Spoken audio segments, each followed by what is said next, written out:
if I was Floyd and he was me, Yeah. he wouldn't never have to fight again because that exhibition shit, Yeah. as me being his little brother, hey, little bro, we finna do 10 rounds and we both gonna get 100+ million for it. Right. And we ain't never got to box again. Well, Right. well, I already been getting these bets, but now it's time for you to get your just due. Right. And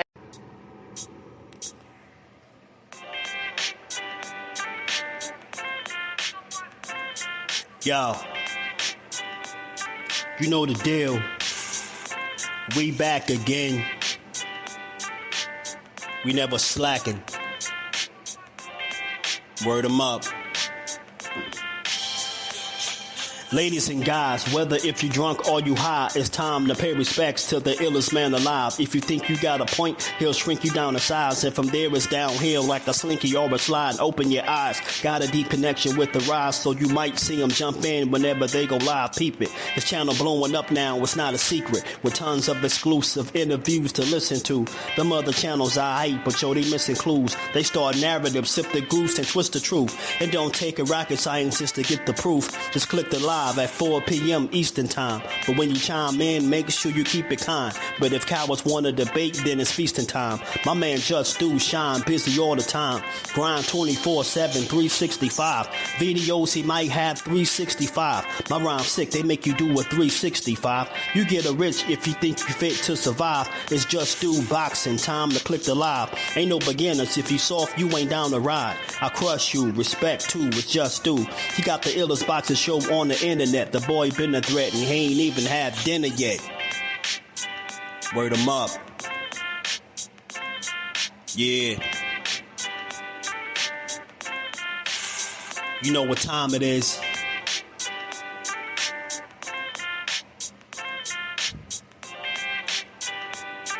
"4 p.m. Eastern. Click the link.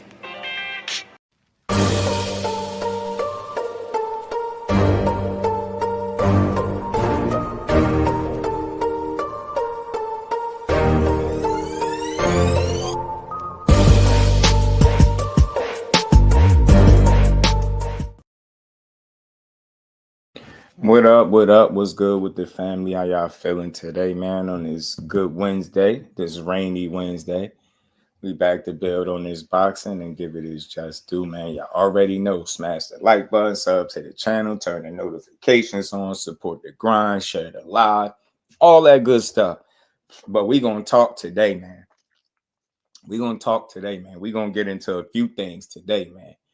We're gonna get into this this former New York State Athletic Commissioner speaking about this whole debacle that Steve Willis calls. I'm just calling it what it is. I'm a little disappointed in the boxing community as a whole. You know, I thought more of these people were fans of the sport, and I come to find out, and this is largely to these man fans. These man fans are just, they're fans of a guy or a couple of guys, and everybody else they shit on. I've listened to all these different takes, you know, about all these different fighters. And the interesting thing about all of these fighters, none of them fought last Saturday. None of the fighters that's getting dragged and slandered today and since Saturday have fought Saturday. None of them. None of the fighters. So all it took for people to really show their hand is for their favorite fighter to have a close or a contested fight, and then people start losing their mind around the internet. I'm disappointed in the boxing community, but I guess you can't expect nothing different from man fans, people that really don't love the sport. They just love their opinion and their guy, and that's it. Everything else, it don't matter. You know what I'm saying? I'm very disappointed. We're going to get to it, though. Where we at on the likes, man? Smash the like button. Jordan, my God, Crush the Legend. What it do, homie? Thomas Hill, what's good with it? Everything about John. Now, they didn't give him the loss, but the former commissioner was talking about it, and he gave his thoughts on what he would have did. So we going to play that. And I already shout out to, what is it? Ring Reporter Live. Shout out to Ring Reporter Live, man. That's the channel. Y'all go like the video, man. Go share, go watch it. But we gonna share it over here. I already reached out to him. I let him know I was gonna be sharing this video on the live, and we gonna talk about it. Hey, yeah, yeah. Nah, man, look, Jordan, it is what it is. It's not personal. It's only personal when people don't let you have your opinion. And that's why I'm going at these man fans today. Y'all disappointing. I thought some of you dudes was like real fans of the sport. Y'all not. Y'all out here arguing people opinions. Y'all writing paragraphs. Y'all being passive aggressive. Y'all being tough on Twitter. Y'all talking about people kids. But you know what? It ain't no surprise because people favorite fighter talk about people kids too, and they don't care. They don't care. All this weak ass like complaining and tearing down boxing just because of one decision that had nothing to do with none of the fighters that's being critiqued and criticized since Saturday. It's the weirdest shit I've ever seen in boxing. Disappointed in the boxing community as a whole. Just the man fans. That's who I'm talking to. Every last one of y'all that don't let nobody have their opinion, that's crying in everybody's comments, writing paragraphs, like I said, complaining, just forcing your opinion on people. We seen the damn fight, man. We seen the fight. It was a close one. It was a close-ass contested fight. Shout out to both of them, man. It's unfortunate that the guy that should be receiving blame ain't getting none of it. And I'm just going to call it what it is. I know it's a mistake in real time, but Steve Willis, you messed up, G. You messed up. Cornelius, what's good with it, bro? How you feeling? Shout out to Thomas Hill. Yeah, man, we going to get to it. Shakur, I listened to somebody tear into Shakur, and he not even fighting. He don't got nothing to do with Saturday. Nothing. He didn't say nothing slick. He didn't get on no interviews and talk crazy. They still that's why I know it's not about boxing. It's about your favorite fighter not looking good. That's what that is. It's crazy work. Shout out to my bro Zoomverse. Lamont trying to sue. Nah, they lying, Zoom. And that's another thing. We're gonna get to all of this. Shout out to my sis Melanin Queen. How you feeling today, sis? Dara, what it do, homie? How you feeling? You know, Thomas, I got your number. I'm gonna talk to you. You know, I don't like to, make it a personal thing. That's why I just observe in the shadows and I see what people be on. Would you say that Lamont Roach has a case against the commission for malpractice? Can he sue him? Do he got a case? I'm gonna play with this commissioner. The former New York State Athletic Commissioner had to say about all this. He seems to think that he do got a case. He seemed to do. I don't, and I want to be clear. I want to see a rematch. All this other stuff I don't care about, but I'm addressing it because of the amount of disrespect that people have dished out to these other fighters that ain't had nothing to do with Saturday. Nothing. You know what I mean? Nothing to do. They dragged them. And then, you got people questioning boxing knowledge based on if you agree or not. It's weird. Ambrose, what it do, homie? How you feeling, man? It's the weirdest shit I've ever seen. Y'all smash the like button too, man. Y'all slacking on the like. Smash the like button, support the grind. We gonna build. If you're not a man fan, don't take this shit personal. But I done had to like get into borderline arguments with people just for having an opinion on what everybody saw. It's the weirdest shit I've ever seen. Cash, what it do, homie? Shakur hurt his hands and never took a knee, proceeded to keep punching and got slandered. That's an absolute fact he did. Dante's Boxing Talk, my God, what it do? Banks, what's good, Brody? How you feeling? You got people out here like really like I thought we was like building in the boxing community. People don't want to build. They just want to destroy. Like I said, I'm listening to dudes go down the line of how ain't no fighter did shit. Shakur ain't shit. X, Y, and Z. I'm like, wow, none of them fought. None of them fought. Focus on the guy that fought. Lamont and Tank fought. And it was a damn good one, but it's overshadowed by this overwhelming presence of man fans. Y'all should be ashamed of yourselves. I really mean this wholeheartedly. Y'all don't like boxing. You like a 1 or 2 fighters, and that is it. That is it. Ain't no other fighter doing nothing right now but one guy. And then that one guy has a opinion every time each of these fighters fight. I don't see the abundance of videos complaining about how he going at fighters, right? Somebody have an opinion on what they seen. All of a sudden, it's like, yeah, this guy ain't shit. He's a hater. Yeah, this guy, he's jealous of him. He just wants what he have. It's like, what? This ain't boxing, bro. This ain't boxing. Boxing is not. If you really a fan of the sport, you focus on the fights that happen. You don't lump all the fighters into one weekend. They didn't fight.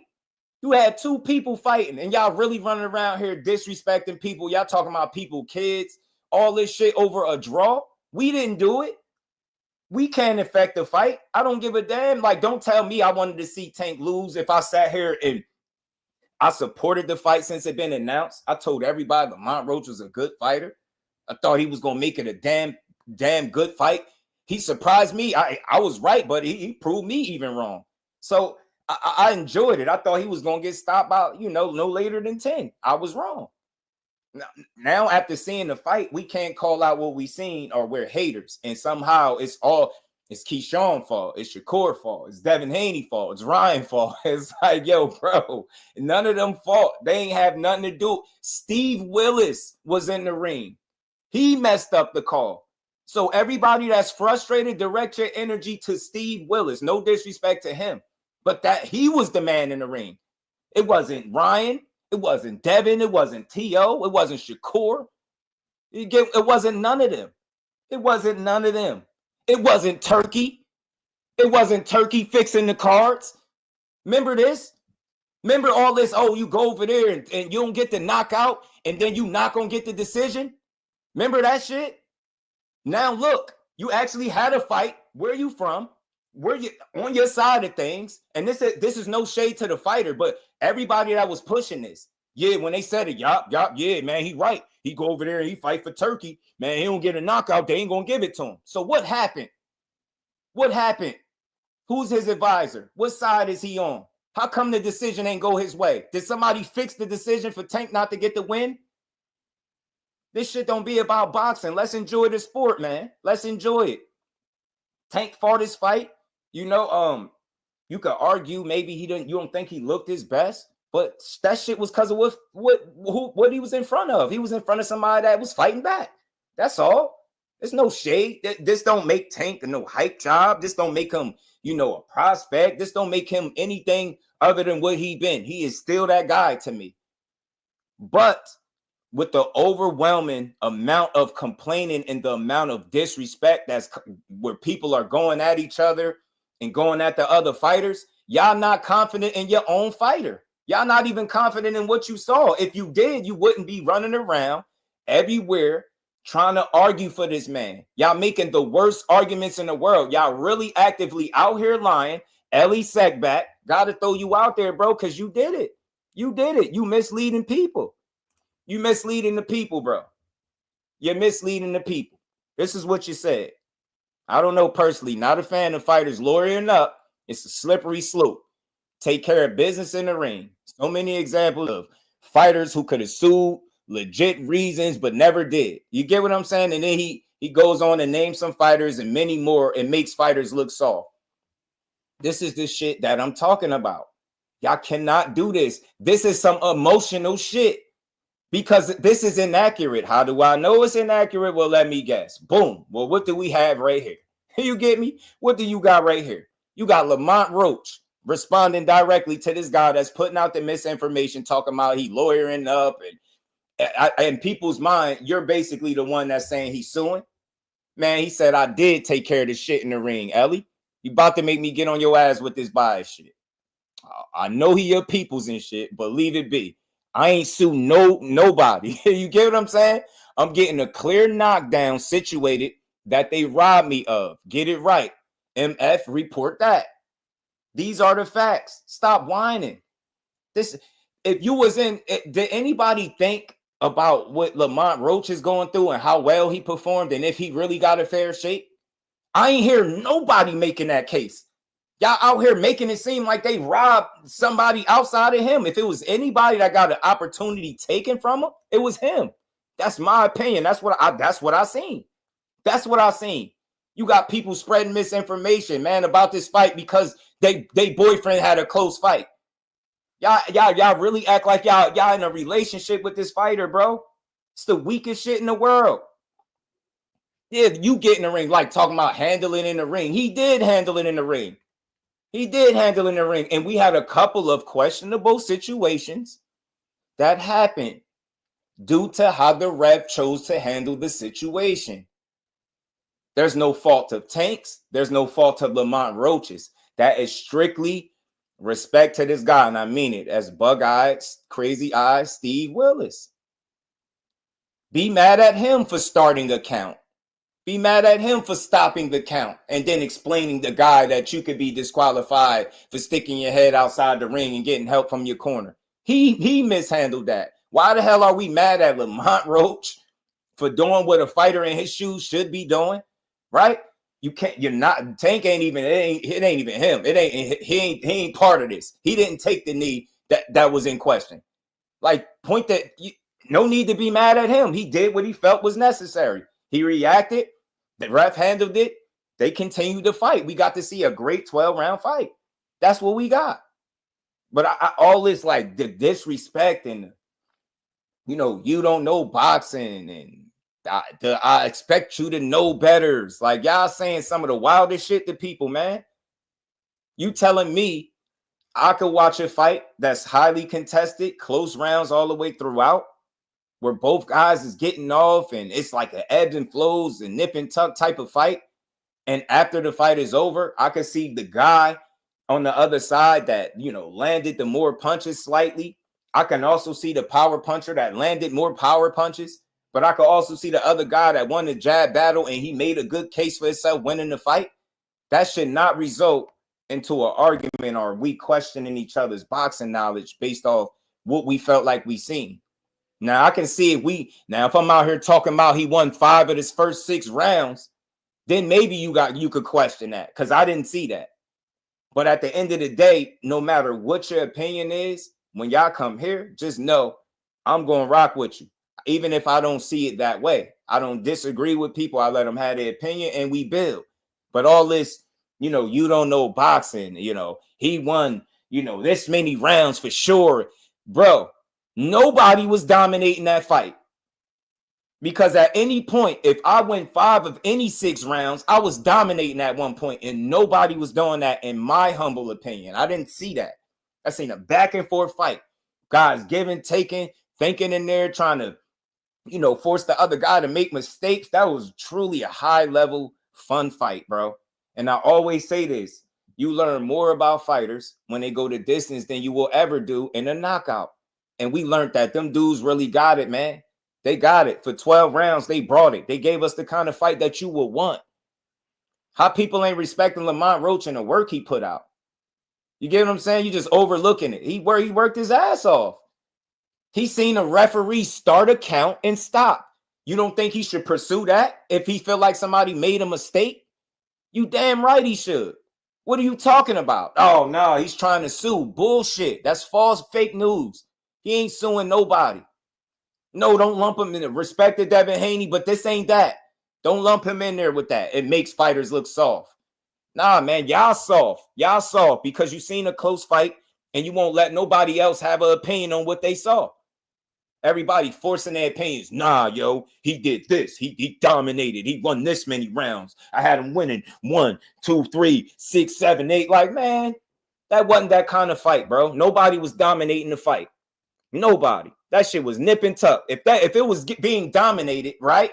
How the hell it end up being a draw? It was that kind of fight. Them dudes was working for everything they got. Both guys had to work. You just never had to see. We never quite seen somebody push Tank that way, physically and mentally. They were pushing each other. And it came in an unfamiliar foe in Lamont Roach because people refused to look at him as a real threat. Why? Because he lost one fight to Jamel Herring, right? I had people telling me that Lamont Roach don't got enough to keep Tank off him. Do you now feel like that after watching them campaign for 12 rounds? They competed for 12 rounds. Can you now come to me and tell me with confidence that he didn't have enough to keep him off him? That shit is a myth, man. Nobody's trying to get punched in their face with no 8-ounce gloves. Your favorite fighter will even tell you that if you just listen to him. Nobody is in there to be hit. Neither one of those guys was in there to be hit. Neither guy. That shit was a great fight, and it's being overshadowed by overly emotional fans that won't let people build and have their opinion. That's the weakest shit I've ever seen in boxing. Never. It's all it took. A lot of y'all played y'all hand. Y'all showed exactly what kind of people y'all are. Man, I swear, man, because of this, man, the humble me is done with. I'm done being humble. Y'all don't love the sport for real, man. It's okay to see something different. I say this all the time. You got three judges that be there, bro. And they can all have different scorecards. They all have to fight. You don't think we can see different shit? We soon as somebody see something different, nah, man, nah, it ain't happen like that, man. What did you see? That's what I seen. I just told you what I seen. I seen a very close fight, and I seen at the end of the day that you can make a case for either guy, and I'm not going to trip. That's what kind of fight it was. But don't tell me I don't know boxing if I felt like Lamont pulled it off. Don't tell me I don't know boxing if they would have counted the knee and took had a point deduction that would have swung it in Lamont's favor. Don't tell me that. You get what I'm saying? This is how bad it's gotten, bro. Y'all out here lying on this man, talking about he's suing. He ain't suing shit. He ain't suing shit. What is he supposed to do? Like, you get me? He's supposed to get the lawyers to handle his paperwork. He ain't supposed to do it himself.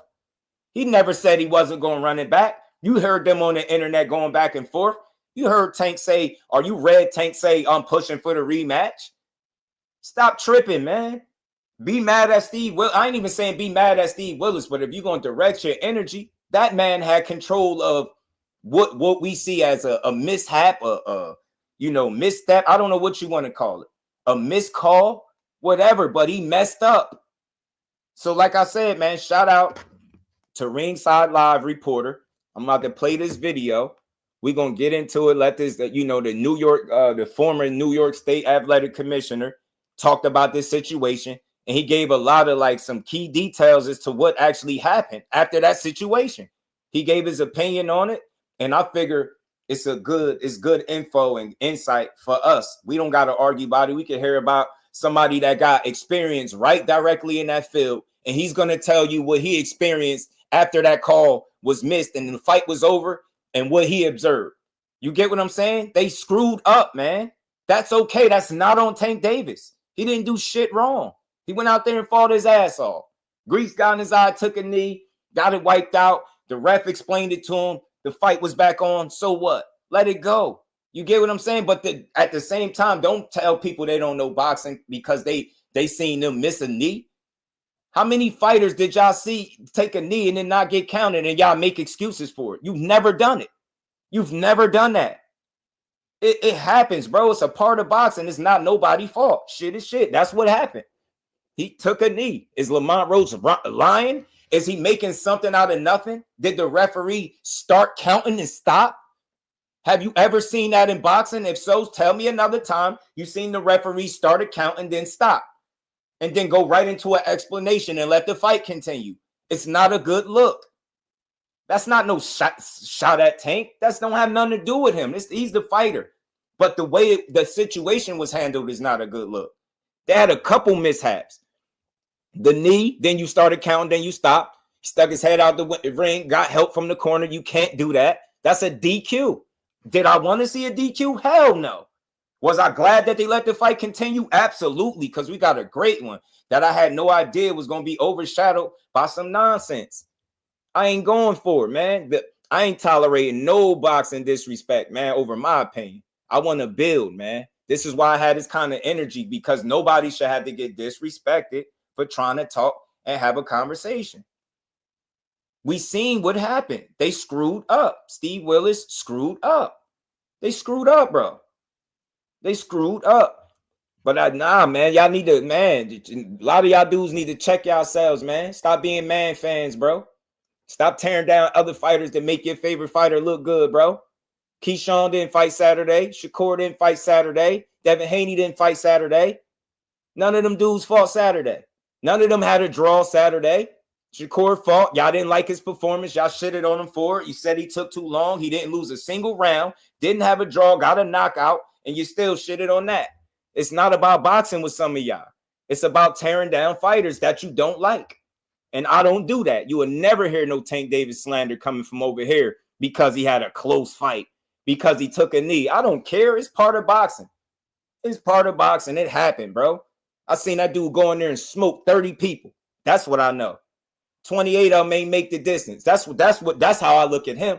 I don't look at him no different after this fight, and I hope they run it back. But the disrespect, I'm calling that out. For you man fans, I don't respect that. that energy. Stop tearing people down. Stop shitting on people. Tell it how it is. If you feel like, hey, man, I think my guy was up 2 rounds. Knee or not, I feel like he was up. Just ain't going to say you don't know boxing. You get what I'm saying? I'm going to respect it. You get what I'm saying? I'm going to respect it. That's what you seen. Shout out to Teach. Had to eat. Peace to the queen. How you feeling today? Howdy to the queen. Alan, what's good with it, Brody? Y'all smash the like button. We going to keep building. Randall, what it do, fam? How you feeling? Yo, I ain't even going to lie. I don't think Roach is all that. He just has Tank's number. I mean, look. Roach lost one time. He had a draw. I think any questions that people had about him, I think he could have answered some questions or proved things right with the way he fought that fight. It's not about necessarily just being all that. It's about people not respecting and understand what Roach is as a talent. He's been a good fighter. He's been in the ring, sparring with a lot of the best. He's well respected amongst boxing. The only people that knocked him was the people that looked at his Jamel Herring loss and said, you know what? There's no way he could be competitive with Tank. Those are the people that set themselves up for what is now a bunch of whining, complaining, and damage control all around social media platforms. It's not even that deep. Man, y'all representing y'all favorite fighter terribly right now. Terribly. Anybody dishing out disrespect like we did, like we caused the knee, like we didn't make the call, like we caused the close fight, like it was our decision to rule it a draw. You get what I'm saying? I'm talking to all y'all. Yeah, don't go over there to Turkey. He gonna cheat you. You don't knock him out, you ain't gonna get the decision. What just happened Saturday? Do that mean somebody's cheating over there at the PBC now because he didn't get the nod? You see how silly that shit be sounding? Man, that dude is a great fighter, man. Let him be that. He don't need y'all coming to his aid, making weak excuses, disrespecting everybody across YouTube because they got it different. We see it differently, bro. We can see things differently. It should be no problem. No problem at all. So when y'all come here, I don't care if you said, man, I seen Tank kicking his ass. I ain't tripping, bro. Have your opinion and let's build. But be realistic and be logical, though. You get what I'm saying? That was a great fight. Them dudes brought it out of each other. They needed every one of them rounds that they fought to get a clear-cut winner, and we still ain't get one. You get me? That's a great fight. There's no need to go on a slander and smear campaign with all the other fighters that fought before him that didn't get draws. You get what I'm saying? Now we're going to shit on all of them. Yeah, well, this one did this with Shakur. You took too long with an electrician and you look bad and they booed you in. It's like, bro, that's not even boxing. Like, what the hell? I'm calling y'all out. Y'all man fans are the worst and I don't respect it.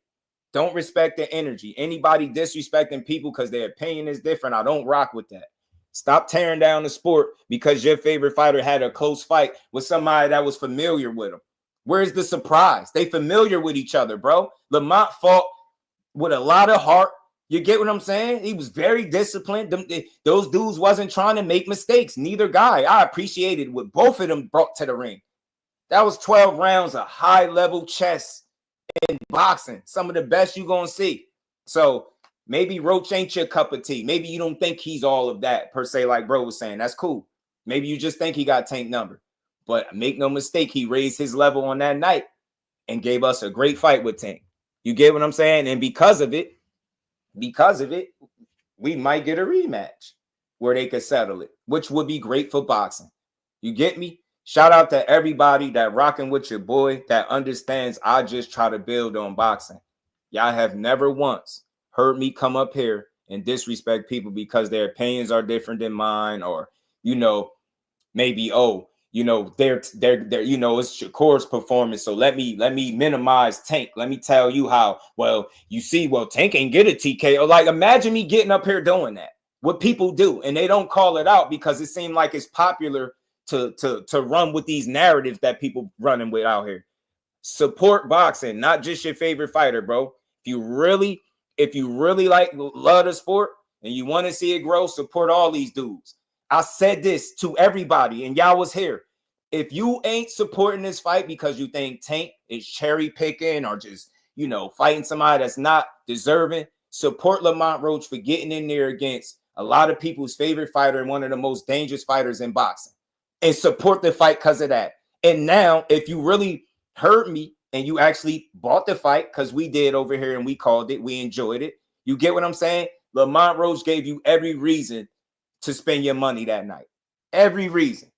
Tank always gonna give you your money's worth, and it ain't nothing different that night. He gave you your money's worth that night. But the difference is Lamont Roach surprised some people and gave you a good show.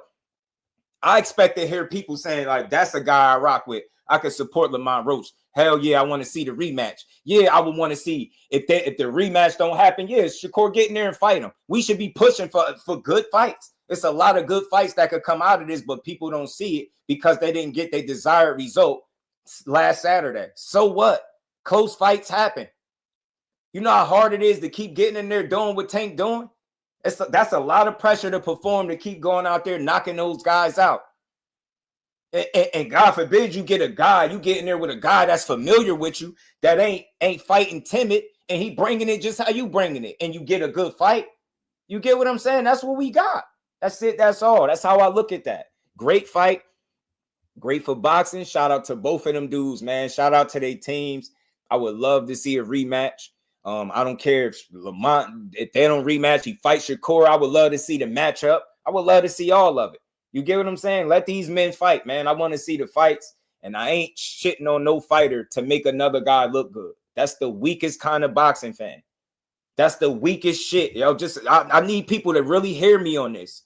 You got these grown men that'll tell you how much they love boxing, but they'll get up here and shit on every fighter outside of the guy that they champion and go nuts on them, go crazy on them, minimize them, downplay them. I just sat here earlier, I'm not saying no names, and I observed a certain fighter get tore to shreds for absolutely nothing. If I would have asked the people why y'all even talking about him, they wouldn't even have an answer. He didn't fight Saturday, but that's the guy they was tearing down. I'm like, wow, this ain't even boxing right here. Y'all don't like this shit. I love boxing. I love what we seen Saturday. I even like a little controversy. It's cool, a little controversy. But I ain't got to tear them dudes down because Lamont doing what's best for him and his team. And Tank said he made a mistake and he messed up doing the knee thing. The shit that people is mad at Lamont about for pursuing, your favorite fighter is admitting he made a mistake doing it.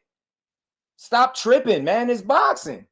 Mistakes happen. Shit happens. That man in the heat of the battle, man. His eye got scratched, grease, eye burning, whatever the case. It happened, bro. He got through it. He got through it, but I ain't tolerating no disrespect for my boxing opinion. That's the weirdest stuff, man. Let's build on this sport. Let's talk about how great this fight was. Let's acknowledge the elephant in the room. Lamont Roach fought way better than people thought he did, myself included. And I thought he was going to compete all the way until the fight was over. Even though I had it going ending in 10, it was no slight to Lamont. I just thought a certain way about Tank, and I still think that way. You get me? It's a great fight. Some people ain't going. Lamont wasn't going, and he was familiar with him. Maybe I ain't take that into account enough.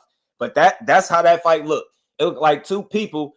That's not the first time they've been in front of each other. I don't care what level it was on. That is not the first time they've been in front of each other. I'm like, oh, these dudes, it ain't too many surprises. They wasn't able to like fool and trick each other. They had to work for everything. It was like a fight of inches, bro. They really had to work. And it's sad that people overlook just how great boxing really can be and how unexpected, like, you know, somebody's performance could be on the night when they prepare. Lamont Roach was prepared. He told all of us he was going to come out there and fight a certain way, and he did it. Why is that not the conversation? You get what I'm saying? Rome, shout out to you. He said he wish he was sewing. Jordan C, what it do? And he not, for what it's worth. Dude, what's good with it, cuz? Y'all smash the like button, man. We gonna keep building, man. Sub to the channel, Bond Hands TV, my guy. But nothing off about Tank. He landed that thunder, but Lamont was still there. Yeah, I don't think he was off. I don't think none of that. I just think he had a guy that was able to push him more so than anybody else that's pushed him in his career. There's nothing wrong with that. Sometimes you get your toughest foes come in the most unfamiliar challenges, right? Maybe you are unexpected challenges. No, and a lot of people just didn't expect for Lamont to perform a certain way, but he did. And we should be able to say credit to him. Tank still gonna knock your ass out in a rematch. You get me? That's what we should be able to say. And I ain't got no problem saying it. Yeah, man, you fought your ass off tonight. You get what I'm saying? You got away with one. It was close. Say whatever you want. Say you got Tank smoking him in a rematch, knocking his head off, punching his head in the rafters. That's all cool, but nobody should have to get disrespected to build on boxing. And that's how I know who's here to build and who's here to talk shit and destroy. I'm here to build. I ain't gonna dim Tank light by trying to put somebody else on the plateau. I'm never gonna do that. That's the weakest shit ever. Shout out to my guy Banks. Right. I ain't mad at that. I heard somebody else say that too, bro. I heard somebody else say that. Shout out to my guy Zoom, man. And I'll stick with mine now. That's how it gotta be. Emmanuel, what it do, homie? Motown, my guy, Don Royal. At least Sackback Clown never threw a punch in his life. Nah, he didn't. Free Smoke was good with it. But Brown versus Williams, ref started and stopped. Did he? Brown versus Williams. Brown. What's Brown? Fill me in, Free Smoke. Who you talking about? Brown. I'm missing it. I'm not connecting the dots. Brown versus Williams. Which Brown? Talk to me. Bro's better than I thought. He's definitely not going to be a plus 900 in the rematch. That's for sure. He ain't. Y'all smash the like button. If y'all ain't, stop hate watching, man. Do not be mad because I'm calling the man fans out. They need to be called out. They do. Y'all running around YouTube disrespecting people and their families.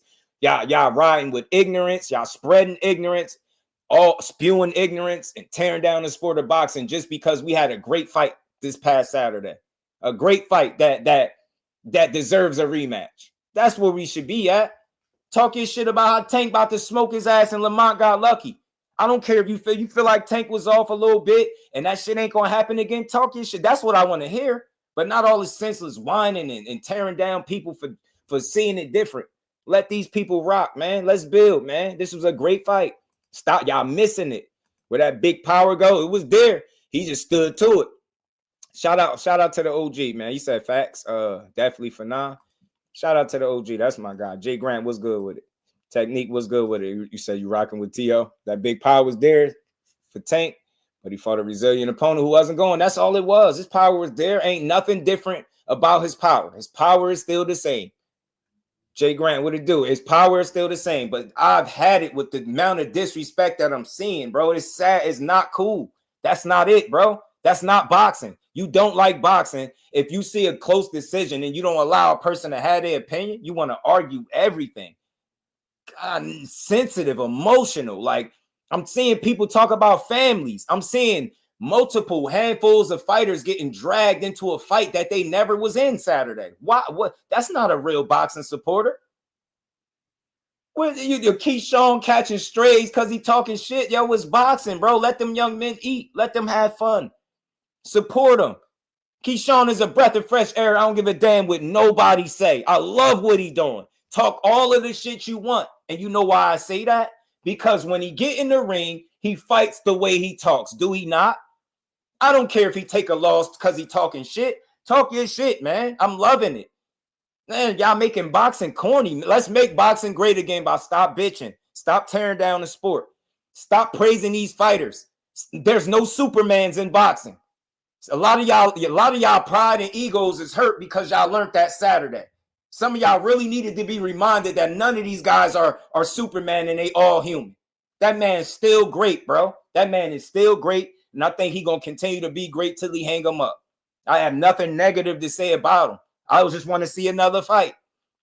I ain't mad at no knee. I ain't mad at him if he ain't know the rules. And I don't care about none of that. Cool. If they're going to do something about it, then that's on them. I have no control. That would be up to them.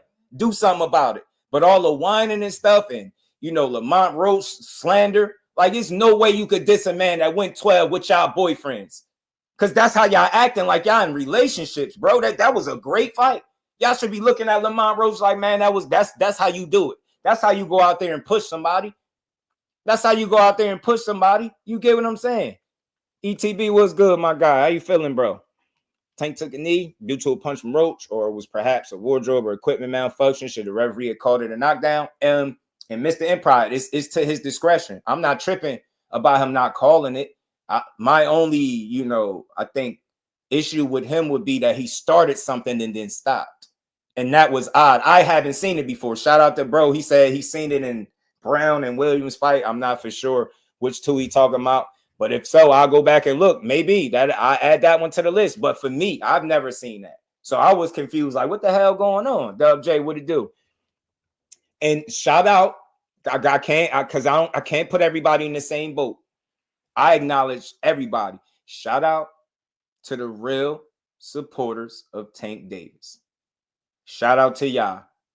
I got enough of them come through here. Y'all solid. Y'all real supporters of his. Y'all know y'all seen a great fight. Some people were scoring it. Some people had Lamont winning. Some people had Tank winning, and it was fair. Nobody complained. Nobody cried. Nobody tore nobody down, and none of that. That's how you supposed to fight. Lamont should be praised at this point. And I don't even like praising nobody. He should be saluted. He should be saluted. Give that man his just due. And if you feel like he ain't getting it off in a rematch, then talk shit. Talk shit. Put your money on Tank again. Do what you do. But let's not tear down boxing. Let people have their opinion, and let's build, bro. Stop whining. Stop whining. It's okay that somebody else felt like he might have lost by a point or two. That's not egregious. He made a damn good case for himself. He landed more punches, landed more jabs. Tank got him in the power punches. Look at the edge that he made. He made a case for himself. Have you ever seen anybody else had those numbers against Tank? Hell no. Hell no. He did shit that no other Tank Davis opponent ever did. So is it crazy to believe that he may have pulled off a close-ass win? No, it's not crazy. That's not hating. That's not knowing boxing. That's y'all not letting people have an opinion on what they feel like they seen. That's it. That's all, bro. Shout out to boxing. Steve Willis screwed up. So let me get into this video, man, that I've been telling y'all we're going to get into so y'all can hear what this former New York State Athletic Commissioner had to say about all this whole situation. Y'all smash the like button. We rock with Tank. We rock with boxing. We rock with Roach. We like both teams. We rock with both coaches. We don't have nothing negative to say about nothing that went on. The only thing I would say is, Steve Willis, you confused the hell out of the people and you messed up. You messed up.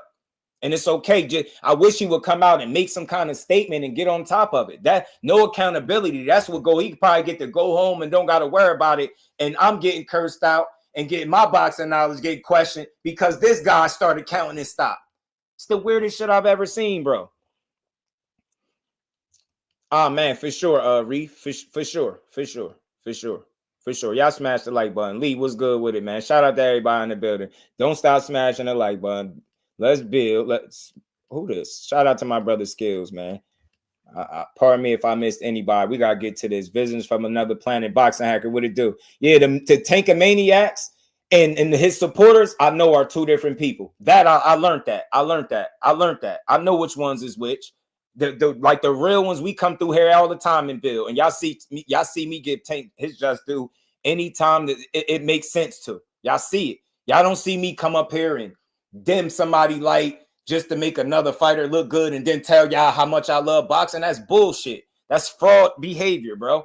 Tearing down these dudes for making a living, going out there just doing what they do best. These fighters that get shitted on the most are the ones that are at the absolute top of the sport, and they get the most criticism and the most shit from the fans. It's weird, bro. You dudes don't like boxing. Y'all like boxers, and I know y'all do. I know it.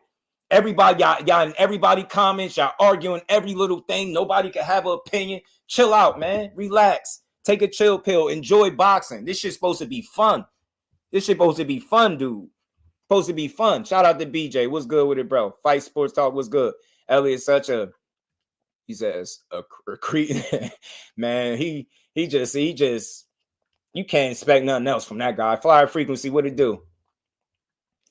This ain't no way this the real Core. Shout out to Core Stevenson. That can't be the real one. Everything but said, man, Tank's still a hell of a fighter. That is a fact. Nothing changes about that. Ain't shit changed, right? It's TTB. And I want to be clear. There is a certain level of hate. Like, you know what I mean? There's a certain level of hate that's out there. And it's egregious. It's weird.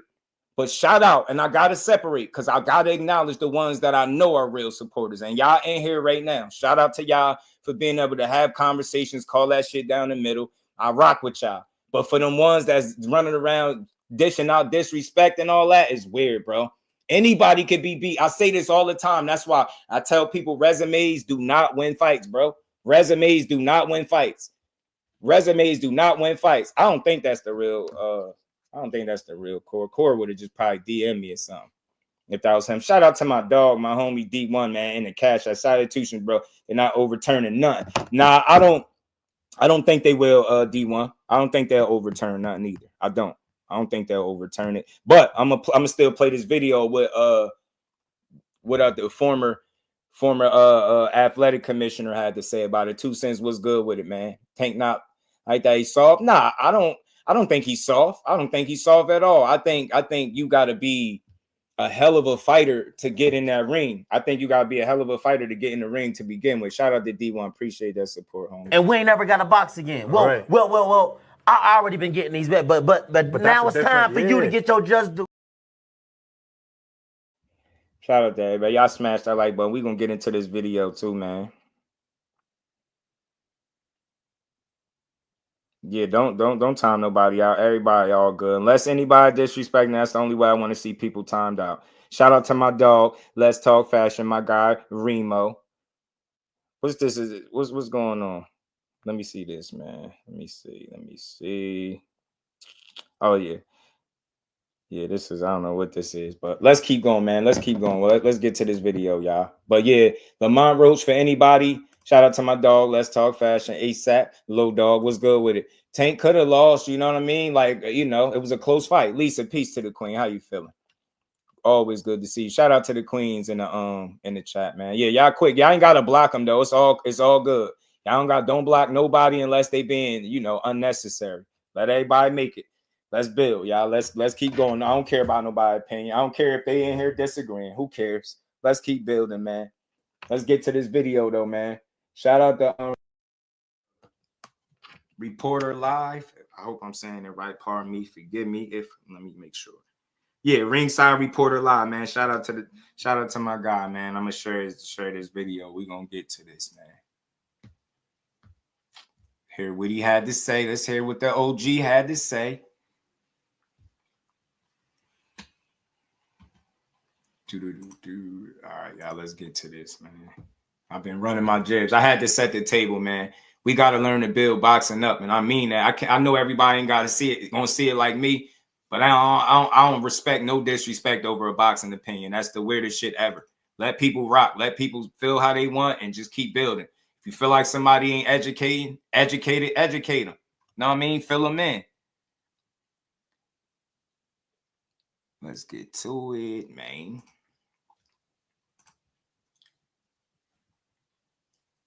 Let's play anything new track. I got you. All right. Talk with Tommy. Good afternoon, everybody. I am good, here bro. with the former New York State Athletic Commissioner, Randy Gordon. Randy, how's it going? Nice to see you. Good to have you back again. Yeah, Tio had Nice to get to this be work back. over that banana shit. You and everybody else is well out there. As Doing good. we are a couple of weeks away from spring, and I always love it when I can say winter is gone. That's right. That's right. So you know the big news this week: Gervonta Davis, Lamont Roach, that infamous 9th round, and Mike Coppinger said that I guess the New York State Athletic Commission is going to review that, and I have the instant replay policy here in front of me, and also too, Chris Mannix mentioned that he contacted some officials, some referees off the record, and he said all the referees he talked to said that was a knockdown. And we can all go back to that Floyd Mayweather-Carlos Hernandez incident when Floyd Mayweather hit Carlos Hernandez, hurt his hand, and then he just took a knee and the referee started counting. So to my knowledge, and you can correct me if I'm wrong, Smash that like button, y'all. Stop hate watch. Rock out with your boys. Smash the like button. And so you hear the conversation is extending far outside of the fight. You got referees giving their different opinions and takes on it, and they all saying knockdown. It's a real conversation because of a situation I believe was mishandled to no fault of Tanks or Roaches. They're the fighters. They have no control over what Willis does. That's him. And I don't think he did nothing malicious. I just think he messed up a call in real time. I do. I think he fumbled. And it would be cool if he came out and admitted. Shout out to my bro Skills, man. Difference between diehard casuals and diehard fans. Y'all. Diehard casuals love boxers. Diehard fans love the sport. I guess diehards just diehard. That's a fact. Shout out to my baby girl, the queen, Miss Jusdu, in the building. Y'all smash the like button.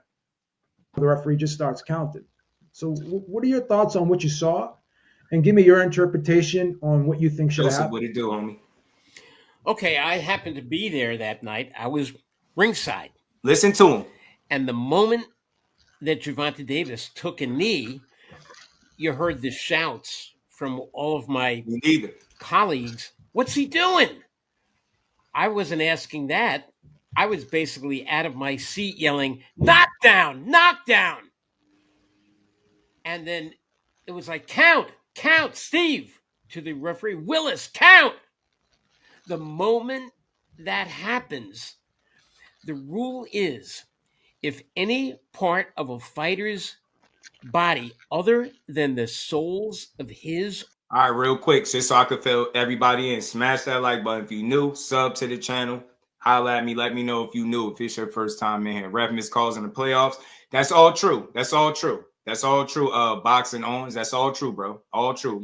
That is a fact. They do. But my thing is, it's messed up when they miss those calls too. And that's a different sport. I don't really want to mix the two. I think it's a lot different when it comes to football and the playoffs, them team sports. Like they know full well what the hell they be doing. Like there's no way they miss some of those calls that they miss. But that's another conversation. But this guy, Randy Gordon, is the former commission for the New York State Athletic Commission. He used to work for them. Or her feet touch the canvas, it's a knockdown. If you get hit on the shoulder and you fly backwards and you trip and your butt hits the floor, it's a knockdown unless the referee says no knockdown, he tripped, she tripped. But in this case, he turned around, took a knee. First, he actually looked at the referee. Shout out to Boxing Poke. As if he was going to say, he looked at the ref, looked to his left, then he turned to his right and took a knee, then got up.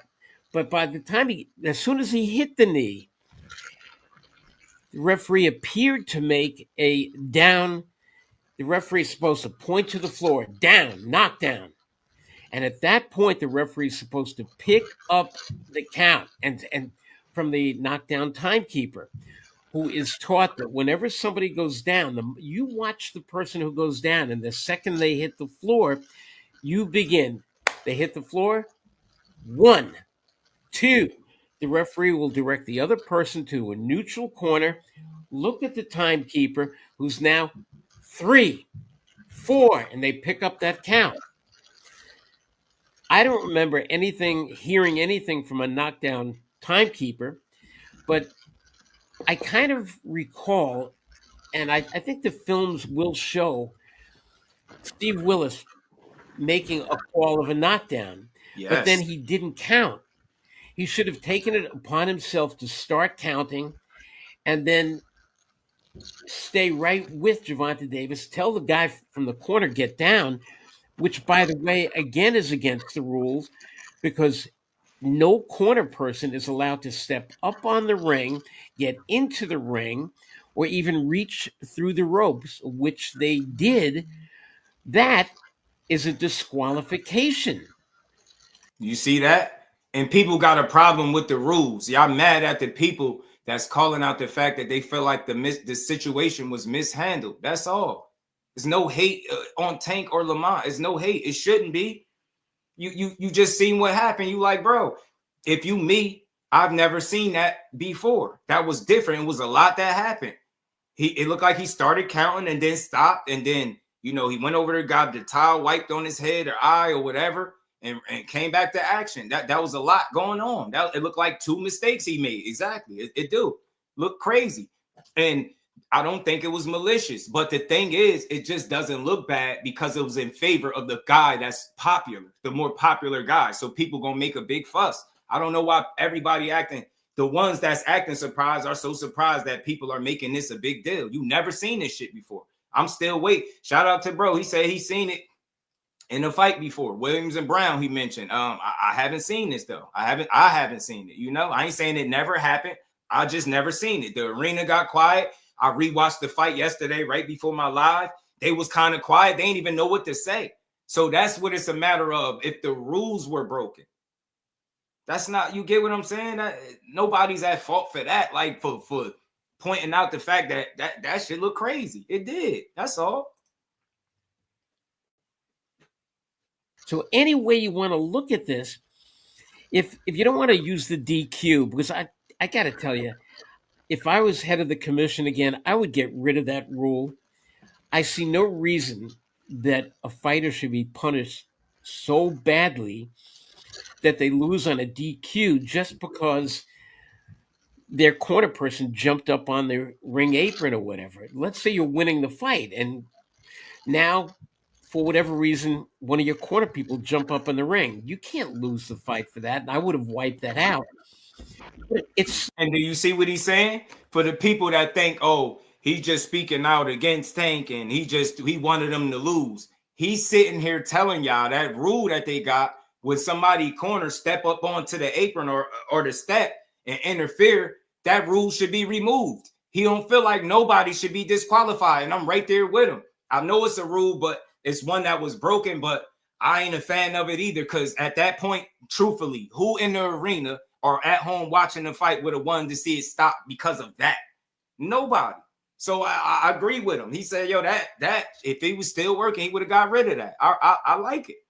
Get rid of that shit. He shouldn't be penalized for that. That's cool. I understand that. But the knee is something different.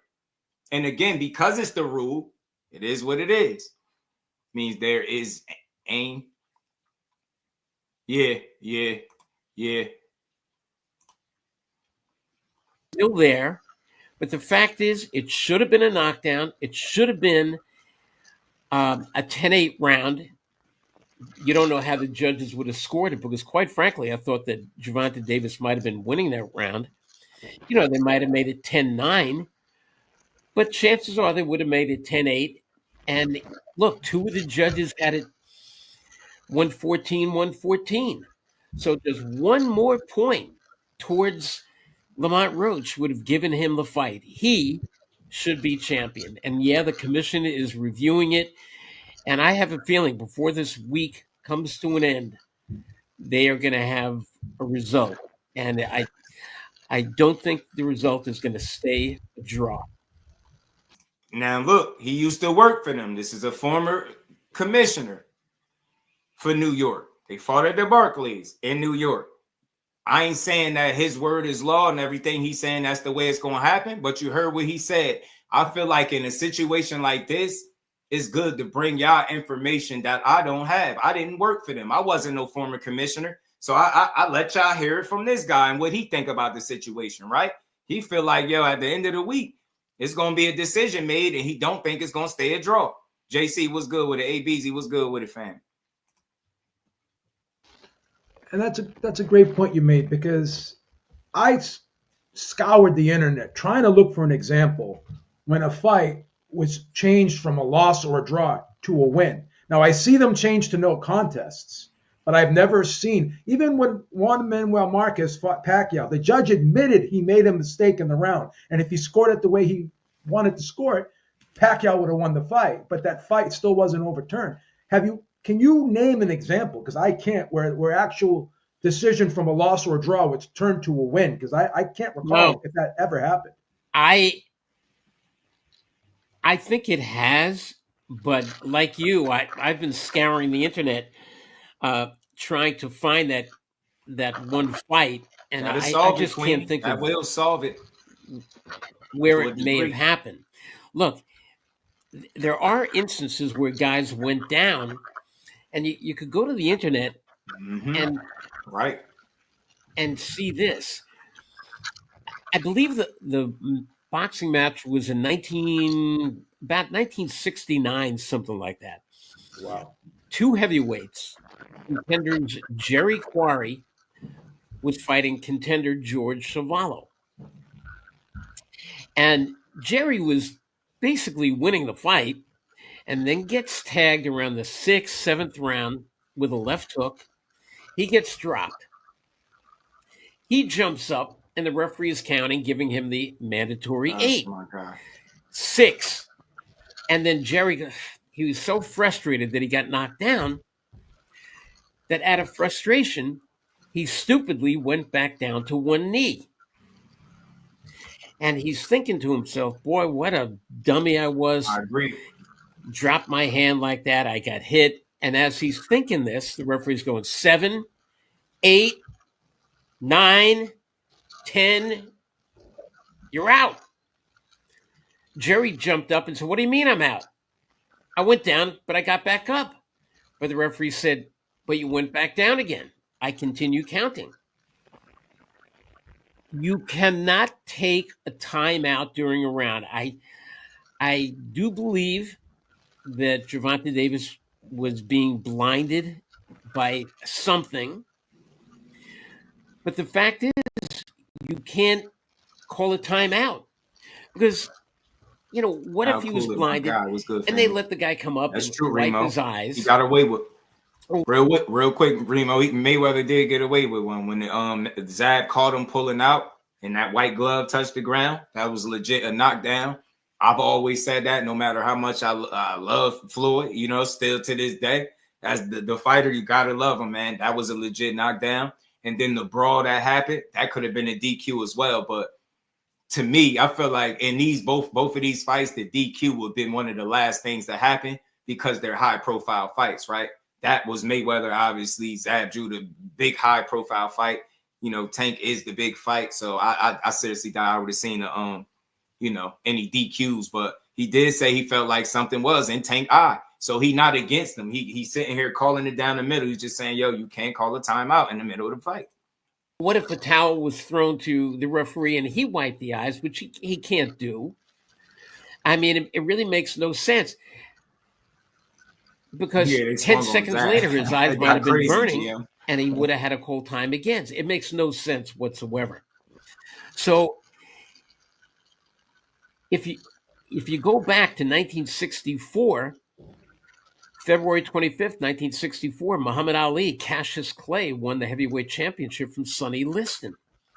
And in the 5th round, Cassius Clay couldn't see because of the liniment that was being rubbed on Sonny Liston's injured left shoulder. And when Ali was jabbing him and a punch might slide off his arm, it got onto Clay's gloves. And Clay would be wiping his own sweat with the gloves. And when he was in close, put his head close on Liston's shoulder. And that liniment burned his eyes. And he couldn't see in the 5th round. And he came back and he told Angelo Dundee, cut the gloves off. I can't see. Angelo wiped his eyes. And at the end of the rest period, Clay's eyes were still burning. And Angelo gave him one word of advice: run. And Clay did that. He ran, kept his left hand out in front of him, knew where Liston was, but he couldn't really see him. And for 3 solid minutes, remember, Liston doesn't realize that Clay is blinded. He just thinks he's acting kind of strange with his left hand way out in front of him. So he kind of approached with caution.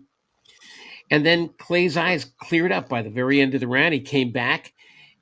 And then in the 7th round came out and finished him off, and Liston quit on his stool. But the fact is, no matter how much pain you're in, you could have a pin in your shoe that came loose or something, and it could be sticking you in the toe. You find a way to get through that round. There could be something in your hair, the gel, whatever, the sweat. As a matter of fact, on my Sirius XM show yesterday, one of the fighters on that card, Gary Antoine Russell, said to me that he had his hair done and they put a gel in his hair, just like Gervonta Davis. And he said, you could see my face sweating, and the sweat is pouring down my face, and it was white because of the gel. And it burned, but it's true. Not that badly, but it did burn. And I told him when I got back to my corner one round, and this was 12 full rounds, they put his head back and they basically dumped water on him to let the water flow backwards and get some of that gel out of there. Then they dried his hair and dried his forehead. But you got to do whatever you can as a fighter, whatever kind of pain you're in. You pop your shoulder out. He is knowledgeable. You take a knee, it's a knockdown. What we saw the other night with Gervonta Davis was a knockdown. What we saw with the referee was an absolute blown call. And now the Yes. New York State Athletic Commission is going to have to make it right. Yeah. Wow. So you hear that. And like I said, nobody's word is law. But like I said, I thought it would be good to bring somebody that's from, that got some, experience in that field. And he like, bro, it's a blown call. And they're going to have to make it right in his mind from his experience, right? And he like, look, he doubt that the decision stay a draw. But people feel like, nah, ain't shit going to happen. They just, this is all just a show. So it could be, they go through the motions and nothing happened. But we gonna see. And I just thought he gave some real good insight, right? He spoke about Muhammad Ali getting something in his eye and, just running for a round, right? Until he got back right. Gary Russell Jr. had the same thing, grease pouring in his eye, and his forehead was white. You could see it around the hairline. And they dumped water in his hair to get some of that out. He said it was burning his eye to a degree. So, it is possible for some shit to get in your eye, but you just got to find a way through it. That's all. You know what I mean? And that's why Tank even himself admitted to, like, man, I messed up, pretty much the knee thing. Messed up. Shouldn't have did that. You mentioned the rule about going up on the ring apron, and I like that idea Right, that you mentioned that Yeah. that shouldn't be a disqualification. But what if the person comes up on the ring apron and makes contact with the fighter? Would you make a provision for that? Because he wiped his face, and if he didn't wipe his face, he would still be in duress, in other words. So it's like you gave him an advantage by wiping his face. Because I'll tell you what I thought. I thought two things. It could have been maybe the Vaseline from his eye, because sometimes they have Vaseline above their eye and the sweat, and possibly the glove kind of twisted and pushed the Vaseline in his eye, because the whole grease thing kind of was far-fetched. But now that you told me the story with Gary on Antoine Russell, it becomes more plausible now, obviously. But I thought it could have been like Vaseline in his eye, or it could have been maybe like, I don't know, an eyelash or something. But the fact that his trainer made contact with him and wiped his face off, to me. Real quick, you say, yo, Jeff, you just a tank hater, Just. This dude don't know shit. That's why he no longer works for them. You know it. And he been on his side. He said he felt like he had something in his eye. Like, he don't feel like he should have been disqualified. Like, it ain't just one way. He just speaking. He being very consistent about having to find a way through the round and not being able to take that knee. You can't do it. And oddly gifted. What he was saying is, changing it to a no contest is very similar to it being a draw. It doesn't really change much. He was saying in his mind, he don't feel like it'll be a no contest. It might end up going for Lamont. That's what he's saying. That don't mean that's what got to happen, but I just thought this was good insight. Me, that could be a disqualification because he made contact with him. What are your thoughts on that? Well, look, that rule is in place, and you're absolutely right. Again, I hate that rule, and I just would hate to see a fighter lose a fight because of that. Look, in another very famous fight back in, I guess it was 1990, Meldrick Taylor and Julio Cesar Chavez fought in one of history's most brutal back-and-forth fights. The fight goes into the 12th round, and they are still battering each other. They are both swollen. They are both bruised. But Meldrick Taylor, his face is a puffy, swollen, beaten mess. But yet, he was on his way to beating Julio Cesar Chavez. And with seconds remaining in the final round, Meldrick Taylor gets knocked down. He gets up. Referee Richard Steele is right in his face, gives him the mandatory 8 count, and then looks at him with seconds to go and asks him a question like, "Are you all right? Do you want to continue?" And all he got was a blink of the eyes, a very slow blink of the eyes, and then Meldrick turned slowly to his right. Because up in the ring was his manager trainer, Lou Duva, coming into the ring, who thought he heard a bell. Richard Steele waves off the fight. because he had just asked the question, are you all right, or do you want to continue? And he needed an answer to that. Are you all right? Yeah. Do you want to continue? Yeah. All he got was no response, a blink of the eyes, and then a turn to the right. Lou Duva coming into the ring actually ended the fight. It was a DQ because Lou Duva was now in the ring with a couple of seconds left. Now, he could say he didn't know. We don't know that he didn't know, but the fact is, you should know. The rounds are 3 minutes long, not 257, 258. They're 3 minutes long. A round ends with a bell. A fight ends with a bell. There was no bell. Right. So I'm always going to side with referee Richard Steele on that because he was right there, right in the face of Mildred Taylor. And yes, it was loud out there. And many times it is very difficult to hear.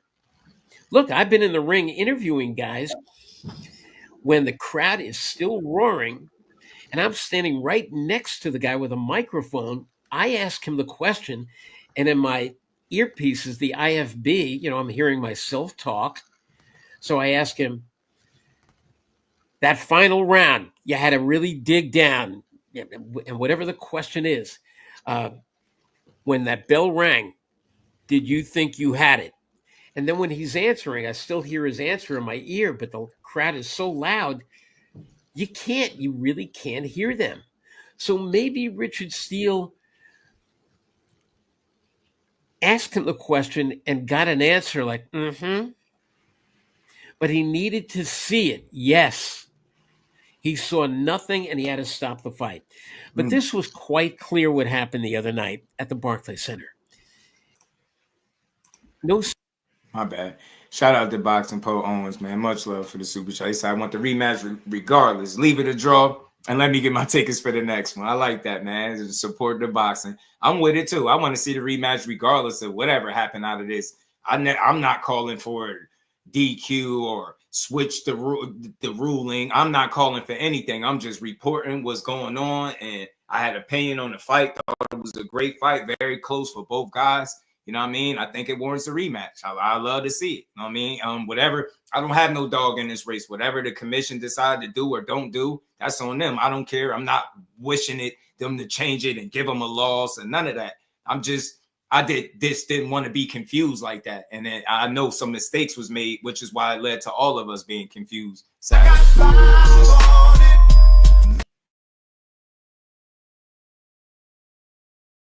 Appreciate you, fam. Still, because of that fight, yeah. Thought Mildred Taylor won. Shout out to my boxing mom, Miss Barbara D is in the building. Yeah, don't block nobody. Mr. Ma was good with it, fam. She came to interview in Mill City, tells his take on it. Shout out to Mr. Ma. I didn't catch it, man. Naeem the Dream, my guy. Just met my guy at McQueen, Staten Island in the building. Salute to Jusdueboxing. He is what Jersey sounds like in the world of boxing. That's my guy. Shout out to the professor at McQueen. That's my dog. Get back to appreciate you, bro. Samaria White, what's going on with it? In my tank, they put me in timeout. Nah, don't put nobody in timeout. Nah, just let people have their opinions. We rock with all fighters over here. Took a shot, get shitted on this, and then there was a delayed reaction, like a body shot almost, where he then turned. He looked at the ref, then turned and took a knee. Knockdown, plain and simple. There is no other excuse for that. That was a knockdown. So we have to see. And I do think that this week sometime, I think now the commission will get together. They'll hear what they have to hear from the referee. They're going to watch all the video they can possibly get. And I know that they feel under the gun. Now, when I was commissioner, I would never let the media dictate when I would make the decision. Look, the decision has been rendered as a draw. And if it takes me a day, 2 days, if it takes me a week, if it takes me a month,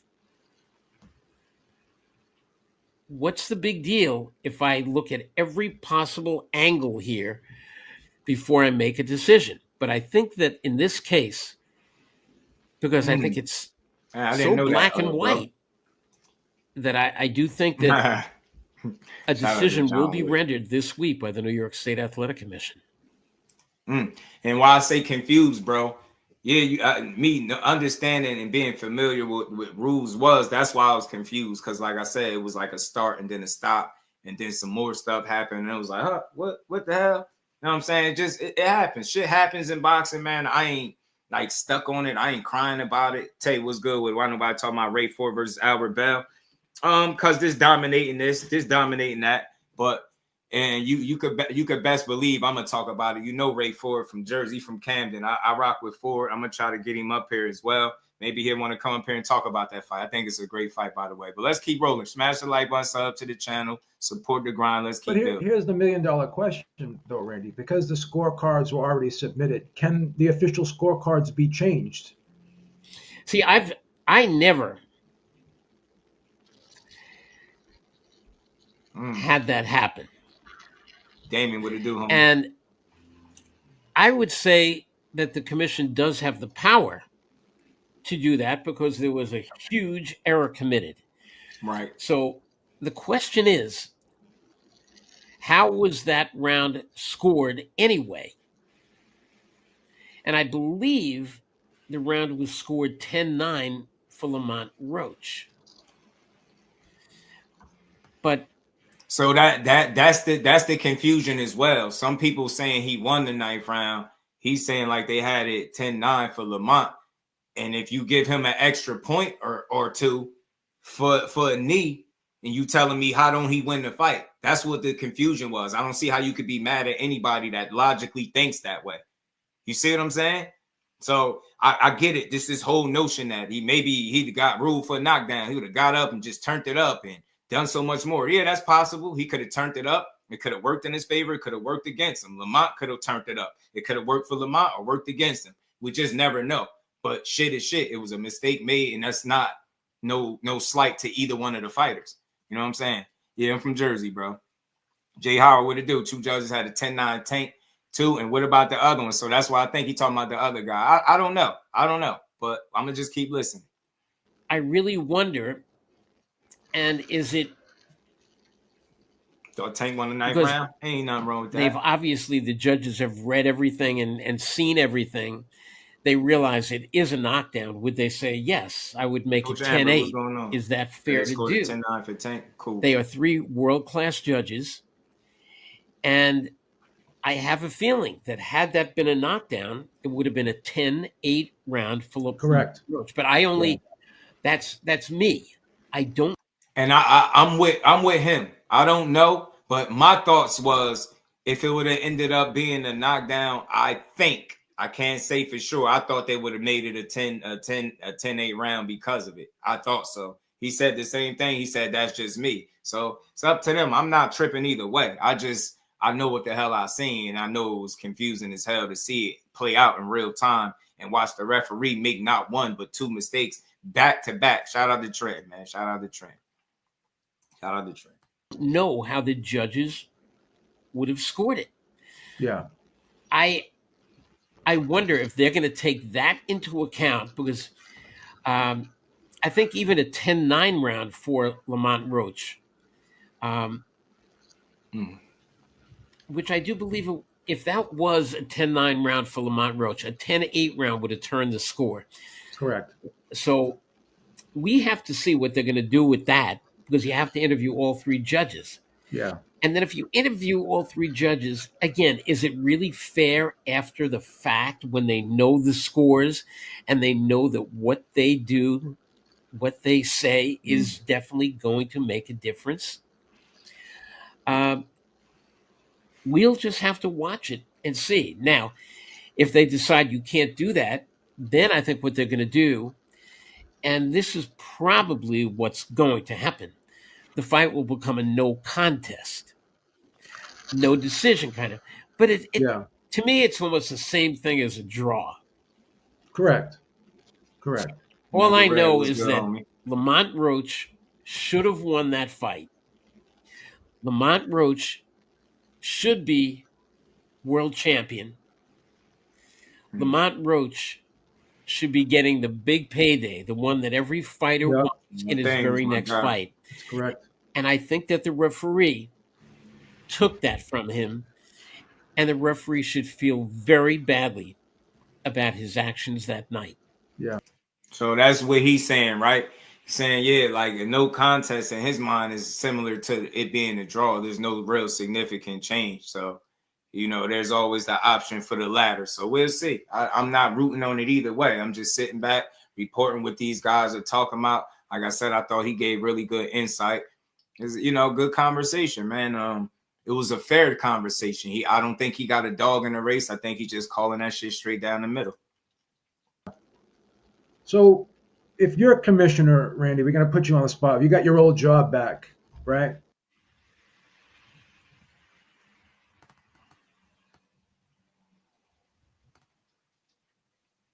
Oh, my bad, y'all. Give me a second. Let me get it back. Where we at? He about to ask it because this is good. This is actually a really good conversation that they had. Y'all make sure y'all smash the like button too, man. Don't hate watch. Smash the like button, support the grind. We're gonna have this conversation, which is gonna be a good one, man. And I think I'm pretty much cool on it after this. Ain't gonna be no more knee talks for me after this. I think this would be the last one for me. This would be the last one for me, man. I don't really care what they do at this point. You know, I want to see, you know, I want to see the next fight. I want to know what they're going to do from here. Are they going to fight again? Are these dudes fighting again or what? You know what I mean? Are they fighting again? That's all I want to know. Is it going to be another fight? You know what I mean? Both of them online. They going back and forth with each other a little bit. It sounds like they interested in squaring off and doing this shit again. Rightfully so. The first one was well worth it. I think everybody would be on board wanting to see it a second time. Get me? Smash that like button, man. Stop hate watching, man. And everybody, I am here with the former. Yeah. So Lamont Roach should be getting the big payday, the one that every fighter wants in his very next fight. That's correct. And I think that the referee took that from him, and the referee should feel very badly about his actions that night. Yeah. So if you're a commissioner, Randy, we're going to put you on the spot. You got your old job back, right? They going to call him one. The commissioner, does the commissioner have the final say here on what happens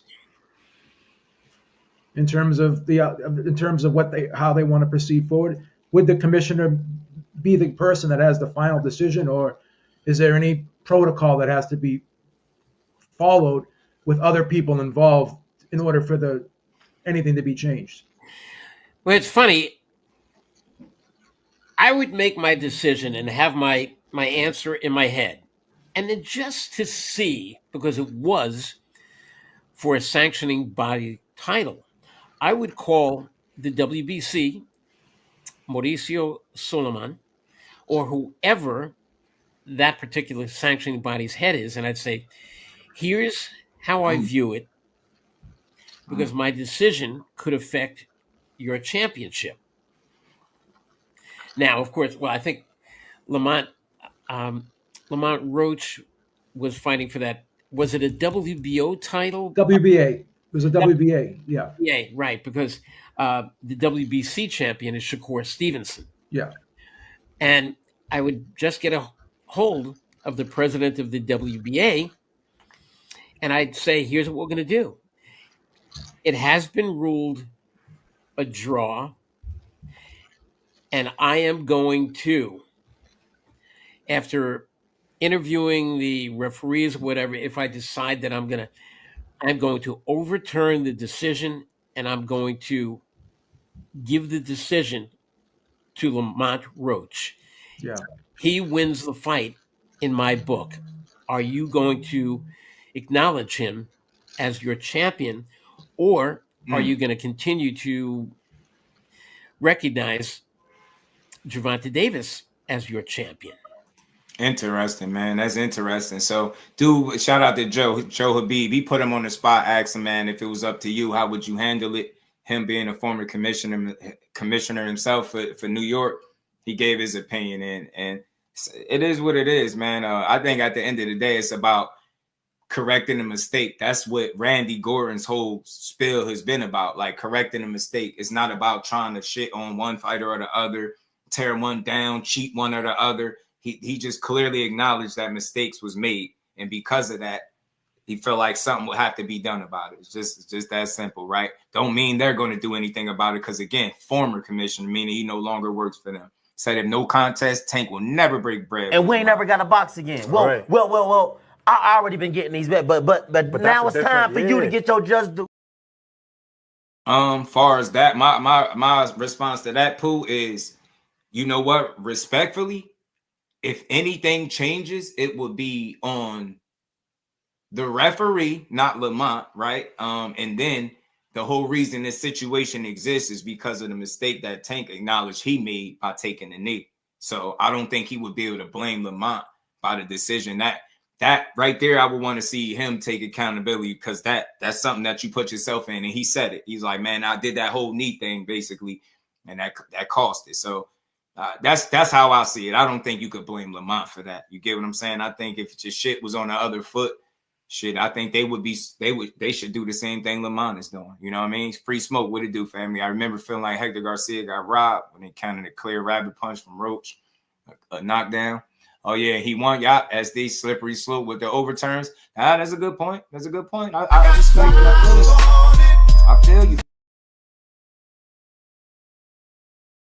Boxing Poe, man. He said now if they have a rematch, Roach will be feeling some type of way. Having to be the B-side. I wonder will he be able to, I don't know, demand more money this time around. I don't know. All this shit happening. You never know. I don't care about it that at the most, but I just want to see that fight, man. I think the rematch is well worth happening, because this conversation extended well past Saturday. So let's see.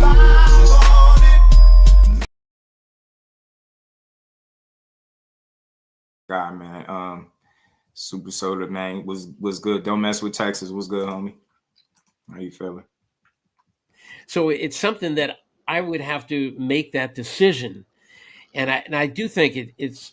I don't think it's that draw is going to stand. I think it's either going to be overturned, or most likely ruled a no decision, no contest, which to me again is somewhat akin to a draw.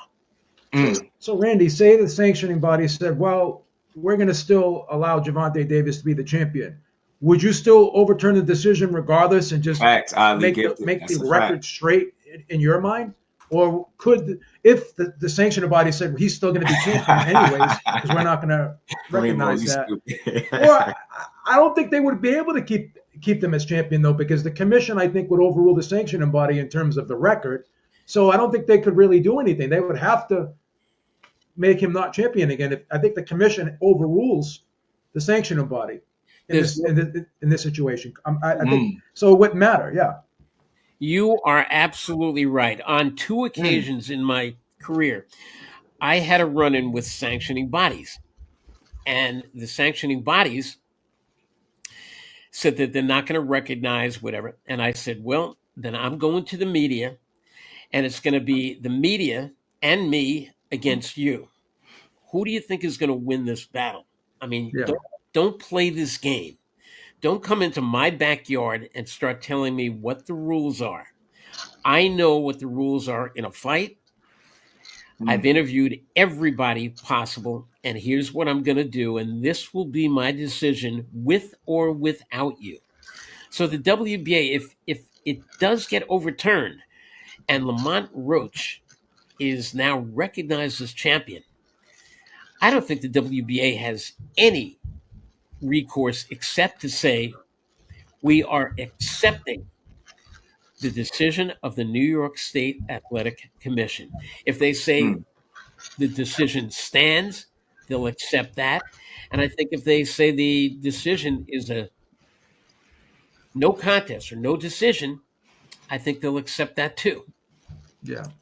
Let me read the rule here at the bottom. It says, It's clear. Told him to rematch me.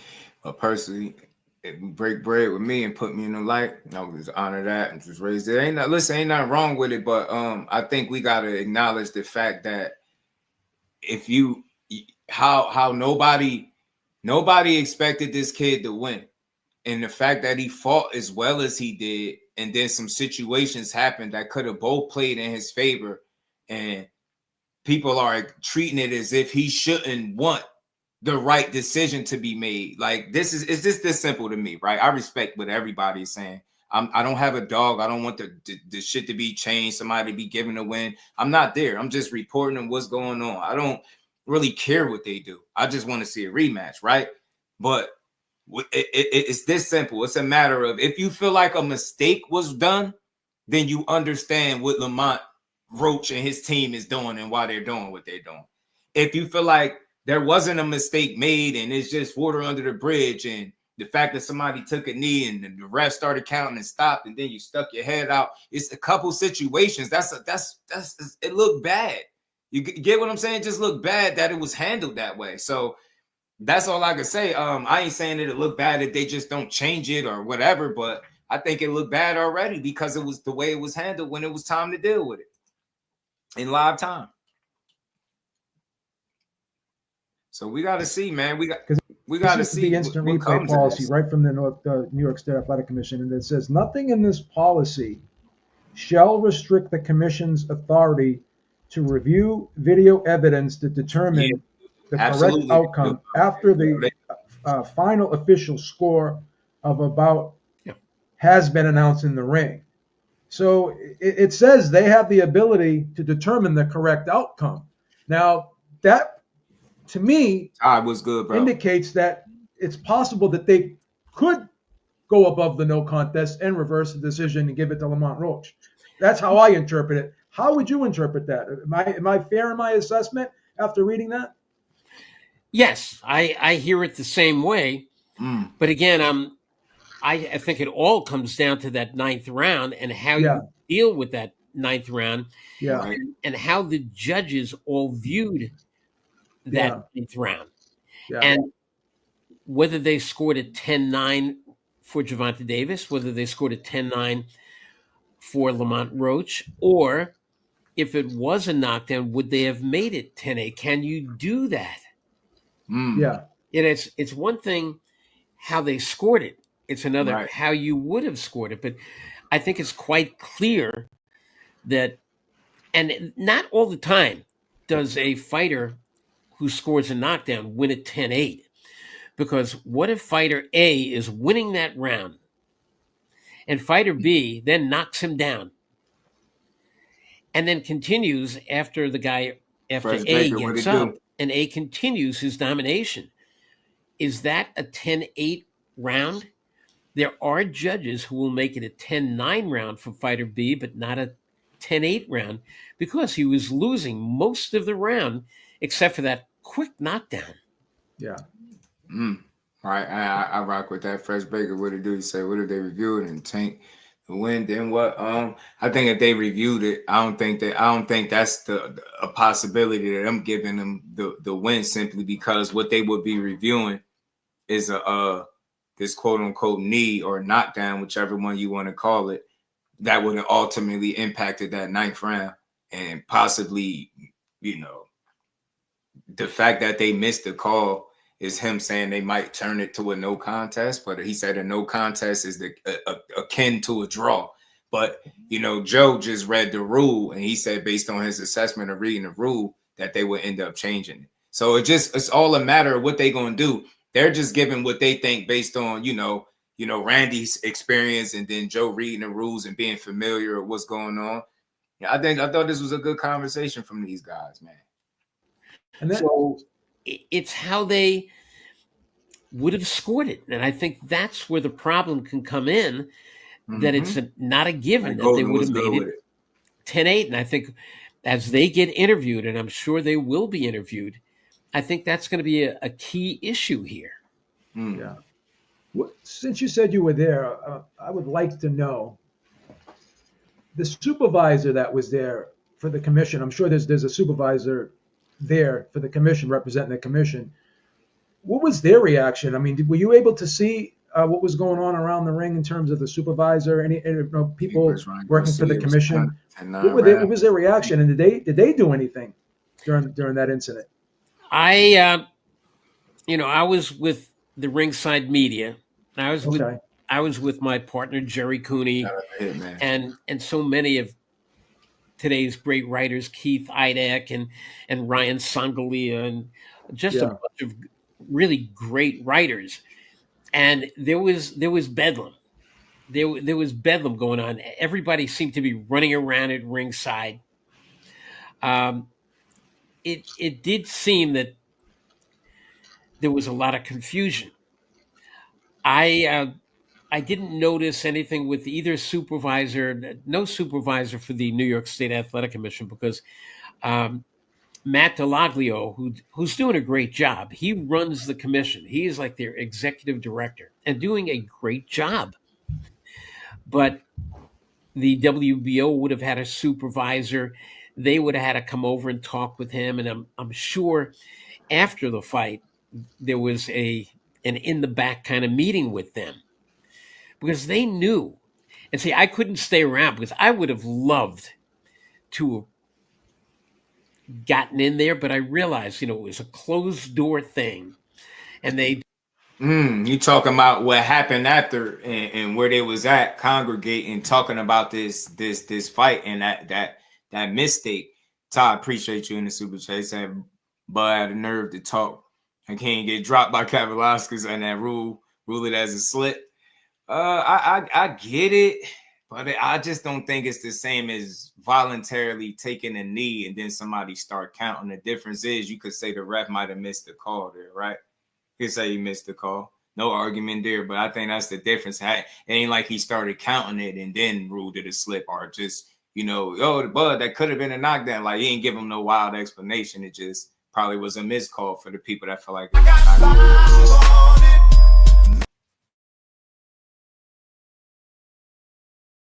As far as him, like, turning up, like, thank Father, what it do, homie? As far as him turning up, like, I see people keep saying that, right? If he would have ruled it a knockdown or counted and took a point, then Tank turns it up. And I say that is very possible, but that's a two-way street. And for both of them, it could be a double-edged sword for both of them. Maybe he feel like he down. Now he got to get it back. Maybe he step it up and it work in his favor. Maybe he knock Lamont Roach out. Maybe he step it up and it work against him. You get what I'm saying? Or Lamont Roach could step it up and it work in his favor, right? Or he step it up and it work against him. It can go either way. For me, I just think it would have truly impacted the round. And for me, I seen the moments for me that I thought Tank was turning it up and stepping on the gas, and can't nobody tell me that never happened. Lamont Roach just had answers for Tank's turn up. I said that yesterday. I felt like he had an answer when he turned up, right? Being able to be in there and fight him, answer back with counters, right? He surprised a lot of us with how he fought him. That dude was in there fighting. So I don't think that the round would have been drastically changed by something that Tank would have did. In my opinion, I don't see it. You know what I mean? But I could be wrong. You know what I'm saying? I could be wrong. And I'm only basing that on how all the rounds went. Nobody really took the fight and ran with it in any rounds, right? I was told by some of the people Lamont had the most dominant win, the most dominant rounds, right? So it's all what you've seen, but he very well could have turned it up and got a knockout. You know what I'm saying? Or he could have turned it up and it could have worked against him. We'll never know. So, it's good conversation though, man. Shout out to my guy, man. Let's get back to it. Y'all smash the like button, sub to the channel, man. Support the grind. Do not invite members of the media back there. They do not invite former commissioners back there. Nobody gets in. And I'm looking at my watch, and it's late at night. And if I don't jump on a Long Island Railroad in the next few minutes, the next train out of Barclay Center, which is just horrendous to get back to Long Island. The traffic's horrible. The parking, traffic, everything. Yeah. Forget it. The next train out is not going to get me back to Long Island until the sun is coming up in the morning. I said, what? Me staying here is not going to change the course of this fight. I'm out of here. Good night, everybody. And I woke up in the morning to exactly what I realized, that it was closed doors for quite a while. And I've been called by a few anonymous people from the commission who always stay in touch with me, and they told me it was basically chaos back there because the referee knew that he had really pulled one of the worst moves seen in boxing in many, many years by not ruling that a knockdown. So do you think, Randy, and I hate doing this because it almost looked, I can't say it was, but it looked nefarious. And do you think because of how it looked, that's going to add even more pressure to the New York State Athletic Commission to possibly overturn this and give Lamont Roach the win because it looks so sketchy. You want to say it wasn't nefarious, but I just can't understand. This is an experienced referee. It's hard for me to say it was incompetence. That makes sense. I understand that. Well, the two words usually come up. One is incompetence. Another is, and I hate this one too, when they say the guy is unscrupulous. I don't think it's either. I think he just blew it. Yeah. You see in football, blown calls. You see in baseball, blown calls. Right. Guy slides in. The umpire goes safe. They challenge it. He was out, or vice versa. There are calls that are made that are not correct. That's true. And Somebody in this mentioned case, that earlier. where you don't see actions like this very often, the referee, remember, every time out there, every fight is kind of like a fingerprint. Everything's the same, but everything's different. And all of a sudden, the guy takes a knee, turns around, whatever, walks away. Well, if a guy turns his back and he starts to walk away, to me, that's the same thing. Yeah, you give as a people knockdown. a You fair don't walk shake, over bro. to him and say, "Excuse me, why are you turning away?"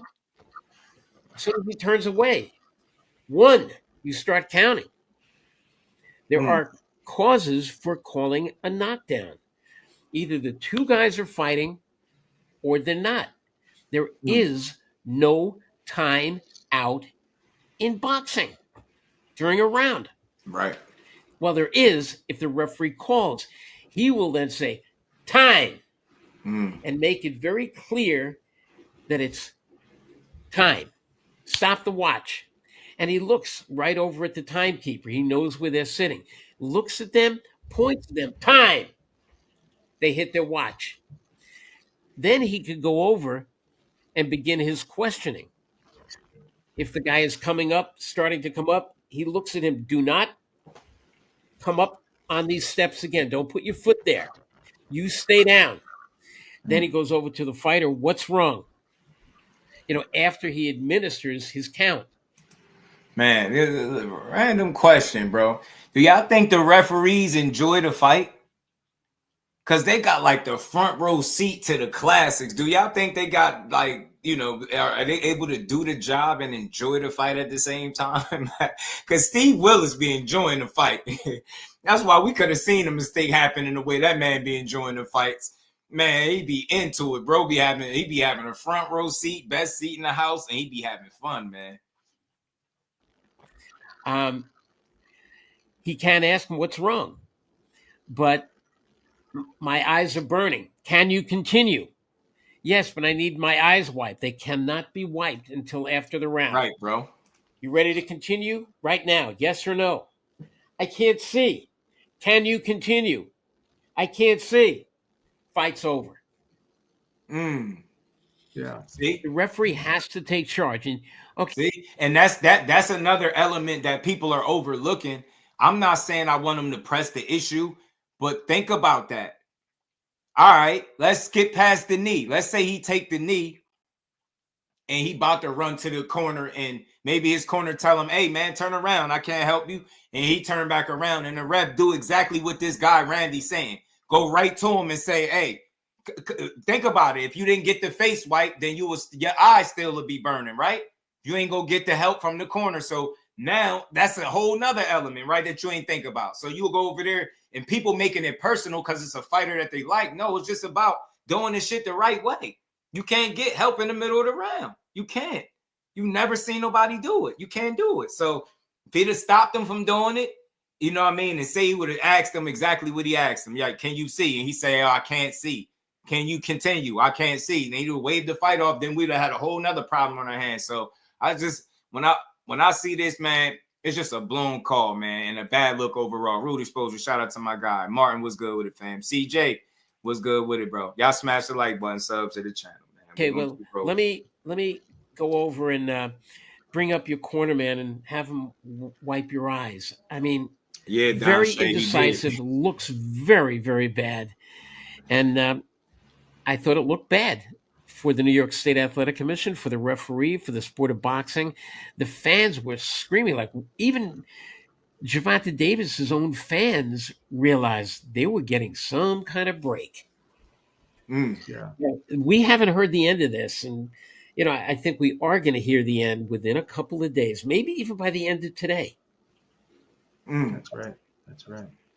So what was the opinion of the people that were there, press row, people that you talked to? Did they think that this fight was close?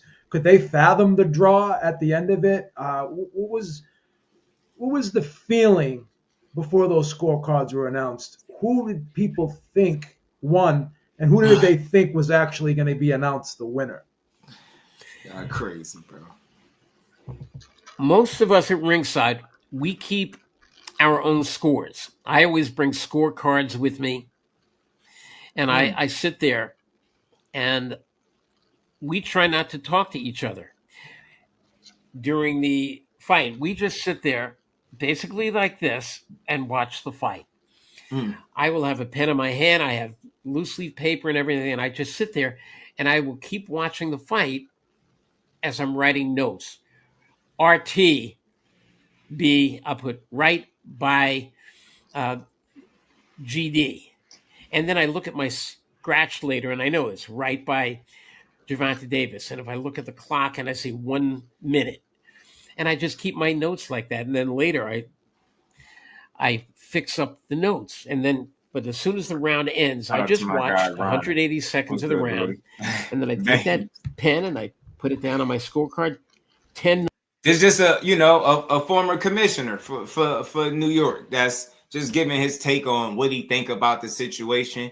He was asked how he would handle it. He gave insight. He just breaking it down. If anybody, and this has been a good listen, at least for me, I hope y'all got something out of it. He's been really down the middle and not having a dog in the race. He just calling that shit as he see fit. You know what I'm saying? With somebody with that amount of experience.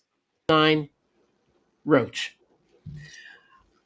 It sounded to me because after every 3 or 4 rounds, we yelled at each other. Hey, Tom, that's what he was saying. How you scoring it so far? But it could be Ready, like how you scoring? Jerry, how you scoring it so far? And I'll look over at Jerry. Oh, you got it like that? Okay. Wow, everybody had it close. Everybody did have it. Okay, so they did have it close. Okay. Yes. And everybody accepted the fact that this is a poor excuse for a world title fight, that these guys basically are friends and that they are fighting this like they're in a sparring match, which really, yeah, okay. There was, you know, I want to watch every fight be a fight of the year candidate. This wasn't a fight of the moment candidate. There were so many outstanding fights on the card. I thought that the Gary Antoine Russell fight, I thought his performance, he knew he had to win. He went out there and he did everything. He was fighter of the night. But these guys, Gervonta Davis and Lamont Roach, didn't fight one round where they really looked like they wanted to win it. One guy was just almost like robotic, and the other guy was almost the same way, pecking and poking and bobbing and weaving, and Gordon taking shots. no bad intentions on anything. It was a very Nah, I tough don't fight agree to with that, score. Gordon. Because You tripping. You how do tripping, you G. score a fight when nothing is happening? So Damn, nah, Gordon, you was good up until then. Damn. Nah, bros was putting bad intentions on some of them punches.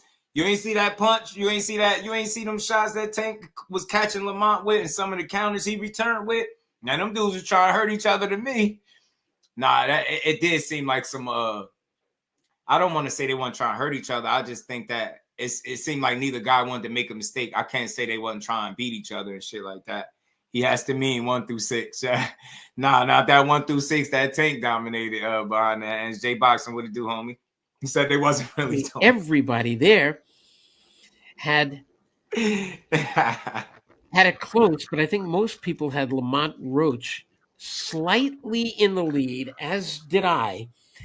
And I know that I scored a 10-8, even though the referee didn't say knockdown.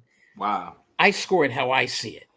So My friend did the same thing. My friend did the same exact thing you did, Randy. Did the same thing you did. Yeah. The judges can't Always score gloves, it pillows. 10-8 unless they're told by the referee knockdown. They weren't told knockdown, and they scored it as they saw it. So that 9th round is going to be a key factor in what we're going to be hearing either later today, or I really doubt it's going to go more than another 2 or 3 days of deliberation, and we're going to have an answer. So that, again, this is just a former commissioner giving his take. Like he don't, he has no say on anything that goes on, but I'm pretty sure he know the people that's involved. And I don't know. I mean, this conversation got out to a lot of people. Again, shout out to Ringside Reporter doing this thing. This was a good conversation. I think this is solid content to bring to people, just insight from somebody that been there, right? I'm not expecting much to come out of this. That's just me. Just the way boxing is, I would be truly surprised to see them change the outcome. And that's not something I'm banking on. What I want to see is them two dudes getting there and just rematch. You know what I mean? Shout out to my guy Ty back in the super chat. He said, seen bad calls in sports all the time that determine the outcome. Do they do anything about it besides talk about it for years and years later? You're right. And I always say this. Somebody else said that too earlier. Ty, you exactly right. I agree, 1,000,000%. But how do we feel? Do it change the fact that how we feel when they don't change them calls? How do we feel? What you hear a lot of people say in them other sports, the basketballs and the footballs, when they get to the playoffs and the Super Bowls and the NBA championships, and you see them type of calls. What's the first thing people say? It's fixed. It's fixed, man. It's fixed. And it's the same thing with boxing. It's just a bad look. So I think what might happening, bro, is people just talking about this shit for years on end, right? When they bring this fight up, they'll be talking about it, because I don't think we'll be talking about how they switched the ruling. I think we'll be talking about how Steve Willis, mishandled the situation in real time. And, nobody's above human error. He made a mistake. He made a couple of them, and he got to live with it. And the boxing world going to have to deal with it if whatever ruling they come with don't change the outcome. Like I said, I'm not banking on either one. I'm interested to see what comes.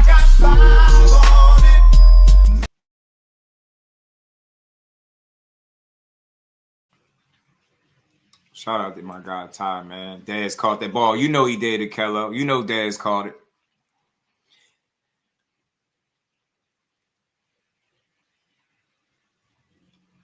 You know Dez caught it, man. That's that everybody know Dez caught that ball. It's a few more minutes of this, y'all. I'm gonna just let it get to the end, y'all. But that's what a lot of people feel like, bro. When you see a bad call in sports, especially team sports, that's the first thing we go to. They cheating and this shit rigged. That's the first thing we say. Yeah, this shit rigged, man. They cheating, man.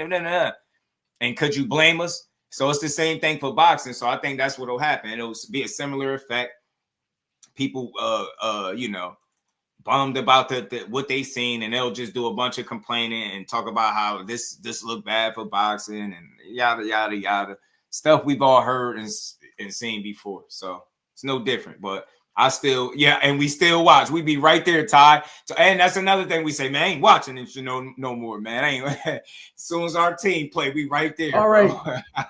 Good afternoon, everybody. I am here with the former New York State Athletic Commissioner, Randy Gordon. Randy, how's it going? Nice to see you. Good to have you back again. Nice to be back. Hope you and everybody else is well out there.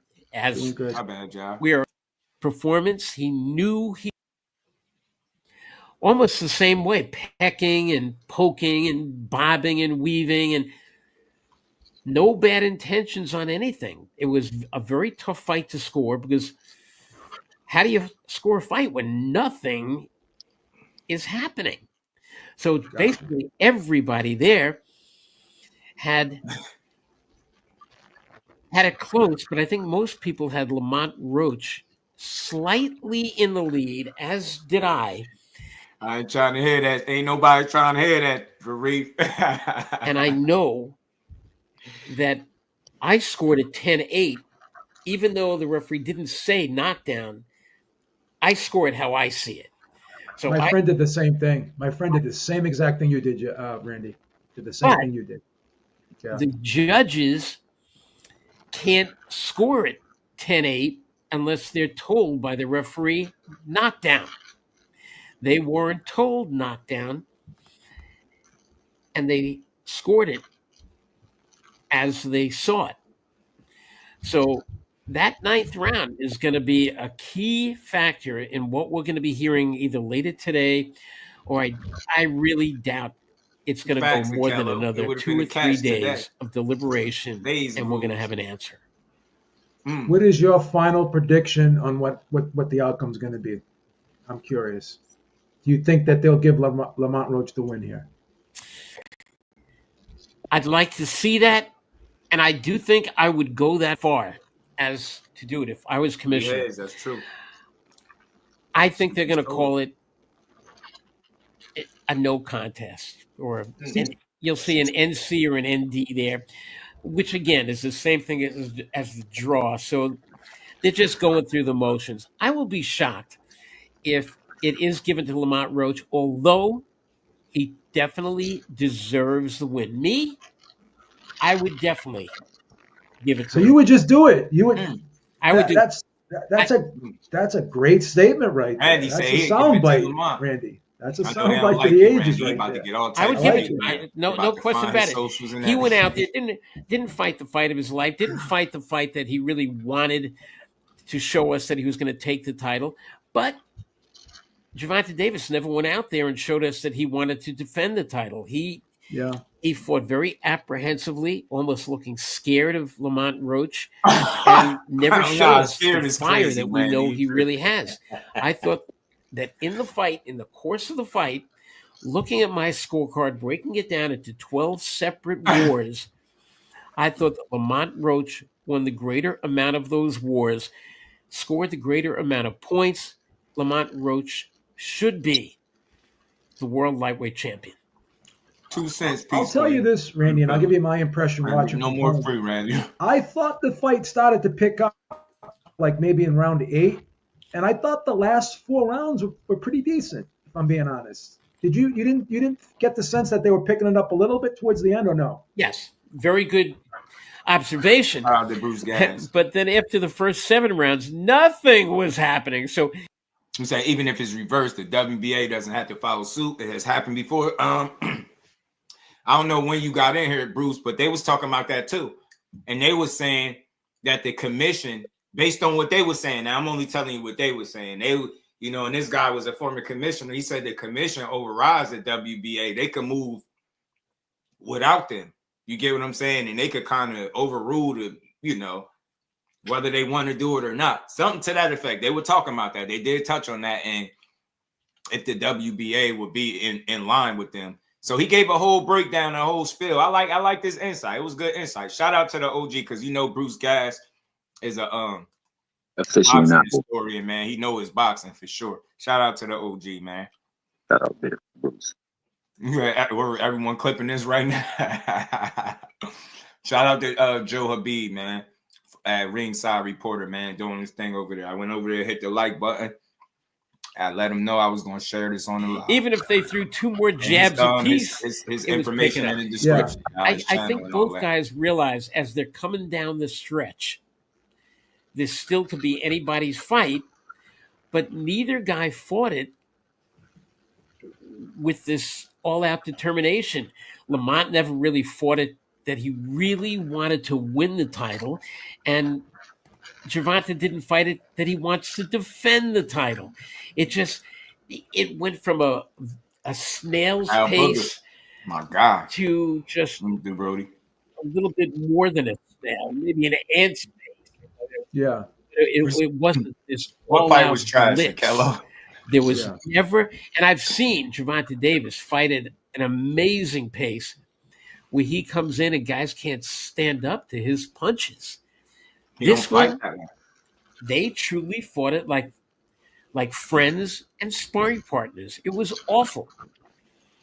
So again, tell me why Keyshawn and Shakur supposed to fight. Tell me again, because I hear y'all. Nah, I gotta pick a bone real quick, because I hear y'all talking about how he was holding back, how it was his friend. I'm hearing people really pushing that. Yo, it was a sparring match. So tell me again why Shakur and Keyshawn should fight. And they closer than them two are. Tell me again why they should fight. Tell me again, so y'all can hate them even more. The two most hated, get in the ring and then don't go all out on each other. You think people gonna let them live? They gonna hate them for real. Tell me again why those two men should fight each other. That's why I don't push that shit. I'm glad this happened. I'm glad. So all of y'all that's saying Tank held back, didn't want to hurt him, it was like a sparring match. Look, I'm not arguing with y'all. Respect to all y'all. But tell me again why we want to see friends fight. Tell me, that's just for people that feel that way. That's just for people that feel that way. Up until this point, you ain't never seen Tank Davis get in the ring and be apprehensive, not go all out, or whatever the case they saying, right? But now he gets in there with a guy that he was off in the presser with, right? And then he ended up getting in there. Now y'all telling me he ain't go 110. You know what I'm saying? Y'all telling me he wasn't Big 8? Nah, bro. Tell me again why Shakur and Keyshawn need to fight. Keep on making my case for me why I don't want to see that shit. Because it's some type of attachment. If y'all believe that they held back, it has to be some type of emotional or some type of attachment that's stopping them from going 100 miles on each other. It has to be. Because they really saying that. Yeah, it was like a glorified sparring match. Damn! Randy going crazy. Randy, they about to find Randy's socials. They about to go nuts on Randy, man. So real good inside. Telling you, said because they are champions in the same weight. Y'all smash that like button. Sub to the channel. We're going to keep building. Tank wanted Shakur to be his friend. Wonder why. Because they did. Hey, Jordan, I could cook people right now. I could cook people right now for the shit that they've been saying because they exposing themselves. They exposing themselves. When it's cool, when Corby wants smoke, they like, yeah, nah, he a backstabber. Corey don't want no smoke. Him and Keyshawn gotta fight. Why? So y'all could be mad the same way y'all mad at this fight? Randy out here tripping with the church's money, too. Remo said, I got a question. Dude, what's good, Remo? Said they got a 5 mils. Rod, what it do, man? Shout out to my God. Appreciate you, bro. Y'all smash that like button, sub to the channel. Yeah, tell me again why they should fight. Hey, you get me? Hey, Al Booger, tell me again why them friends should fight. Because that is coming from Tank supporters, and I respect their opinion. But I'm just saying, so again, y'all want to see 2 more friends get back in there? Tell me again why y'all want to see them friends get in there and scrap. Yeah, man. Leave that shit alone, man. Leave it alone. I want to see them beat ass for people that they want to fight. I want to see people fight guys that want to fight them. Not 2 guys that's mutually like, nah, I'm good. Nah, I'm good. Nah, I'm good. If they got to be coerced into a fight, bro, we might get one of these. We might get a sparring match. Then y'all gonna really be mad. Nah, man, I knew Shakur was fake, man. He couldn't even go 110% on his friend. Like we ain't just see this fight. So I just wanted to throw that out there. That was my rant of the day. Chill out with the friends fighting shit. This is a prime example of why it don't need to happen. But nah, all jokes aside, I didn't feel like it took a little while to pick up, but that's to be expected. Tank don't throw a whole lot of punches. Lamont Roach was fighting a very smart, disciplined fight. He didn't want to make a lot of mistakes. Obviously, you know, we know for obvious reasons. So I get it, man. I don't think they was straight up fighting like friends per se, but they were fighting like they were familiar with each other. And the fact that it wasn't a whole bunch of, it wasn't a real busy pace. People felt like they left something in the ring and didn't go out on each other. Shit, that damn hook that that straight that Tank caught Lamont with, and then Lamont fired back with his own shit and like, you know, gave him a little wobble in the legs. Can't tell me they want to try and hurt each other, bro. I seen people try and seen Tank trying to punch through him at a point. You get me? Shout out to Troll, man. I don't want to butcher your name, man. What's good with it, bro? You was casual, you just want to see fights, rematches because adjustments, yeah, it can be made. And trilogies for the close ones, y'all. I don't care if it's friends fight, not some will, some won't. Ain't my peeps. I don't care, just fight. Nah, I get it, but I'm just saying for the people, not everybody, for the ones that's pushing that they left something in there, they didn't go 100 miles an hour on each other or 110% because they cool. I don't want to hear nobody pushing that friends need to fight each other. That's all I'm saying. I'm just calling people out because they can't have it every which way. I can't believe they waited till Big Ape got to this fight. Now he out here fighting friendly. See, y'all really don't represent Tank the way he need to be represented if y'all think that. Because I bet you he won't say that. I bet you he won't. He better not. I don't give a damn if it really was true. He better not come out and say that. I bet you he won't say that. What's that? He was taking it easy on Lamont Roach. You get me? Yeah, you think he was taking it easy? Man, I don't think he was taking it easy on Lamont Roach. It's hard to get rid of roaches, man. No disrespect to Roach. I ain't calling him a roach. My man really like the roach thing is like a thing now. Like, you get me? He hard to get rid of. And shout out to my guy behind the hands because he made a great point. Let me find out Tank done turned Lamont Roach into a legacy fight.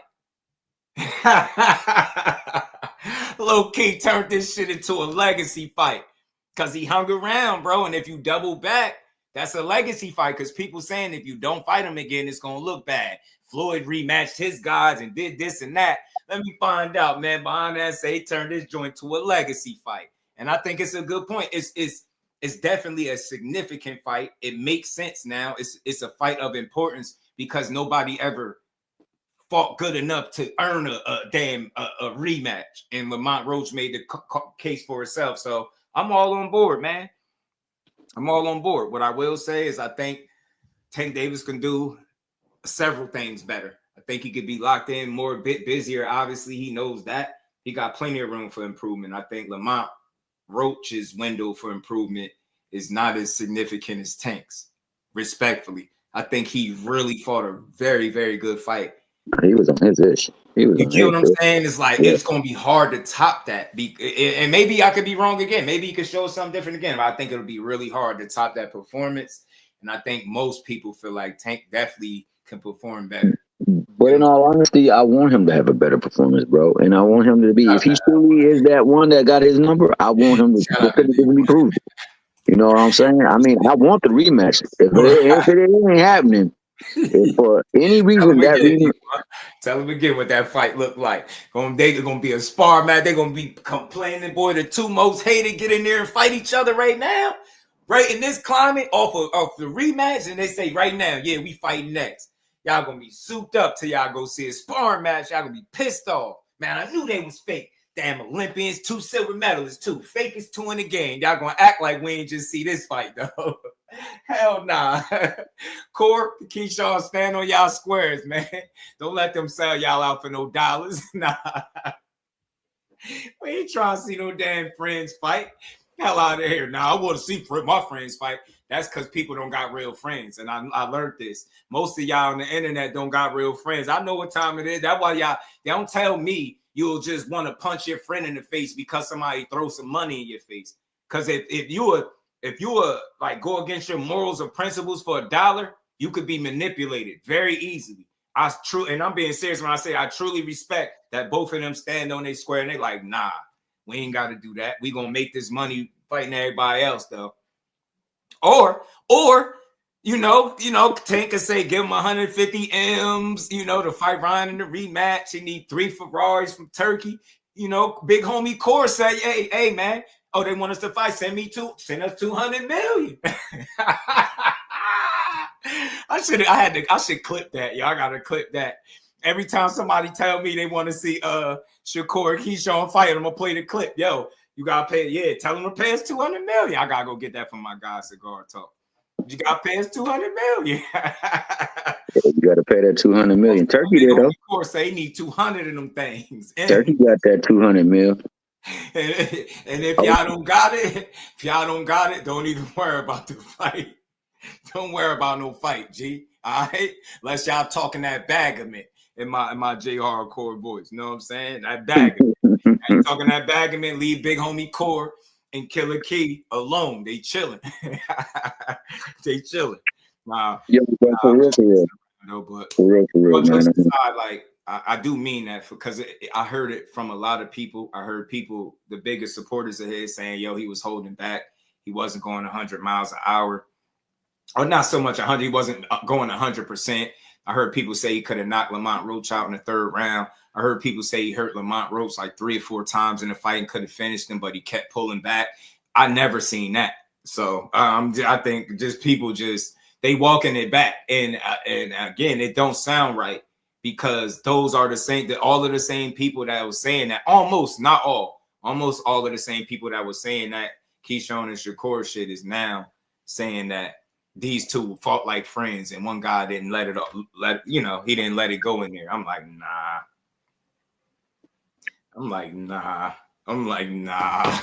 So this was a good build, man. He asked some really good questions from. I got you, bro. He asked some really good questions for this dude. This was a good conversation, bro, for the people. Damn, I didn't mean to do that.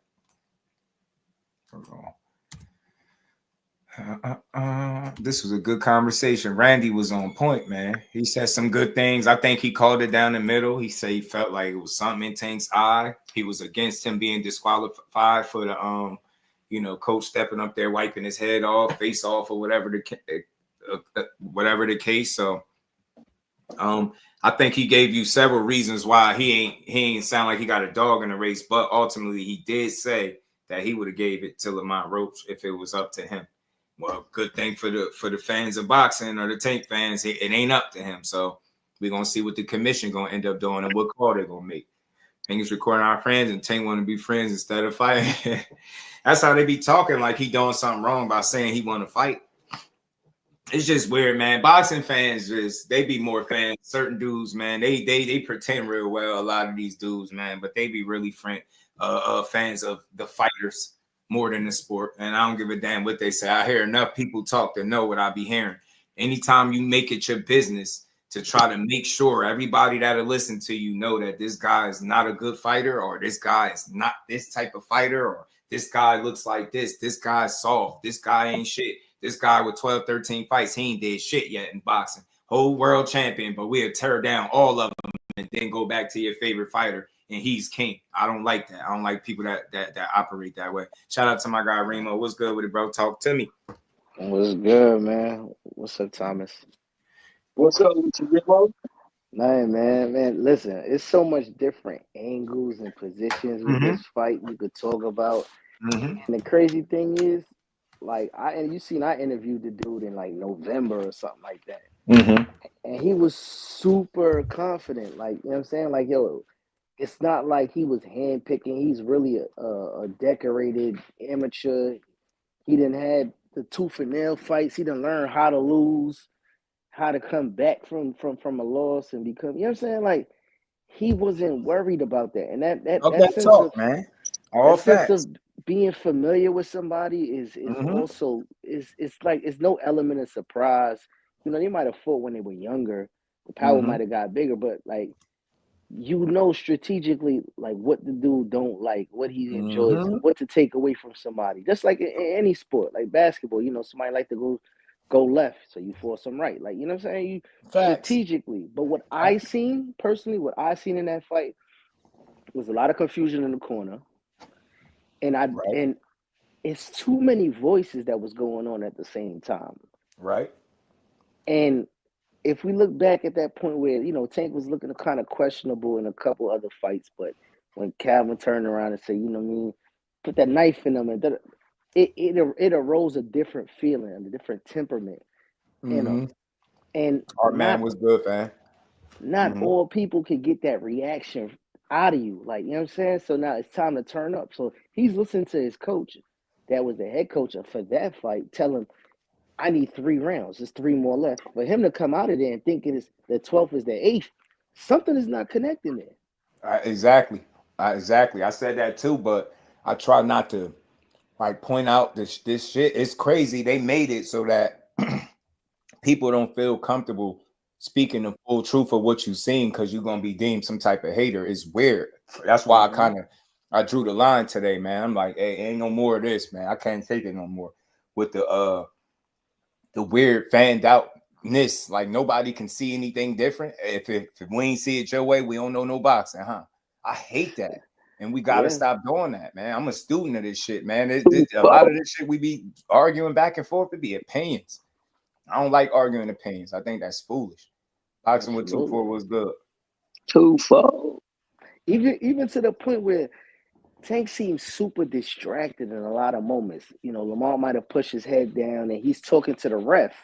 And as he's addressing the ref, he's getting punched in the face addressing the ref. Right. Like, it's like certain elements, I think that he's not 100% locked in. You know what I'm saying? But you know what? Go ahead. I'll say this to that. What was Lamont Roach's selling point?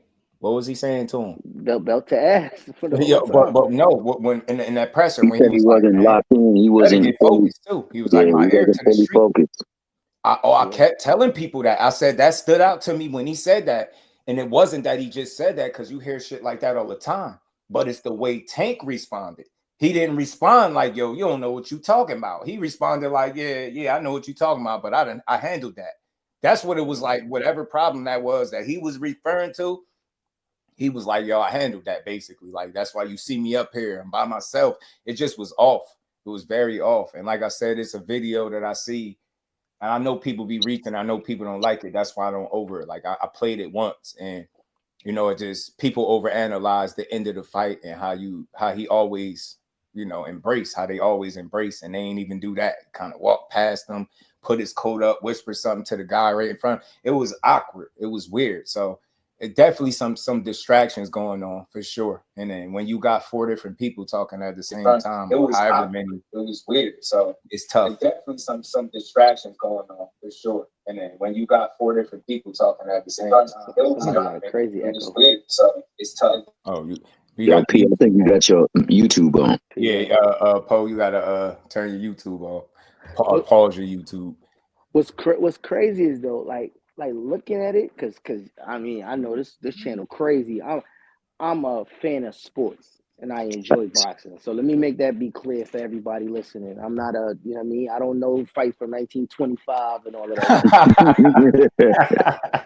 But I know sports. Like, you know what I'm saying? Bro said he had to let y'all know. Yeah, let y'all Look, know. I ain't been watching fights since the 1920s, bro. But don't get crazy on me. For a person that don't do boxing, and I tell you this all the time, I tell you in front of these people, somebody that don't do boxing on their platform primarily, and you doing fashion, you talk a lot more logically and sensible than a lot of people that have channels. And I mean that respectfully to anybody. Like you, and I think it's because you don't champion just one guy. You just calling it how you see it. And I think anytime somebody does that in this boxing space, they got something to add.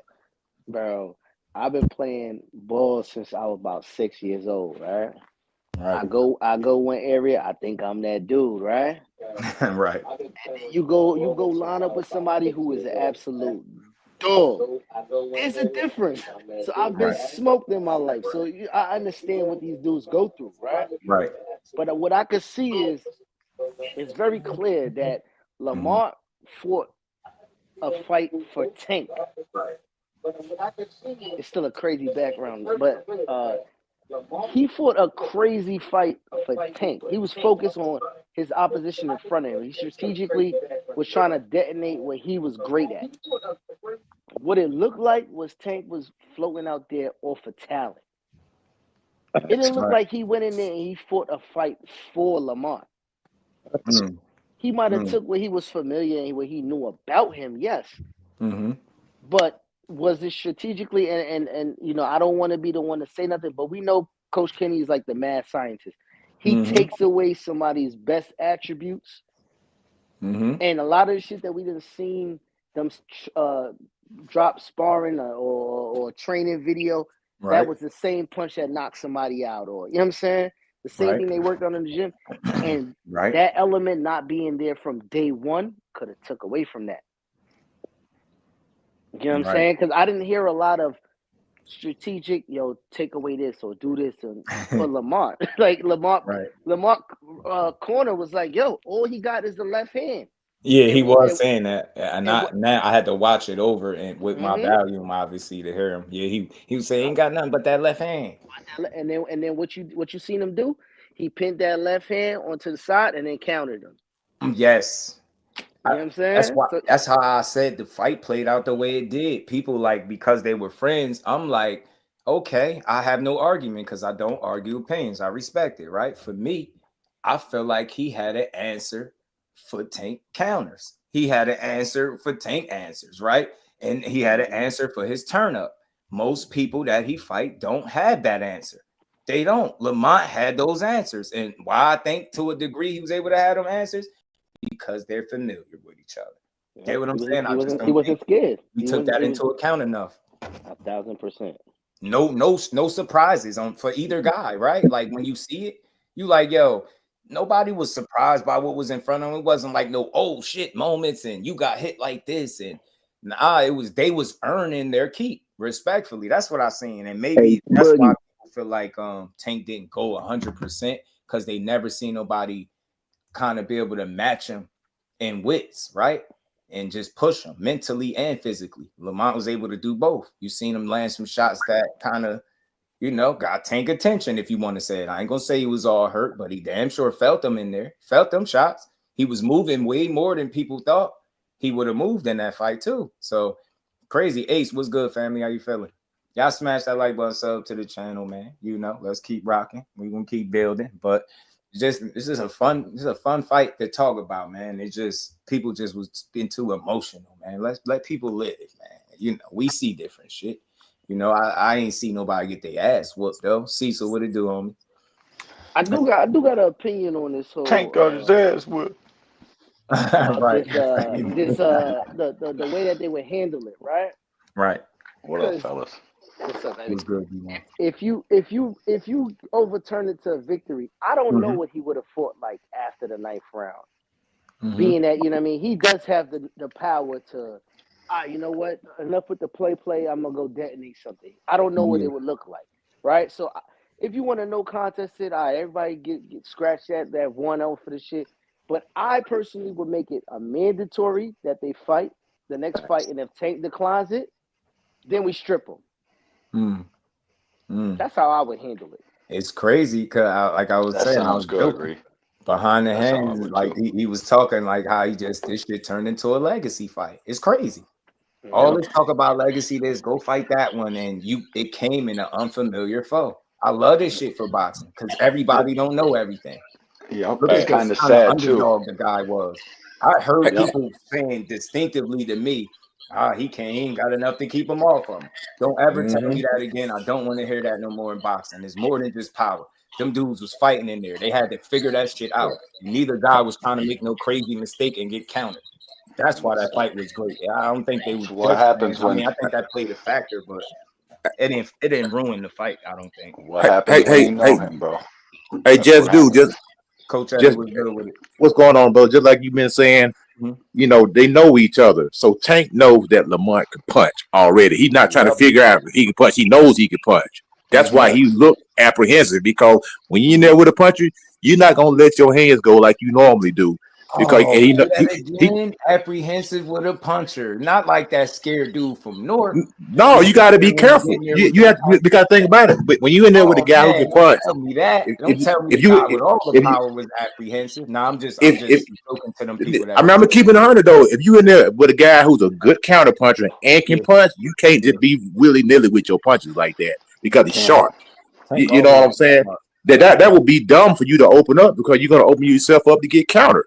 And by a sharp puncher, and I hear people saying, well, if they would have scored the knockdown, that Tank would have fought different. Who's not to say Lamont wouldn't have fought different? Because now I'm ahead, and I know I'm ahead. I'm gonna step on the gas too, because now victory is in my grasp. You're a boxing coach. Why would somebody step on the gas if they know they're winning the fight with a known knockout artist? But you gotta solidify it. You know you in there with an A side, bro. You gotta Well, he knew he solidify had it. to solidify it anyways, and he didn't solidify it, bro. That was the But most that's your mundane, fucking glorified sparring match ever, bro. hey. At That's the what end it of the day, was. everybody. Champ, you know that. I had Lamont winning the fight. Some people had Tank winning the fight. That's all good. You know, Yeah, I don't think it is what it is. because he kept telling people he had skills and sneaky power. He never once. I don't think he ever. Lamont's the real thing, bro. I never heard him say, Lamont. "Nah, he trash. He ain't good." But you know, he'll eventually talk like a fighter talk and be like, "Yo, it's levels, and I'm gonna do this." That's regular shit. But he did acknwledge him as a talent. Hey, Key, get that sad, bro. Maybe Nobody giving Lamont credit for fighting. He's legit here now. Now he's right on the scene. He's one of them ones, and we were telling these dudes beforehand. Don't give a fuck, though. How you feeling? Shout out to y'all know everybody respect, James Toney, right? But it was a guy by the name of Reggie Johnson who gave James Toney spit. And I thought he beat James Toney. It was another guy by the name of Montel Griffin who had James Toney's number. And sometimes you just don't never know who got your number, and it could be that Lamont just may have Tank's number. That's why they got to run that. I don't think he's got his number. Tarver and Roy Jones. Add that to that. Those fights were decided way more like you knew those guys beat him. Like you guys are acting like Tank got beat up or something. It's ridiculous, bro. It was a close fucking fight. Nah, he ain't get beat up, bro. But like just a lot of people was waiting for a moment like this, bro, and they taking you guys couldn't wait, bro. That was a fucking ridiculous. Got their ass whooped. That's a fight where nobody should lose fan. Hell no. Performance-wise, nobody. I think people should be all in for a rematch. That's what I feel. We got another guy. Another guy. Yes, no, he could be there's another big dog. Because he said he was willing to do both. It's great for boxing. Fighting Shakur, I said, man, let's get it. My kind of talk. I love it. Shout out to Lamont. Hey Eddie, shout out to you. Shout out to Eddie, man, because I had to come up here just to applaud his knowledge. A lot of people don't know about Reggie Johnson. I'm from H-Town, like a lot of people already know. Reggie Johnson, the first champion ever in H-Town. That's real talk, bro. Shout out to Reggie Johnson. Yeah. James Toney couldn't fuck with him, bro. It's just one of them ones, bro. Styles make fights. You know what I mean? Right. Shout out to everybody. Mr. Boxing Fanatics was good, man. He did say Roach was A+ at the conference. I think that type of respect. So I tell you, because he been in there. Even Core talking about Lamont Roach and vice versa. Lamont, I heard what Lamont thought about Shakur. I heard what Shakur thought about Lamont. Say that's a real one. He said he fought him. He said he can tell he was in front of somebody that know what the hell he doing.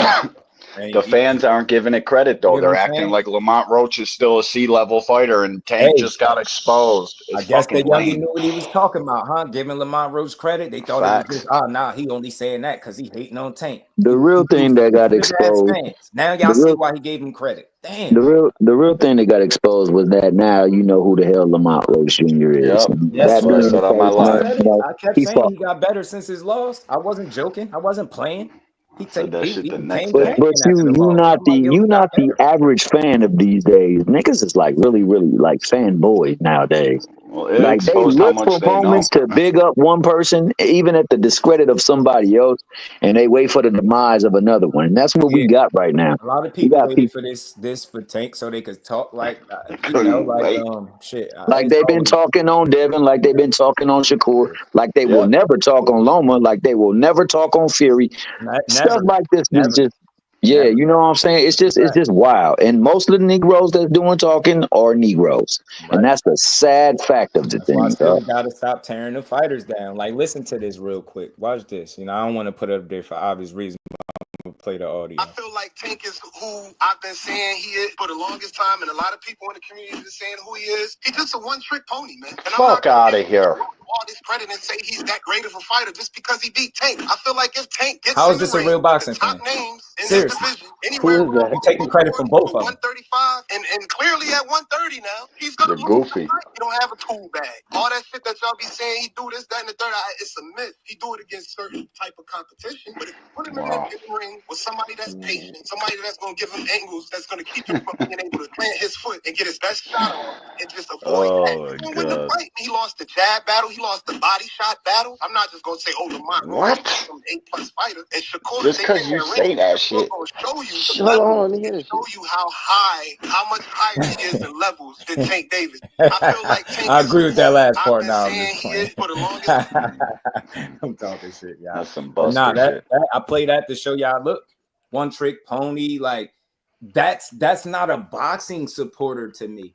You got up here. I get it. I understand your take, but you took away from both fighters. You went from downplaying Tank, moved on to Lamont Roach. I'm not about to give him all this credit. Yeah. Shut up. Why not? Look at the numbers, dummy. He was a crazy underdog. What you mean? You're not gonna give him credit? You're not a only way you prove yourself. How you prove yourself in this shit is fight another top dog. Wasn't what they said they was, as opposed to somebody being better than you thought they was. That's what happened. Tank still Tank, bro. Lamont, their prediction was wrong. A lot of people gave him credit, and I'm not. Denny Green, baby, Denny Green. They were who we thought they were. Hey, but at the same time, you got a lot of Tank fans who was pushing that narrative too. That Lamont was a nobody. Yeah, I mean, not me. What? Those don't really be Tank supporters. See, they Tank. They just fans. Nah, they not. No better, man. Don't trash the opponent and then expect credit for it. He won the fight was going 12. So he said it. That's why put a bet that it was going 12. Couple of y'all was on point. That's why I'm not. That's why I'm not buying the whole Tank was off. I think Lamont was good. Lamont was prepared, and he was on top of his game. I don't think Tank was off. Like I said in the comments, he landed that same thunder he put people to sleep with. He landed it. He did a lot of the stuff that he normally do that we see him notably popularized for. But I see a guy, Lamont, who was mentally prepared. He wasn't going. Period. And I don't punch. I don't think that makes Tank off because he got a draw. I'm saying this to there's people in the chat that's saying that stupid shit. But just because he got a draw doesn't mean he had an off night. He fought a guy that was ready. That's what it was. And you got to give Lamont Roach his props and say, hey, that dude was ready for a high elite level fight, and he showed up. Period. Right. Yeah, I that's what I chalk it up to more so than because it's like once you start saying somebody off, you're not fully acknowledging what the other guy did. But do I think he could do better? Yeah, but I think it was more so that being familiar, like I keep saying, than being off. You know what I'm saying? It wasn't. You could see the way it looked. There wasn't no surprises. It wasn't no shits. It wasn't a lot of those moments, and I think for good reason. And like dudes wasn't making no stupid mistakes. Those two dudes look like they've been in front of each other before. And I'm gonna see if you gonna make a mistake before me. I got a question. I got a question though. All right. So usually in any sport, right? The dudes that you usually play with all the time, I mean, you know who's one of them ones. They might not have got the same opportunities to play. You really know who's one of them ones, right? So you hear from Hitchens, you hear from even from Keyshawn and all of them. They like, yo, Tank got a deep bag. I'm not seeing this shit, right? And I'm not saying that it's not there, but my thing is he got to make a decision whether you in it or out. That's my problem. Because it's either you want to be retired. If you want to be retired and you got to get out the way. But if you half step, this is what we get. This is what comes out of this shit. Because I never seen Kobe talk about, you know what I'm saying? He was going to move like this. And when he was done, he was done. Got fat and all of that. It was over. But when he was locked in, he was 1,000% engaged in everything he's doing. And the dude saying the fight is off one day, then it's on, then the camp is there, and then nobody at the press conference. The shit don't look consistent. That's my thing. So all of this bag of tricks, if it ain't there with the focus level, is either get the fuck out the way or show us what's the special part that we didn't see yet. That's my only gripe.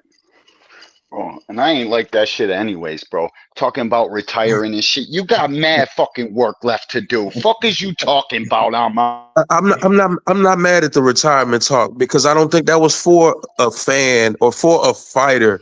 I said this before. I felt like he was threatening PBC to get their shit straight with his pay or something financially. Otherwise, he was out. That's what I think the retirement talk was. But a lot of people taking it as if though he ducking this guy or don't want to fight. No, I don't believe it had anything to do with any fighters. I think it had everything to do with we just watched him and Lamont Roach have a press conference in a middle school auditorium or wherever the fuck they was. Now, all I'm saying is he probably wanted his shit straight. I'm not mad at him saying I don't get mad at these fighters saying whatever they say. They can tell you whatever they want. You know what I'm saying? Hey, Mo City. But Mm-hmm. when he decides that he's gonna be his own boss, a lot of that shit falls on him though. When you even in him saying that, that's only a limited truth. That's limited. If that's the case, Tom Brown ain't standing right there. That's what I mean. That's limited. That don't mean that much. No, but hear me out, right? When Canelo is hey fellas, y'all remember that movie Undisputed with Wesley Snipes?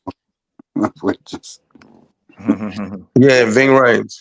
Yeah, yeah. Anyway, you remember that scene where he was in this jail cell and said everybody gets beaten.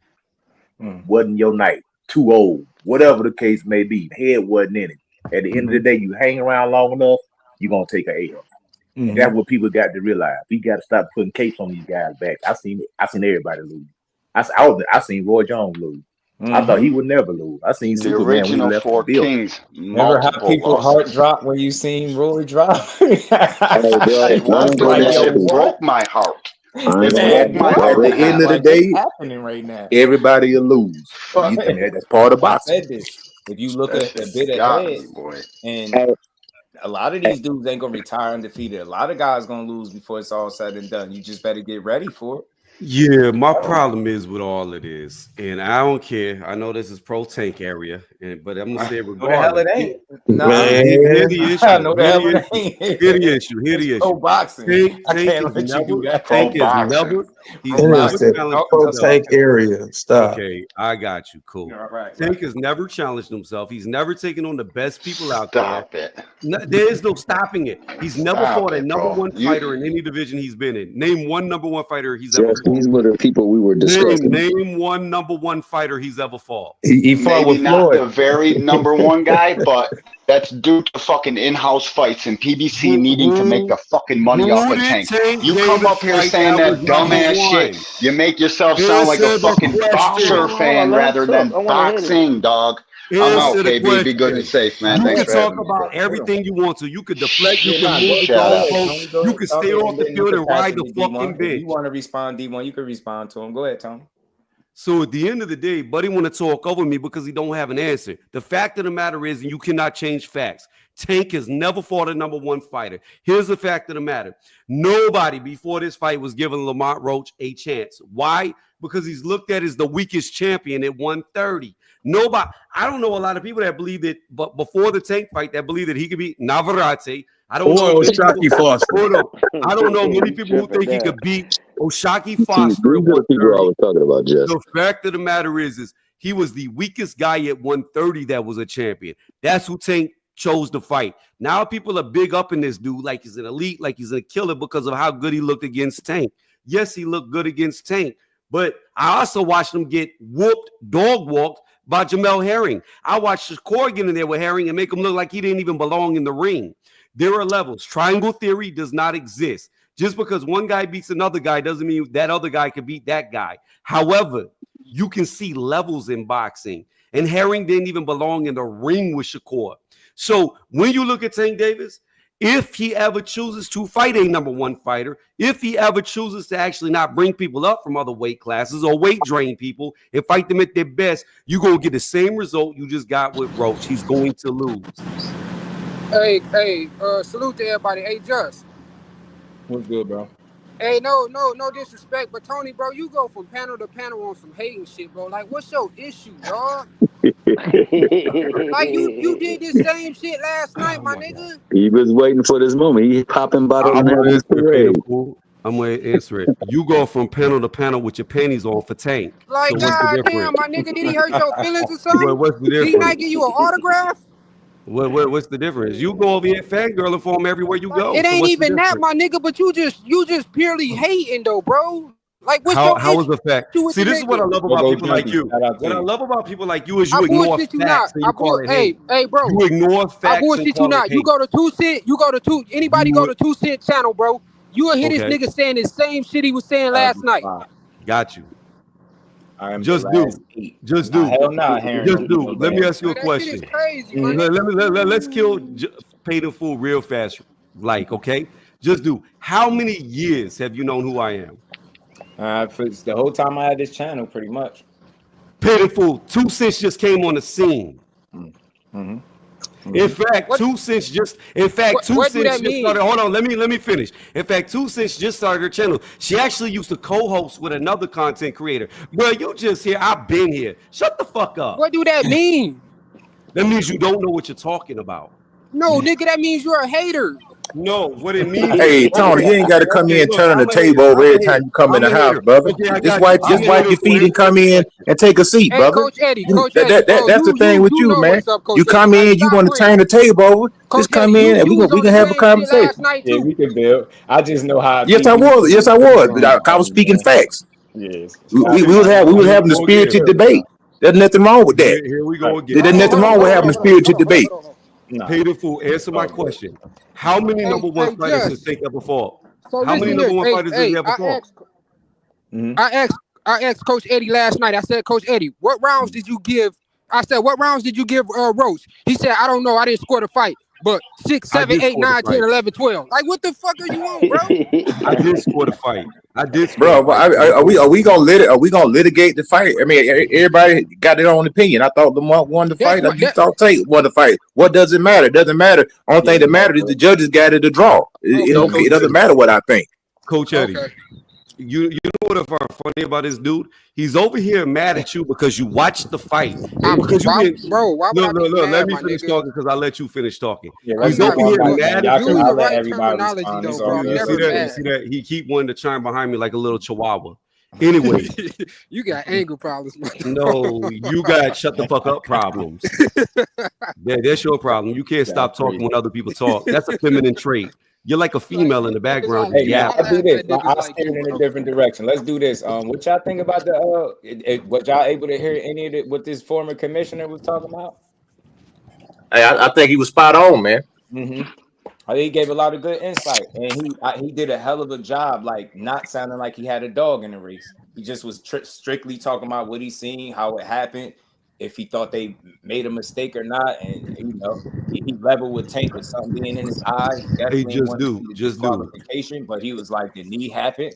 You get me? Like it was some mistakes made. He said it's a blown call, and he said they might have to change it to something. You get what I'm saying? So maybe a no contest. I don't really care for that. I'd rather see a rematch. You know what I mean? Y'all messed it up. Y'all missed it in real time. The hell with it, because it's just gonna be more shit being talked. And then if that possibly even ruined the rematch because the ruling got switched, that's corny. I'd rather just see them but just do real quick.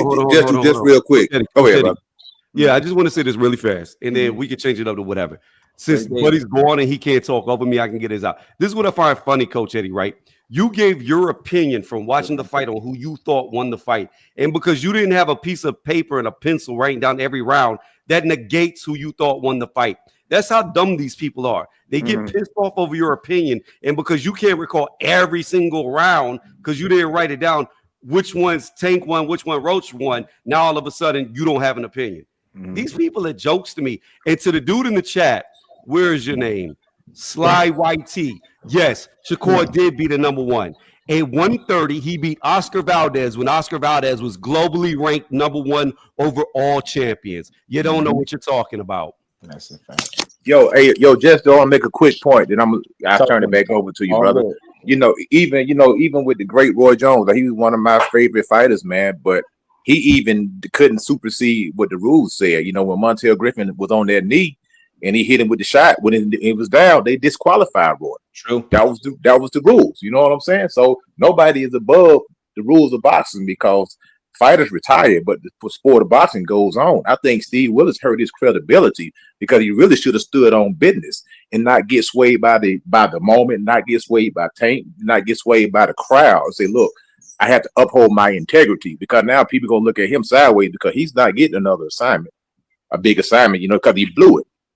You know what I'm saying? So if he would have stood on business, people would have respected him more because at least he honored the rules to the letter of the law.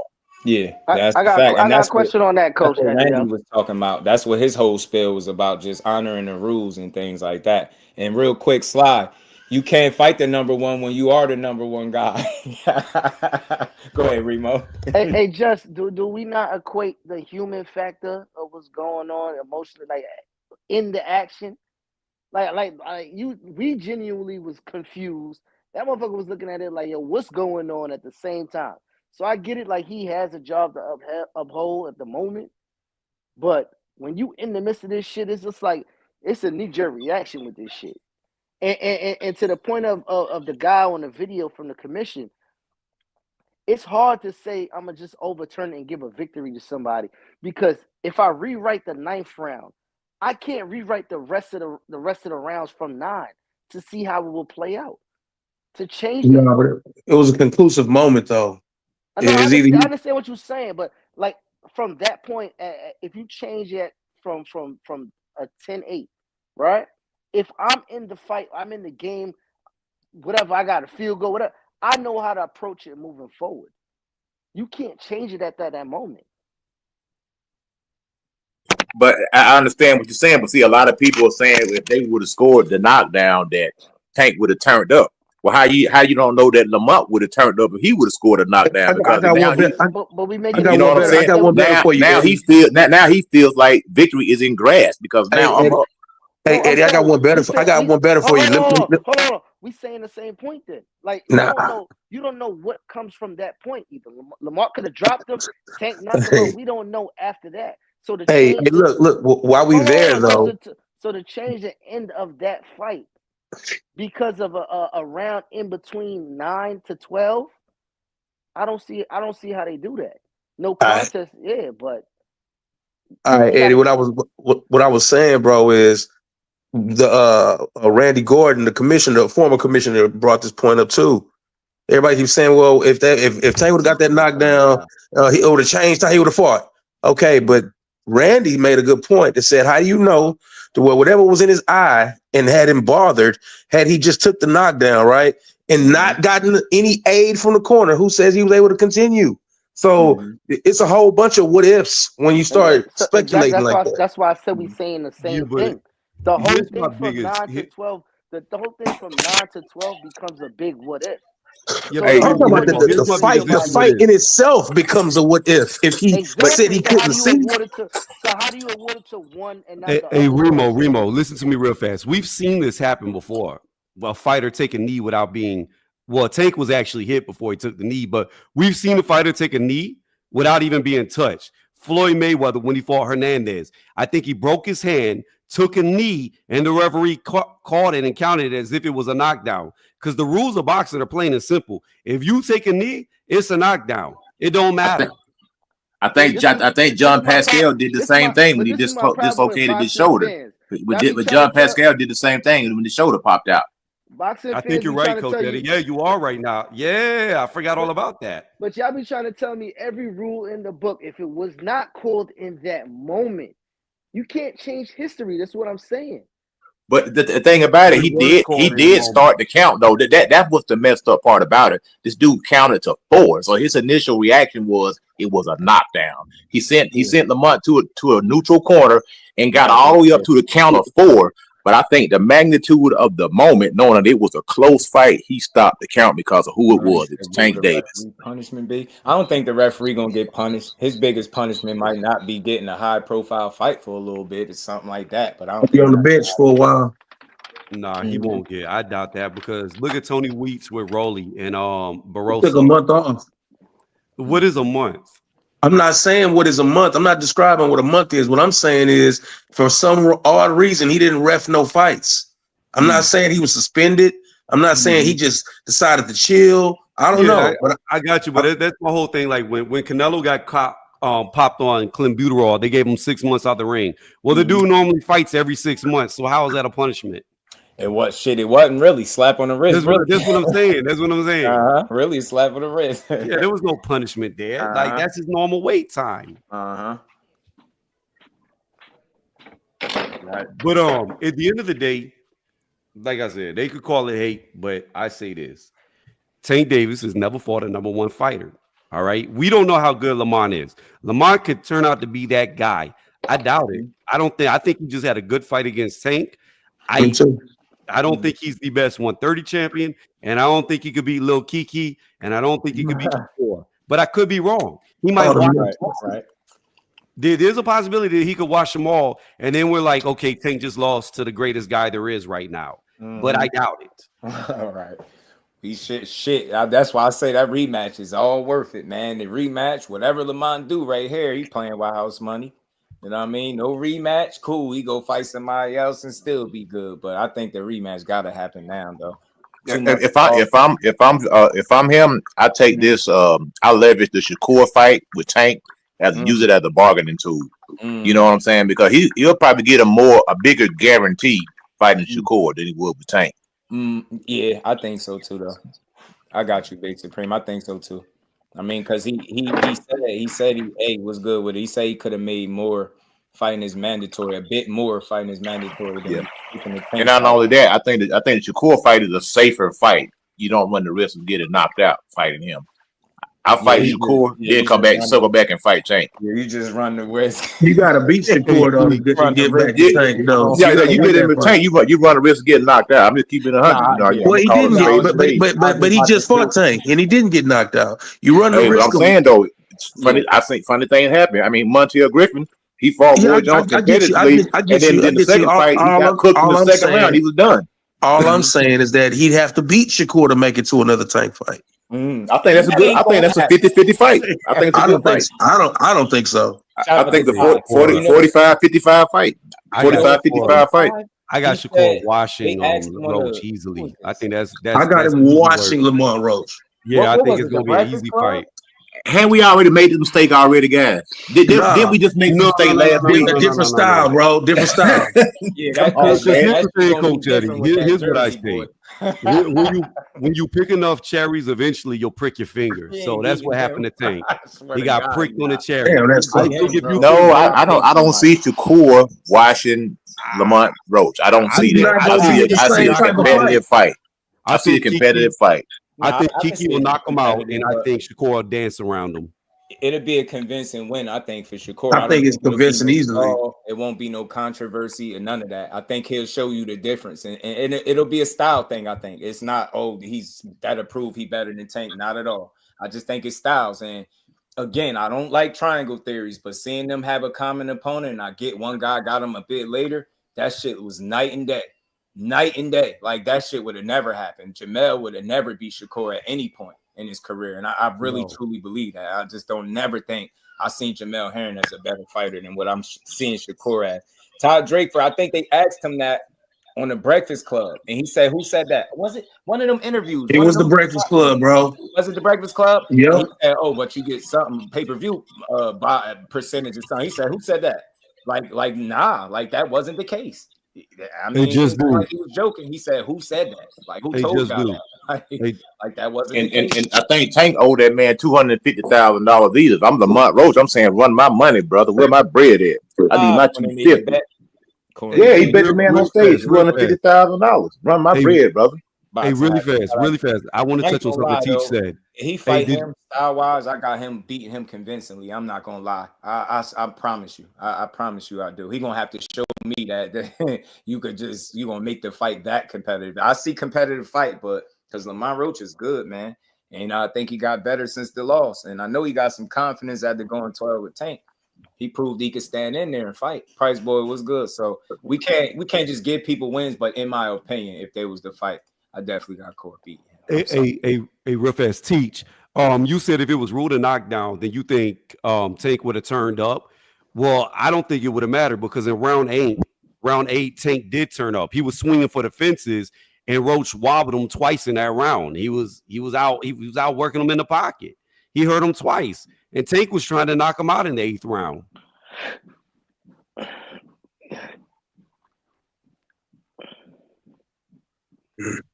Right. You know, the thing about boxing is always together. It's always a guy that you don't expect. It's always the guy that you don't expect to give you the most trouble. People always look at the fanfare, man. Who would have thought Ray Mercer would have gave Holyfield or did Lennox Lewis like that. A lot of people thought Ray won both of those fights. It's like we be looking at just the name alone instead of the matchup and how guys match up. And that's why I say the entertainment is in the matchup. That name is for the casuals. We shouldn't approach these fights that way. We should be full well knowing what Lamont Roach was. And I feel like way too many people overlook what he was because of a loss to a herring that they seen Shakur watch. You get what I'm saying? That shit is in people's mind. Didn't he get dropped in that fight? Somebody said it was behind Exactly. the head. Lamont almost stopped Herring. They don't ever mention that part. Yeah, Lamont, if he'd have started sooner, I think he would have won or got that stoppage. If he had 40 seconds in the round, Herring was going to sleep. Man, he hurt him now. He do got sneaky power. That shit just come out that's of what nowhere. I'm saying. Like that shit just came out of nowhere. And if Tony Review said that Belichick was going to give Keyshawn a tough time. Yeah, Belichick got cooked. I told y'all that wasn't gonna happen. I told y'all. I said Keyshawn gonna stop that nigga in 4 rounds, man. That nigga ain't I knew it. It's a style thing. Like when that Navarrete shit, I was like, yeah, that dude can cook. Navarrete's garbage, man. That dude's trash. But I'm like, Keyshawn just looked like he on something different that dude not on. And I don't think the shit that gave Navarrete hell is gonna give Keyshawn trouble. I don't think so. Just a smart dude, man. I don't think Navarrete trash though, because he did Valdez. I don't think he's trash. Well, he did so doggone slow, man. He's slow as molasses, man. That dude has no hand speed at all, man. Yo, he did Valdez very bad though. Nah, he did. He gave me something. He gave like me the hardest laugh. 6 rounds, bro. Yeah. He did him bad. He gave me the hardest laugh for 2024. I was laughing for and you was here, Big Supreme, when I was laughing for 2 straight minutes. We was dying. I'm like, damn, he yo, ass. But yo, I'm gonna tell you a little secret. All those all action guys that fight all action, they all action in the gym too, and they don't have a long career. That's how they do fight all the time. So they get beat up. See, you get damaged in the gym more than you do in the fight, man. Facts. I ain't gonna lie. Toro Gotti's one of my favorite boxers ever, man. Yeah, he never have a boring fight. Yeah, I mean, you gotta respect it. Anybody that get caught, I think that's crazy to get in there and approach it like that. Like I'm not getting in there trying to trade shots to see who go to sleep first. You got to be a little off to get in there and do that. Yeah, so Gotti was on that. Yeah, Gotti was on that for sure. Hey, do they make a second exemption for him to go and fight up at 35 again? How does that work? They haven't done it yet.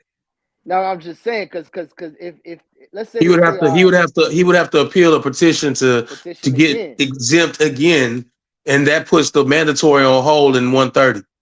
Exactly. So somebody would get step aside money if he was to fight another fight at 35. But he would have to get the okay to do that though, right? Yeah. Absolutely. Yeah. In my opinion, if he get another Tank fight or if he gets a Shakur opportunity, I would vacate my 130 belt because you can hang that up. He looks better at 135 anyway. He looks much stronger. He's more he does look better. But what I'm saying is, I would hate for him to go through the trouble of dropping and gaining to keep this this act up.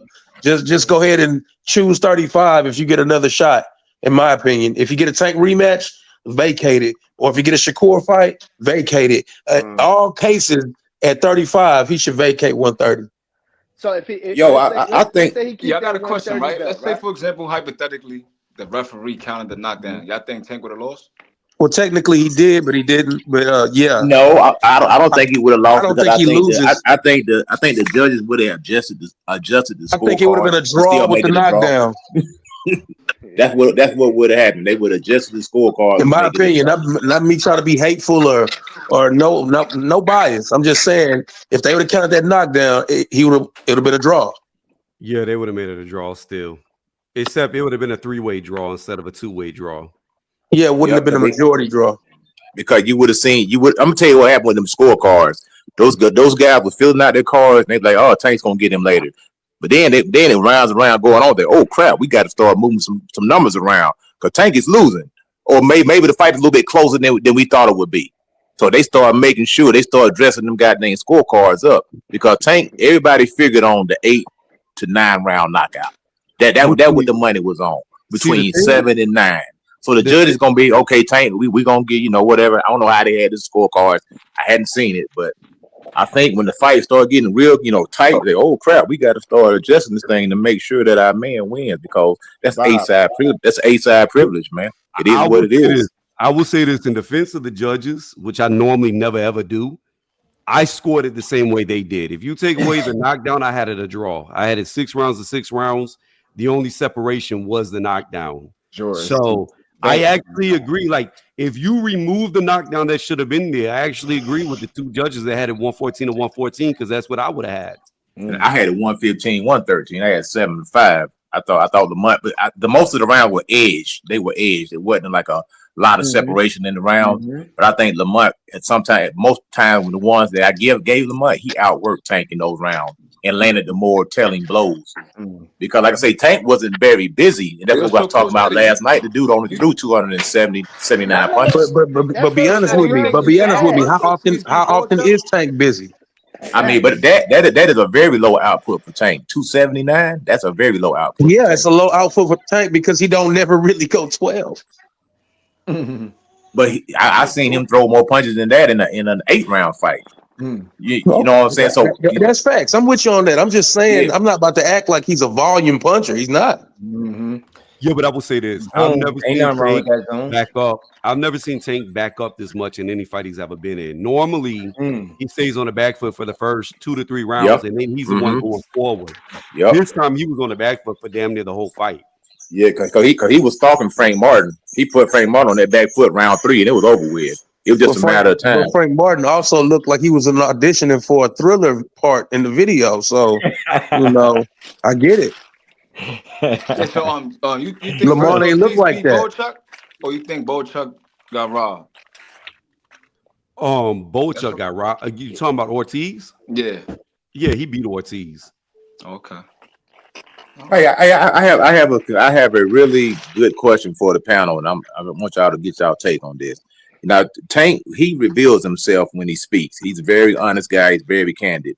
How many times have you heard Tank mention out of his mouth, "I'm afraid to get knocked out. I worry about getting knocked out"? A few times. Quite a few times. I ain't gonna lie, you can't do that, Coach Eddie, quite a few times. Mike Tyson said he was scared of the man across him in the ring, bro. He did that after he retired. He said that after he retired, brother. Put that against a dude. I've heard Tank, to answer your question, bro. I've heard Tank say that on multiple occasions. Yeah, but here's the thing. So I don't. That's in the back of his mind. But Coach Eddie, I don't think he's actually scared to get knocked out. What I think it is it's the fear of losing. It's the loss itself. It's not the fighter in front of him. It's not what come at him. It's the idea of being knocked out and looking bad. It's the idea. He's saying the result of being knocked out is what you're saying. Right. Yeah, the meme, everything that comes with it, the humiliation, like how they did Anthony Joshua, how they did Deontay Wilder, how they did Errol Spence. Is that not? Yeah. Because my personal opinion is when you're established. Look, I have my gripes with Tank about not fighting the best. That's my biggest issue with Tank. With Tank, it's always the eye test. I want to see him prove it. He's either as good as people say he is, or he isn't. And he's on the level of Lamont Roach. I don't know. I want to see him in there with Shakur. I want to see him in there with Kiki. I want to see him in there with other fighters. Even like a Andy Cruz coming up, I would like to see that. However, let me say this. I don't think Tank is actually scared of anybody. So when they say they're scared, I just think it's scared of the loss, not the fighter they're going to fight. Yeah, the fallout that comes with it, the embarrassment, the memes, all that shit. I don't think nobody like that. That's what I'm saying. That's not a valid concern. You gotta walk. You gotta wear that, man. I mean, the thing about Anthony Joshua, that dude went through humiliation for 7 months, man. You talking crazy humiliation? Yeah, but he was paid handsomely for it, man. People overlook. He like one of the highest paid guys out there. I get that, but I feel like Tank saying he still got humiliated though by a fat dude, man, and everybody was clowning him for it, man. That dude couldn't go nowhere. Then look at him. He got cooked, Eddie, that was strange for him. How many Mexicans you know in the UK, bro? That was different. Yeah, that dude got cooked, man. You know what I'm saying? He brought Mexico to the UK. No, I'm just saying, that's a valid concern for boxers. Man, shit. If I'm a British dude, you don't know what no Mexican about, man. I'm from Houston, Texas, bro. I got Mexicans everywhere, bro. I know what time it is. Boys got corona running through their blood, and they'll fight you till the night come. You know, I'm just saying. Bro. Cool, man. I ain't messing with him. Man, Phoenix the Assassin. He put a 10-piece. He said 2 judges scored the round. The knee happened for Tank. Even if they counted a knockdown, the round could get scored 9-9. Knockdown automatically mean you winning the round, and Tank wasn't hurt. Shout out to and we ain't never got a box again. Well. I already been getting these bets, but now it's time for you to get your just do. No argument, man. That's solid, man. I rock with you, man. I rock with it. You rarely ever see a 9-9 though. That is like You're so not gonna see. rare. Yeah, you wouldn't go see that. You was Like, gonna see. dude, It'd Randy have been was 10-8. saying he thought it would have been a 10-8. He don't know they Yeah. could have scored a 10-9 for Roach, but he was thinking like 10-8. You know what I mean? But I guess it would have been up to the judges, right? And whatever they would have scored it. But you're right. You're right. Shout out to my guy, Phoenix Assassin. Appreciate you. There's no way in the world the 9th round was a 10-8 round without the knockdown. You got to beat the crap out of somebody to get a 10-8 round without a knockdown. Yeah. That's what he It's said. got to be a demolition job. On the knee. You know what I mean? Because what is it going to be? 1 point? You know what I'm saying? And some people were saying Tank won that round. So I don't know what the hell they would have did. I mean, Ryan Garcia got a 10-10 after getting knocked down. Right. It was 10-9. It was 10-9. Now it was 10-10, bro. You remember? When he knocked down Ryan in the second round, they scored a 10-10. That is a fact. They did? That is a fact. They gave it a 10-10 round. They gave it a 10-10 round. Damn, that's stupid. How did what round was that? The second round. When the second round when Ryan got dropped, they ruled it a 10-10 round. Oh yeah, that's crazy right Not there. only that, when we look at Marquez versus Pacquiao 1, Pacquiao knocked Marquez down 3 times, and they still gave it a draw. Yeah. So you don't know what would have happened. It does happen. I remember freaking Jamil McClain dropped Klitschko 3 times. Same thing. Draw. He right, just that Pacquiao fight, he was getting dog walked after those knockdowns for the rest of the rounds. So I actually had Marquez winning the first fight despite the knockdowns because he landslide beat Pacquiao for the rest of the fight. I'm just saying, bro, because the fans, right, on one end to tell you that the knockdown means that Tank lost, but then Boachuk beating the shit out of Virgil Ortiz and knocking him down 2-3 times. They say that Virgil outworked him. So it's like, which one? Yeah, because he fought on a Golden Boy card, and you know. I'm just saying, bro. When it happens to other fighters, I don't see no. It look crazy out here in these YouTube streets, bro. Yeah, you can't say that, man. You end up on Clapback Thursday or something, bro. It's looking real weird out here, man. Like Justdu and a couple other guys is keeping it neutral and keeping it objective, but a lot of dudes down there celebrating like Tank lost, bro. Like you can't get knocked down. He didn't lose. He didn't lose. It was a draw. I'm just saying the way people acting is like this is the worst thing in history. I seen people say Steve Willis should get fired and should never work another event. Nah, they can't do him like that. I'm just cooking, bro. Look, so now when you look at Louis Pabon, when Usyk got knocked down by that body shot, I ain't seen nobody calling for this nigga to get fired. Yeah. They said, all right, whatever. It was a low blow and Dubois quit. Nobody said, nah, this nigga needed. And if you look at Usyk, I always said it. His reaction was very telling. He reacted like somebody that got punched in the stomach, not in the balls. He was grabbing. It looked like he was like stretching out from getting punched in the stomach real good. Like I agree with that. Like, bro, ain't look like you got hit low. That boy had a muscle spasm in his stomach. I think the only thing with this though, it was just so. I'm like, it was just Tank took a knee, man. That was screwed everything up. It's like Tank shot himself in the foot. You know, this is a self-inflicted wound. You know what I'm saying?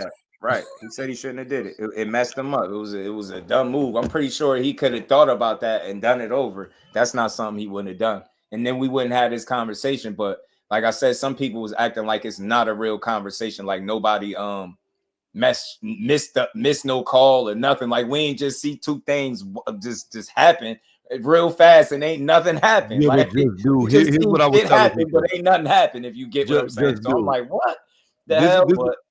Just to piggyback off of that, this is what I've been telling people. Like Supreme could call me or Payton Fool could come here and say, I hate Tank, whatever, blah, blah, blah, blah, blah. I don't care. I don't think you hate Here's him. the fact of the matter.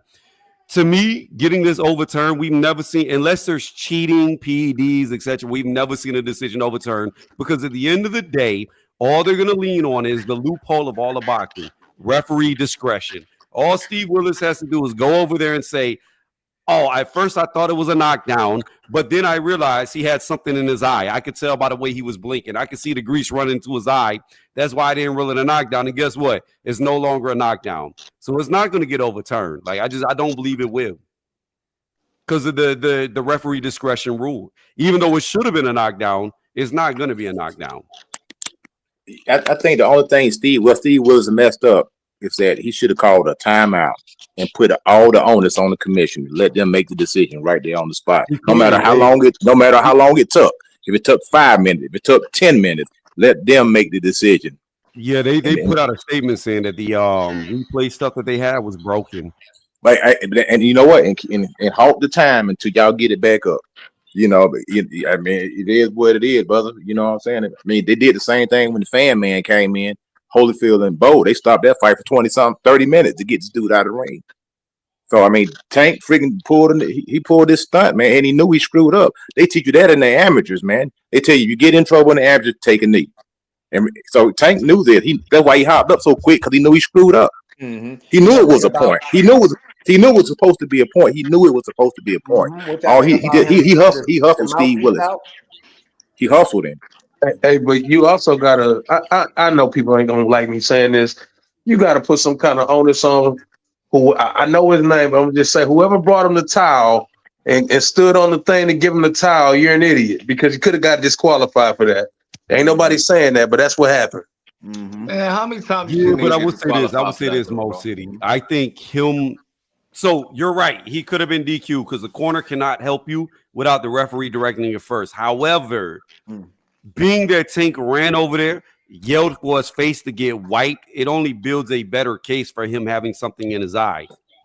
But that was cap though, because he knew he had screwed up. He was thinking quick. That's like a dude walking and almost falling and then playing it off like into a run. That's what Tank did. He knew he screwed up. You don't want I understand that. I'm just saying the appearance is we just want he them got to his face handle wiped. situations like that accordingly, so we don't have to have these drawn out conversations and people just interpret it like we're looking for a guy to lose on a technicality. No, we looking for boxing to get a call like that correct, because it's two things that happen. It's a knee, a started count, he stopped, and then you got help and assistance from your corner in the middle of the damn round, which can't happen.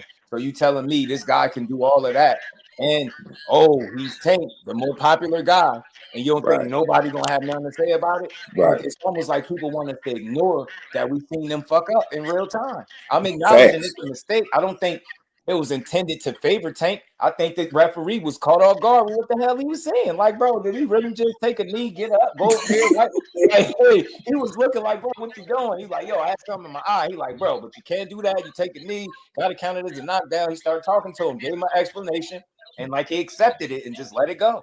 And they did to the referee's discretion, right? Whether he wanted to call it, but that's what he did. He called it and it's not.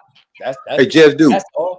We if you've ever seen that before, if you think that's something normal in boxing, then maybe you just overlook it and it's like whatever. But for me, I know a handful of fighters, and I don't even got to name no names, that if that same shit would have happened to, there is no way people would have been talking this way.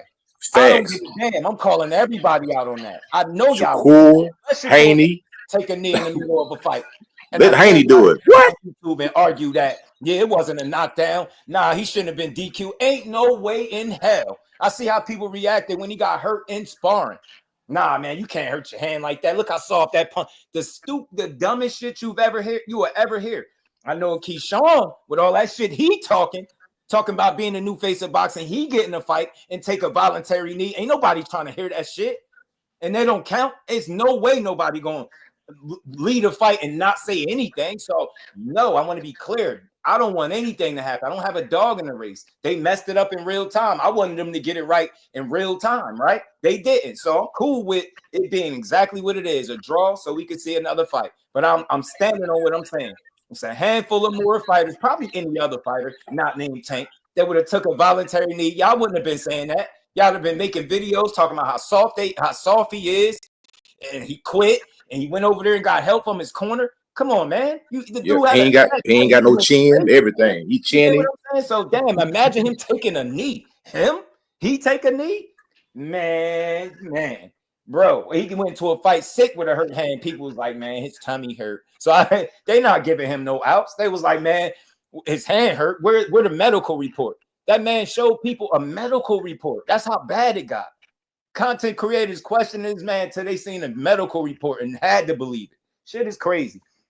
He take a knee. Ain't nobody getting on YouTube arguing for that dude. Except for his real supporters, and most of the people, they're gonna be like, nah, man, just he took a knee. There's no way Shakur Stevenson is taking a knee voluntarily in the middle of the fight shortly after getting hit with about an 8-punch combination, and people gonna just be like, nah, that wasn't a knockdown. That wasn't from the punches.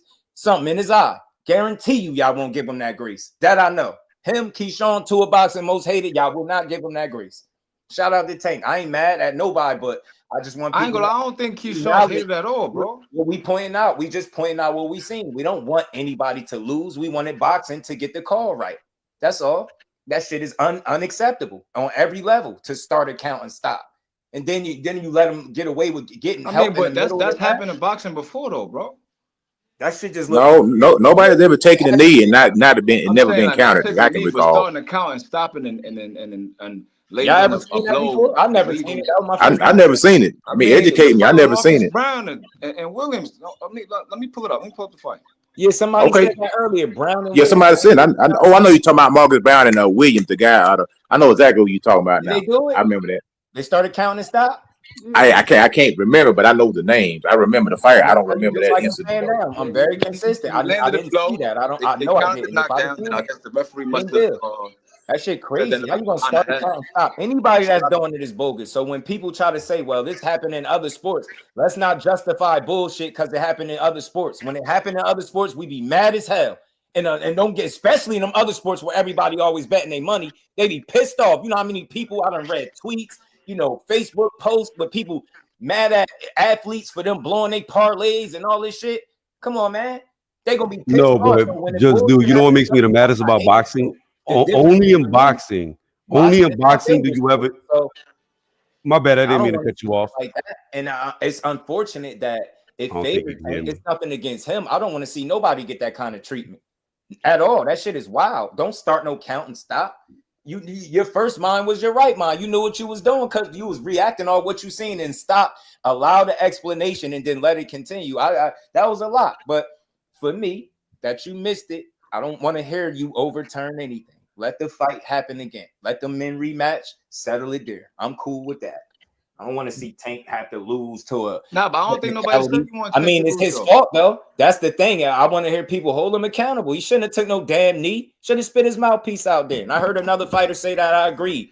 Maybe you should have done that and got some time. You get what I'm saying? Spit your mouthpiece out and say, "Look, got your little second or something." You get me? But maybe in that moment he didn't think like that. Right out of the book of Keith Thurman. That's how you do that. Mm-hmm. So this is all I want to say, the caveat of what you were saying, just do. The one thing that I hate about boxing is the sentiment and the mindset that, oh, that fighter didn't do enough to beat the champion. Only in boxing is that ever said. No other sport. You don't see an NFL team win by, say, a 2-point conversion. They'd be like, well, it was only a 2-point conversion. I feel like they should have lost. So they don't win. Yeah. Like, that's what I hate about boxing. I don't care who the favorite is, who the champion is. If they lose, and you can see that they lose, they deserve to lose. I don't believe a champion should have to go above and beyond without a shadow of a doubt to get the decision that they deserve. Yeah, that's my biggest frustration with the scoring. And then furthermore, they mad at Lamont and they put the false news out there that he's suing and all this, and they're acting as if he's wrong for trying to make sure they got the right call. Put yourself in his shoes. He worked hard for that fight. They didn't give him a shot, and he got in there and fought that damn well, and all of that happened. You think he's supposed to? Nah, let's just do the rematch.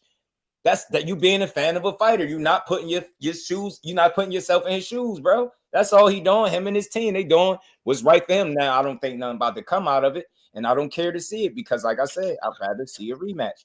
Shout out to Phoenix the Assassin. They did. They scored round 2 when Ryan got dropped 10-9. Shout out to Remo. He just sent it to me. 2 people scored it 10-9, and one of them. What was it? No, one of them scored it 10-10. Right? One did 10-10 and 2 did 10-9. But yeah, that's wild. They screwed up. Like, you get what I'm saying? That's a messed up. That was a clear 10-8. He dropped him. Wasn't he winning around? Shit. And we ain't never got a box again. Well. I already been getting these bets, but now it's time for you to get your just do. The boxing hacker, you say, even if it's something in his eye, still illegal. And we ain't never got a box again. Well. I already been getting these bets, but now it's time for you to get your just do. It's crazy. No rematch without it being overturned. You mean with it being overturned or without it? Because I think they if that gets overturned, it's definitely a rematch. Yeah, and that's the thing.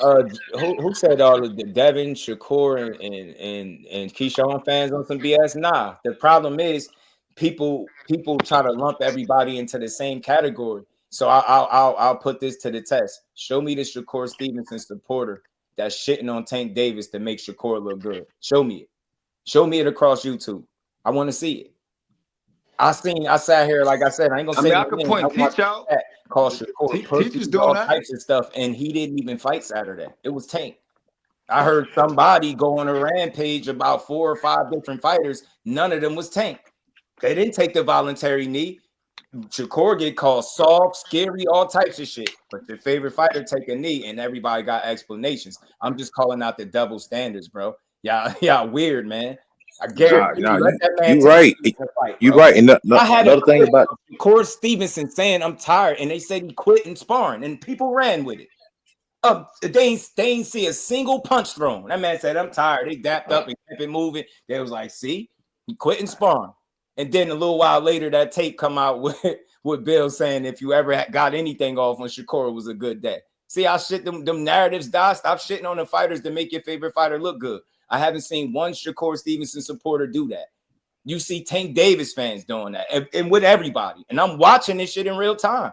That's why I say I got to stop watching people. I can't listen to that kind of content. Why you can't just wake up, talk about what you've seen without downplaying 4 or 5 other fighters that's all at the top of their game and all coming off good performances.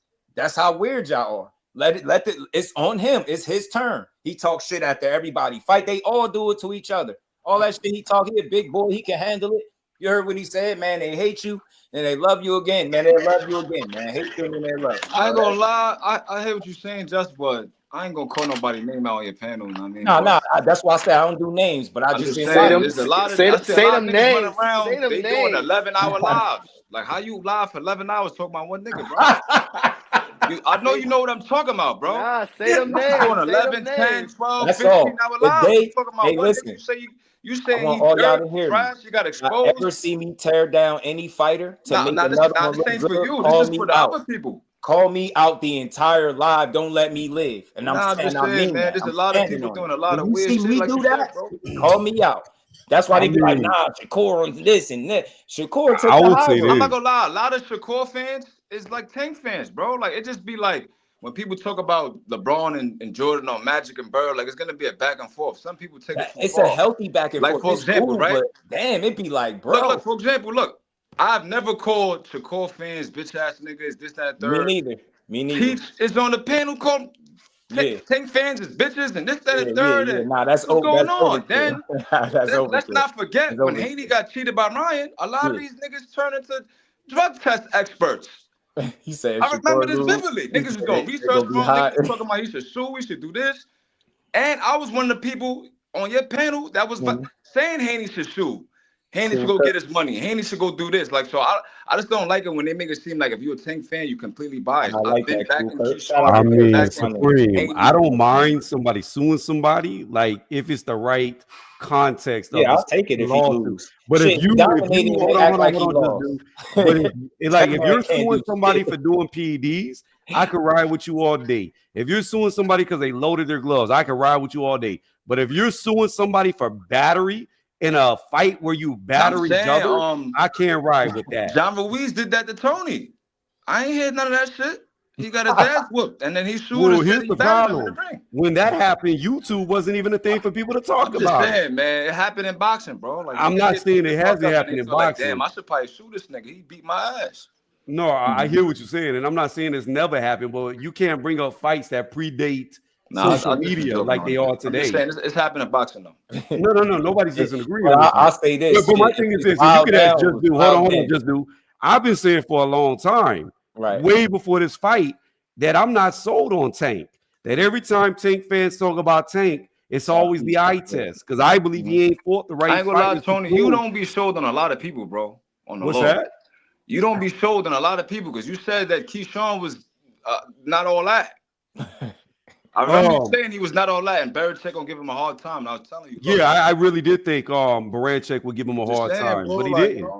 But here's the thing about it, though, Supreme. With somebody like Lil Kiki, right? He's only got 11 fights, 12 fights now. You don't know how good they are until they get in there with them, and then they rise to the occasion or they don't. But the fact of the matter is the fact that, I mean, because at the end of the day, you could say Navarrete is not a good fighter, but he is. He's a multi-division champion. I think he's the number one guy at 130 still right now, and Belichick beat him pretty easily.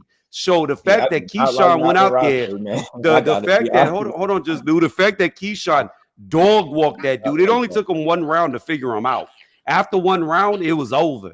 So that only speaks to how good Lil Kiki is. Exactly. I was trying to tell you. I'm hating, man. I was trying to tell you, Lil Kiki. Get my man to just do.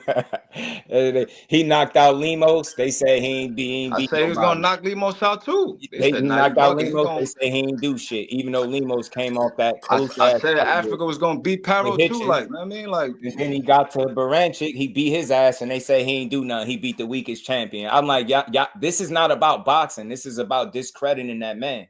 Just you got to keep it 100 though, bro. I'm a Keyshawn fan, and you hear me giving him his flowers. You're not gonna tell me the whole lead up to the fight, Keyshawn wasn't hating on Tank, bro. He ain't fighting nobody. He's talking about rehydration clauses. He's draining opponents. But I don't look at it as hate. I look at it as misinformation. The same way when I heard Shakur say, if he could give out misinformation, when he said all these weight clauses, they're just repeating what other people are saying because that's not true. Just, but look what I'm saying though. This is why I say it's hate though, Just. So because I don't call that. I think they just misinformed. I'm gonna tell you why I think it's hate, Just. Is it hate when Tank say Shakur don't got defense and what is he accomplished? Like that's the wildest shit people glossed over. Nah, he cooking Shakur. He don't got no defense. He just jumped straight back. They was pushing it. So I'm like, yo, look, Just what I'm saying though, bro. Shit. I don't think that's Tank hating on Shakur.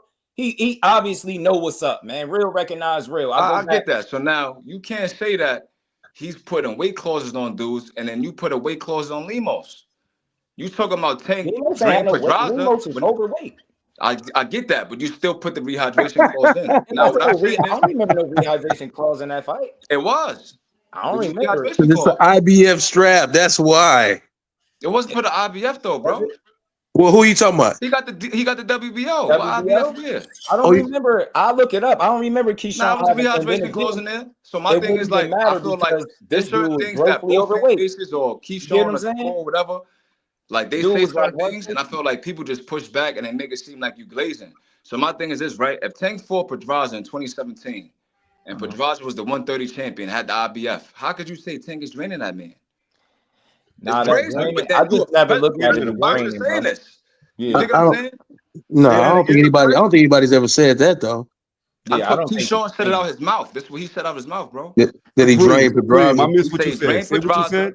Supreme, re-say what you said. Dudes, he does this, he does that, and I'm like, I like Keyshawn despite him and Tank's little whatever. Has nothing to do with me. What I'm saying is, I feel like if a fan points something out, like, look, what about this, that, and the third? They make it seem like you glazing. Oh, well, you a dick rider. That's why you say, this is what this man said. Yeah. Supreme, what did you say about Pedraza and Tank? He said Tank drained Pedraza, and he said he put weight clauses on dudes, and his resume is suspect. He's not that good. But then if you mention certain things on Keyshawn's resume, they get upset and say you glazing. But you can't even take that as fact when we all know what we've been hearing, especially lately, that Tank thought he was getting lined up for that fight. What you mean? Nah, but Tank explained what he meant though. So my thing is this, right? You're going to cancel and the interview. Nope. And the interview he had with I forgot the young brother name, but it was a good interview. He asked him like to explain what you mean. Like, I don't know what you mean by he's trying to line you up. Like, you have to explain. So Tank was saying that he was going through eviction, he wasn't training, he was inactive, and he said that he had a back and forth with Mayweather. Mayweather said, look, you're gonna take that fight, I'm putting you on the shelf. So if I'm a young kid, 21 years old, I'm living on my own, I'm about to be evicted, I'm not training like that, you're gonna think like that. You know what I'm saying? Tank is not the most articulate person. I get that part. What I'm saying is if he's at the mercy of that, he doesn't have the say so to put a weight clause on anybody. I get your angle. Mm-hmm. I get what you're saying. Thank you. Boxer hacker. I don't remember. Keyshawn was on with Mase today, and he speaks different ways on different platforms. Yeah, I'm saying Keyshawn also said Abdullah was a hype job, and he bringing up 126 pounders. Because he said that. Because he said one time, that's my man. Y'all got it. Big Supreme. Keep in mind, bro, we're junkies. We watch this shit. We study it. They don't give a hell about nothing. That's why I like your platform, Just. You get me? They you be on objective, one, bro. like just talking shit. I think I it get makes it that. I get that. interesting. Just what I'm saying is this, right? I like your platform because you're objective. You call it down the Yeah. middle. Usually when I get on the panel, I try to like not sway too far to the extreme. So I feel like if Keyshawn's saying certain things, there might be a fan that's not like me that's gonna take it and run with it. Yeah. And then this how Nah, I narratives just get think he pushed. You get what talking I'm saying? shit, though. That's what I chalk it up to. But that's You the get what I'm maturity saying? of a fan, though, bro. Because if you become a hardcore boxing fan, you'll know that they just be saying shit. I'm a hard They boxer. just be saying shit, man. That's all. And I think when you have. I think when you're having a conversation with somebody who's well versed in boxing, I'll put it like that. When you talking to somebody who's educated as you are equally, they're not gonna look at it like that. I can't believe what he said. They're not gonna go at it like that. You know, I think there's people who sell propaganda that's casuals that do that. I don't. Me personally, bro. I respect what you. Yeah. Ain't no excuse for that. But me myself personally, bro. 11-hour lives, bro. Yeah, that ain't. I can't even justify none of that. But what I am saying is, man, these guys are gonna say all kinds of stuff that people not gonna like, and that's why I don't even get into what they say. I'd rather have a conversation off of what they did as opposed to what they said. No, As you long can't. as they You stand can't on say business that when though. they get in the ring is the most important thing to me. Because I know it's gonna be some shit talk. Everybody jockeying for position, everybody trying to get the attention, the eyes on them. But if you really listen, like depending on the mood, and sometimes you in the mood to talk shit, sometimes you just go and keep it real. Like when he came on trolling, he was like, a draw. He kept saying a draw. Then he stopped. He was like, nah, but that was a great event. It was a great fight. Both fighters put on great performances. You know what I mean? It was a dope event. Like it through the trolling. Like, so people will see that and get mad at me. I laugh at it. He just talking shit. And the same thing gonna happen to him the next time he going to fight, lose a couple rounds, or get buzzed again, like it happened with Albright. They was going in talking about that buddy almost got stopped. They all do it. The court beat the electrician up for 9 rounds. They say he should have did it. And he beat up a registered nurse. Right. Yo, my fault for cutting you off, Remo. My fault, bro. Yeah, nah, but you gotta remember though, these kids are young. They 20-something years old, Tank 30. I'm 40 right now. I'm fighting with old age right now. These niggas talk a whole different way than we like we enjoy our conversations. But at the end of the day, Keyshawn talked himself into position prior to actually, you know what I'm saying, getting a belt.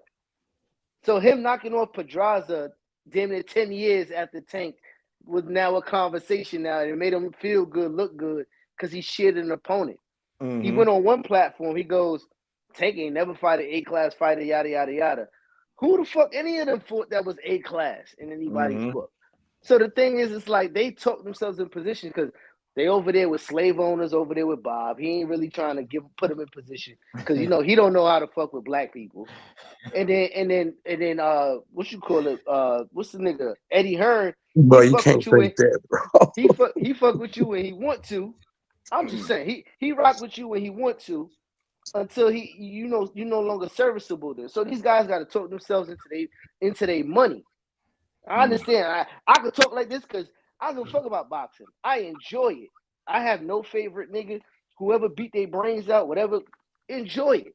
But at the end of the day, when you walk away from this shit and be like, yo, was it a good fight? Yeah, it was a good fight. Nobody definitively won. That first 4 rounds, I'm like, oh, what is going on here? When they going to start boxing? So everybody worried about the 9th round. What the fuck happened the first 4 rounds? That boy Randy said they was in there bullshitting. Yeah, exactly. Randy said they was in there playing. Thank you. So the thing is, that what Randy and them said. That's what Randy and them said. Now you got a question. Nah, I think what them do, they were trying to clip each other. That's what they were trying to do, man. They trying to set shots up, and they were trying to one shot each other. That's what they were trying to do. For the perfect shot. Yeah, I'll say this, yo, about the Pedraza thing with Keyshawn, bro. I get it. He fought him way after Tank. Just look at Keyshawn first. What does he got? He got 13 fights now. Go look at Tank first 13 fights. There you go. Conversation over. Just go do that. Or better yet, somebody in here tell me who Tank fought in his 13th fight. 12th fight, 10th fight. See how we'll keep saying what Keyshawn ain't doing, but then it's a guy that's looked at, you know, obviously more accomplished, but at that point in time, if we saying Keyshawn done nothing, he done absolutely nothing. Go look at it. But then you got to look at the ages. But just and you go got to see look the at the age. upside down records and them NBA records and shit. What some of them do. No. But just you got to look at but the age. Tank was You got to 21 look at and the he's age 16 too. old when he That's what I'm champion, saying. bro. You got to look at the age as well. Because Keyshawn 26 or something like that. Yeah, 25. But that's compared to when he started though. Only that. I'm saying when he started, look at pedigree. So the challenges that he's taken within the first 12 to 13 fights. That's not a knock on Tank. I'm just saying, like, people keep saying they downplaying the wins because of Pedraza. Oh, that's part of boxing. Out with the old and with the new. Was people tripping when Tank knocked out Gamboa? No. Well, nobody like, he ain't do shit. The Gamboa old as hell. And then he took the round to do it and didn't have his They weren't best. tripping for that. Let's say was tripping, but niggas No, like they you weren't. gave Haney credit for going all 12 against Boa, man. No, that's not even true. Nobody was Yes, pressing it was, Gamboa. hackers, man. They wasn't taking the No, Gamboa don't win do that. from That's not Tank. even true. They wasn't saying, "Oh, he's old. He was supposed to do that." Like all it's supposed to do is that's not the way to look at it. You can't say what a guy is supposed to do based on what he getting in there. He doing better than what people are saying. They've been saying Keyshawn ain't been fighting nobody since 4-0. I promise you, I've been here advocating for the kid the entire time. And people like, nah, he ain't fighting nobody. I'm like, damn, who is he supposed to fight? So I bring up the first 12 to 13 fights to give it put it in perspective. If you don't think he did shit, go look at your favorite fighter first 12, 13 fights. Or better yet, do you remember who he fought then? No. That dude doing pretty damn good. I can't say it's can you say with the same amount of fights that's doing better than him? He in a good Lomachenko did bury him. There was the same amount of fights though. It don't go like that. But he doing exactly what he's supposed to be doing, and he's doing a little bit better than what a lot of people give him credit for. That's all. Yeah. No, Keyshawn's doing a good job. I don't know. Doing a good job, man. He definitely is. Right? He didn't move right. He said, "I'll be on them 11-hour lives." Who's on 11-hour live stream? The only time I did an 11-hour live is when I was calling the fights. Oh, I want to respond to Big Supreme. Shout out to Teach. What's good, Teach? Yeah, I'm in the office, so I can't speak too loud. But yeah, I mean, the reason why I said all that is because I was on a panel, a pro tank panel, and just because I was giving my opinion on how I thought Roach won the fight, like they were getting at me, calling me a tank hater and all this other stuff. So, I mean, if it's F me, it's F them too, just like Shakur said. Like I can't have my evil teacher. Say some names. Evil teacher, bro. Yo, say some names, gang. Oh shit! Who's on your helmet? But let's be real. You say who did 11 hours? Phoenix. Who's on your helmet, bro? But yo, I mean, that's the way I feel. I mean, you ain't gonna say no names. It doesn't apply to you. Well, I'm not. Just text me, bro. The other guys. No. Hey, yo, I got a question now. With this group of lightweights, with this group of lightweights that we got right now, it's proper lightweights. Do you think they could compete against the one Marquez's, the Manny Pacquiao, the Shane Mosleys, that group of light middleweights? I mean, sorry, lightweights. Man, them dudes, Pacquiao's a little different. I don't know. Pacquiao. I think so. I'm talking Eric, like guy like Eric Morales, Eric Morales. 100%. I think. Shakur, y'all want me to show it? I don't think so. I think it's too much. I think it's too much veracity. I think those guys fought differently. They fought with veracity. But you know, every generation before, they always say the same thing. Like they'll be like, "Oh, no, bro." Okay, how about this? 135-pound Oscar De La Hoya versus who? Any one of them. Any one of them? I think Shakur and Tank gives Oscar. I think Keyshawn probably give him trouble. I think Keyshawn will give him problems too. I think all three of them will give him problems. What about Eddie Cortez? That's what I'm saying. Gave Oscar a hell of a fight. Yeah, exactly. That's what I'm saying. Those guys fought. Ike was a 147-pounder though. And I'm gonna tell you something else. I think Shane Mosley sleeps most of these guys. 135-pound Shane Mosley sleeps them. Shane special. I think Tank will stop Sugar Shane. What? Who?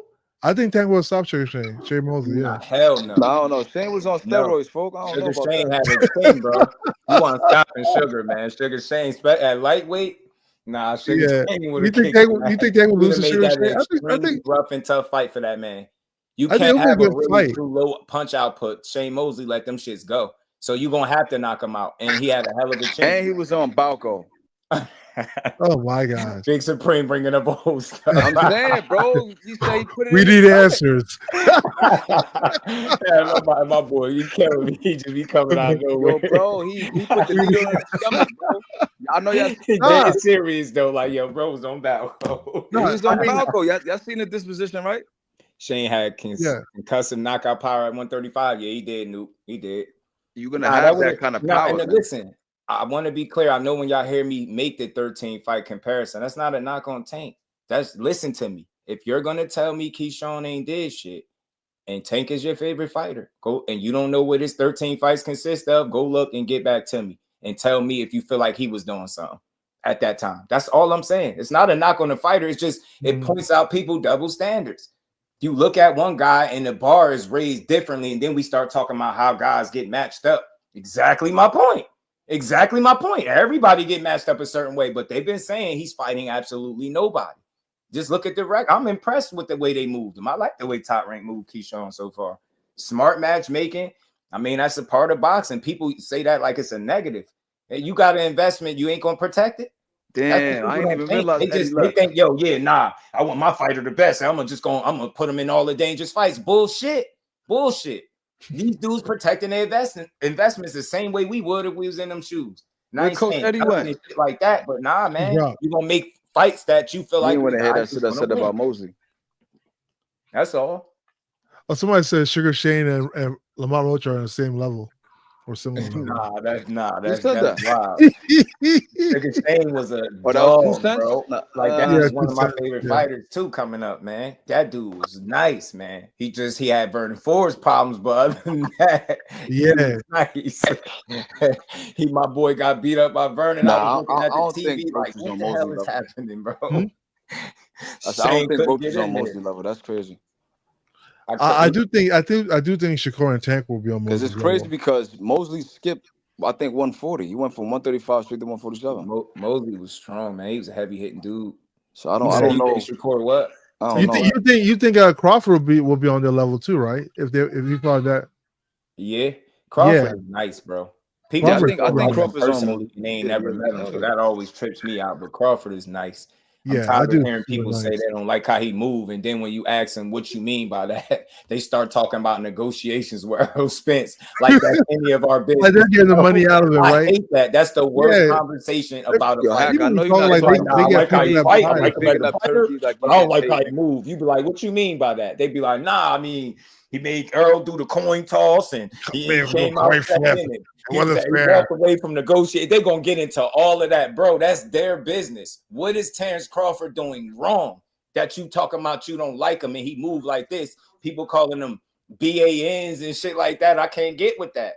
That dude is far too talented for me to disrespect him that way on my platform because I don't like the negotiation process with him and Spence. That shit ain't our business. We don't got to deal with that. We just was a part of it because we was following the fight and we wanted it, but people treated it like it's not Terrence Crawford's job to do whatever he's supposed to do, whatever's best for him and his team. That's what he's supposed to do. I think when Crawford beat EJ, people were just in their feelings. There, like, nah, he was supposed to just lay down. He wasn't supposed to try to negotiate. Bullshit. He got everything he wanted and won. What do you mean he wasn't supposed to do it? The thing is, I think that people don't like to admit.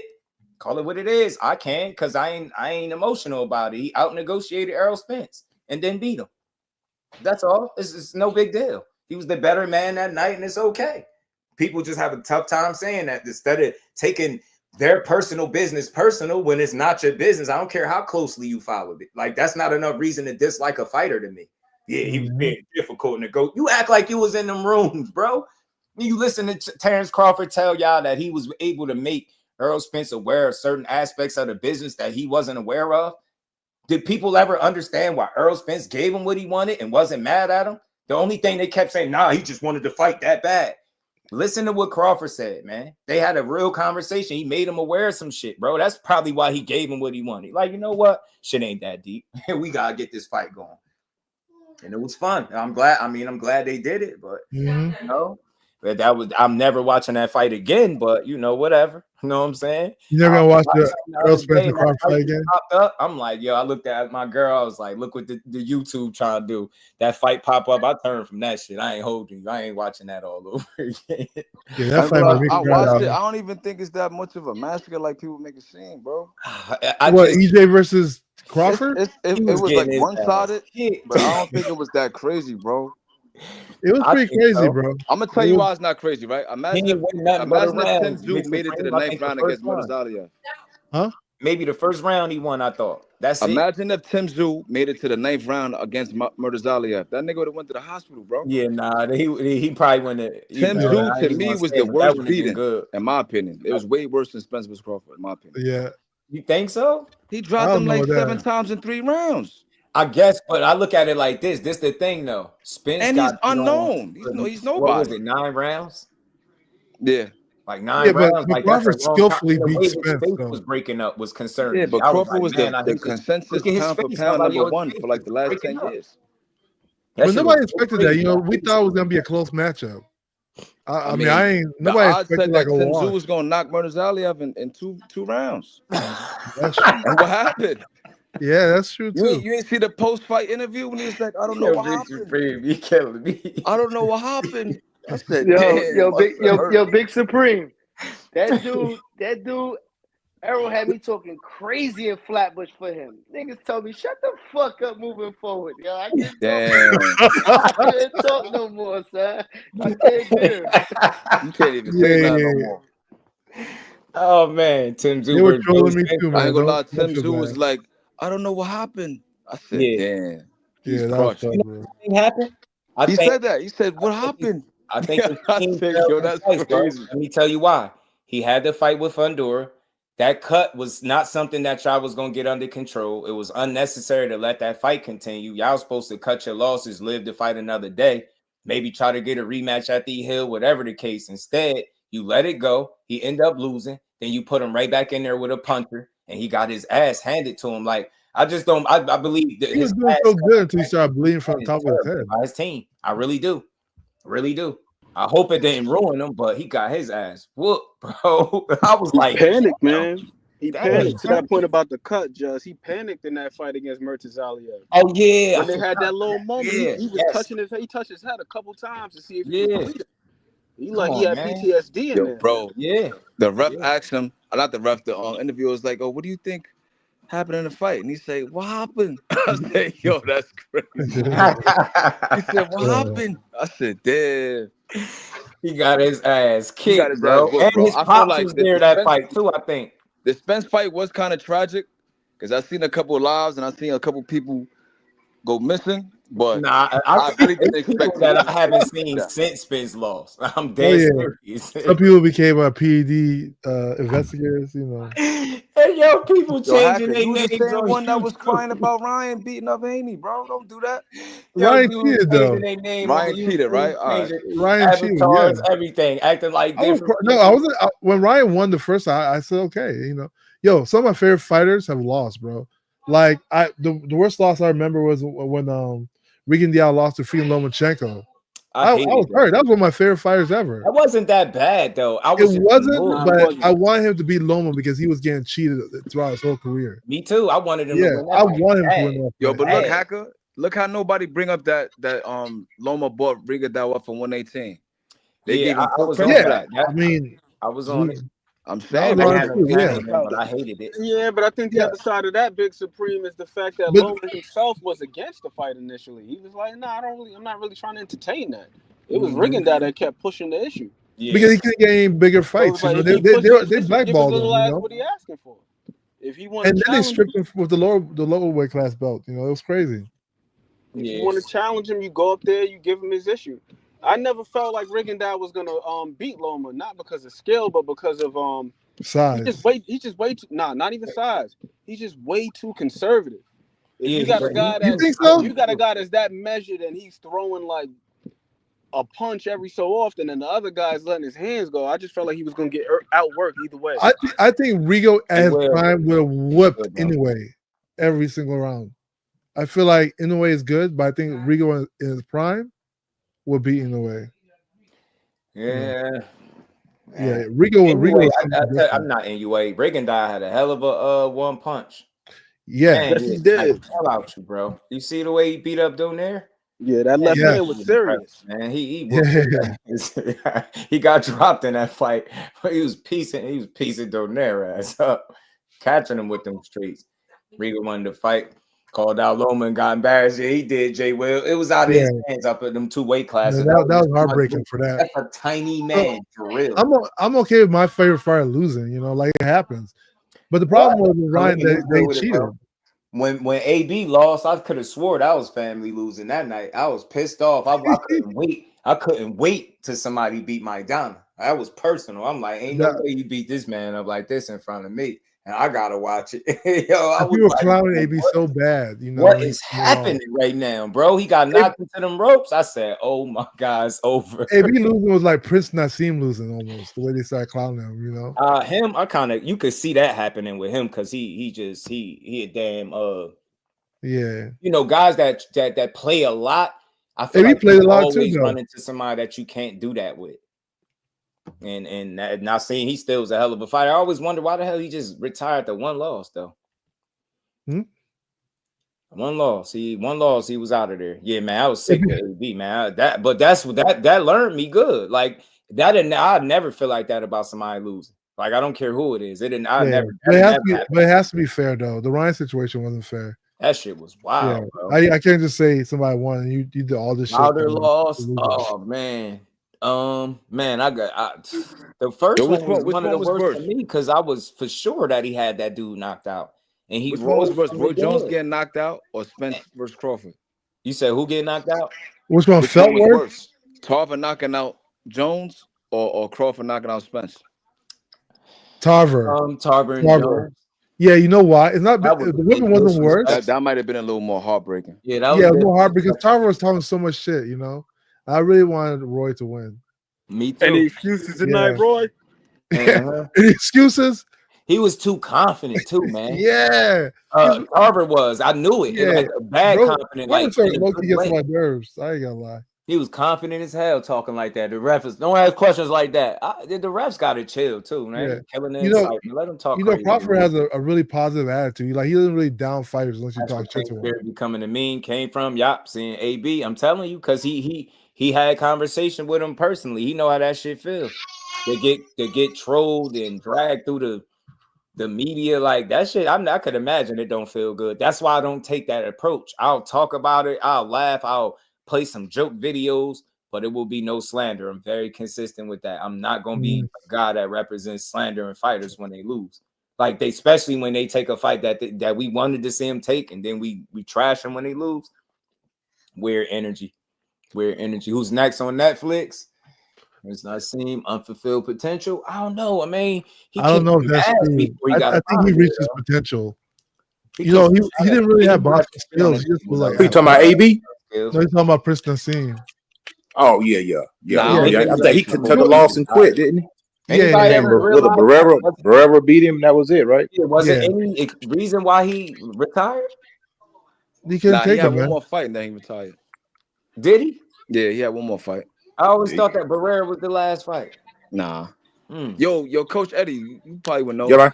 Yo, what's my man name that knocked out Barrera, but they call it a DQ? Was it a black dude? Black dude. Was it Too Sharp or was it Kelly? Yeah, it might have been Kelly. Hold on, let me see. I had to look it up. I'm thinking it might have been Kelly. I'm thinking so. And then you had Mark Too Sharp Johnson too. But I'm thinking it's Kelly.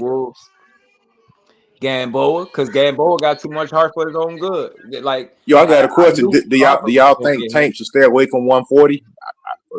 I think Tank should stay away from Shakur. I'm just saying, at 140 pound division, you think he should stay away from that division? Junior Jones, Coach. Yeah, I think he could play up there. He could play up there. I think he will. I think he'll stay away. I don't know how good he'll do. I think Tank needs to fix his mental. I mean, he ain't comfortable. I heard him speak about. I think dude can make 130. To be honest, man. Yeah, I think he make 130. Yeah, I think he's coming in at 133. Yeah, because he's getting there with Gary and Tron Russell. I don't see him beating him. No, I can't beat I him. think that's too much. Gary, work. I don't Gary's say that, nasty. man. 'Cause this a couple weeks ago, we were saying Gary. Well, not me, but they were saying Gary was a hype job for how Pueblo No, did. I've been saying Gary would beat Tank many years ago because I just know they're from the same area. They It's from a that same style thing ecosystem. too. It'll be You know, an interesting fight. I Because think Gary too big. I think Gary too big for him, man. You're gonna have to Think he knock too. Gary Antoine out. See, I don't think he's gonna be able to do it because Gary showed he Gary a got a dog, chin. Yeah, You know what I'm Yeah, saying? Gary got that's a how hell I of a see it. chin. You're gonna have to catch him and knock him out because he don't stop coming.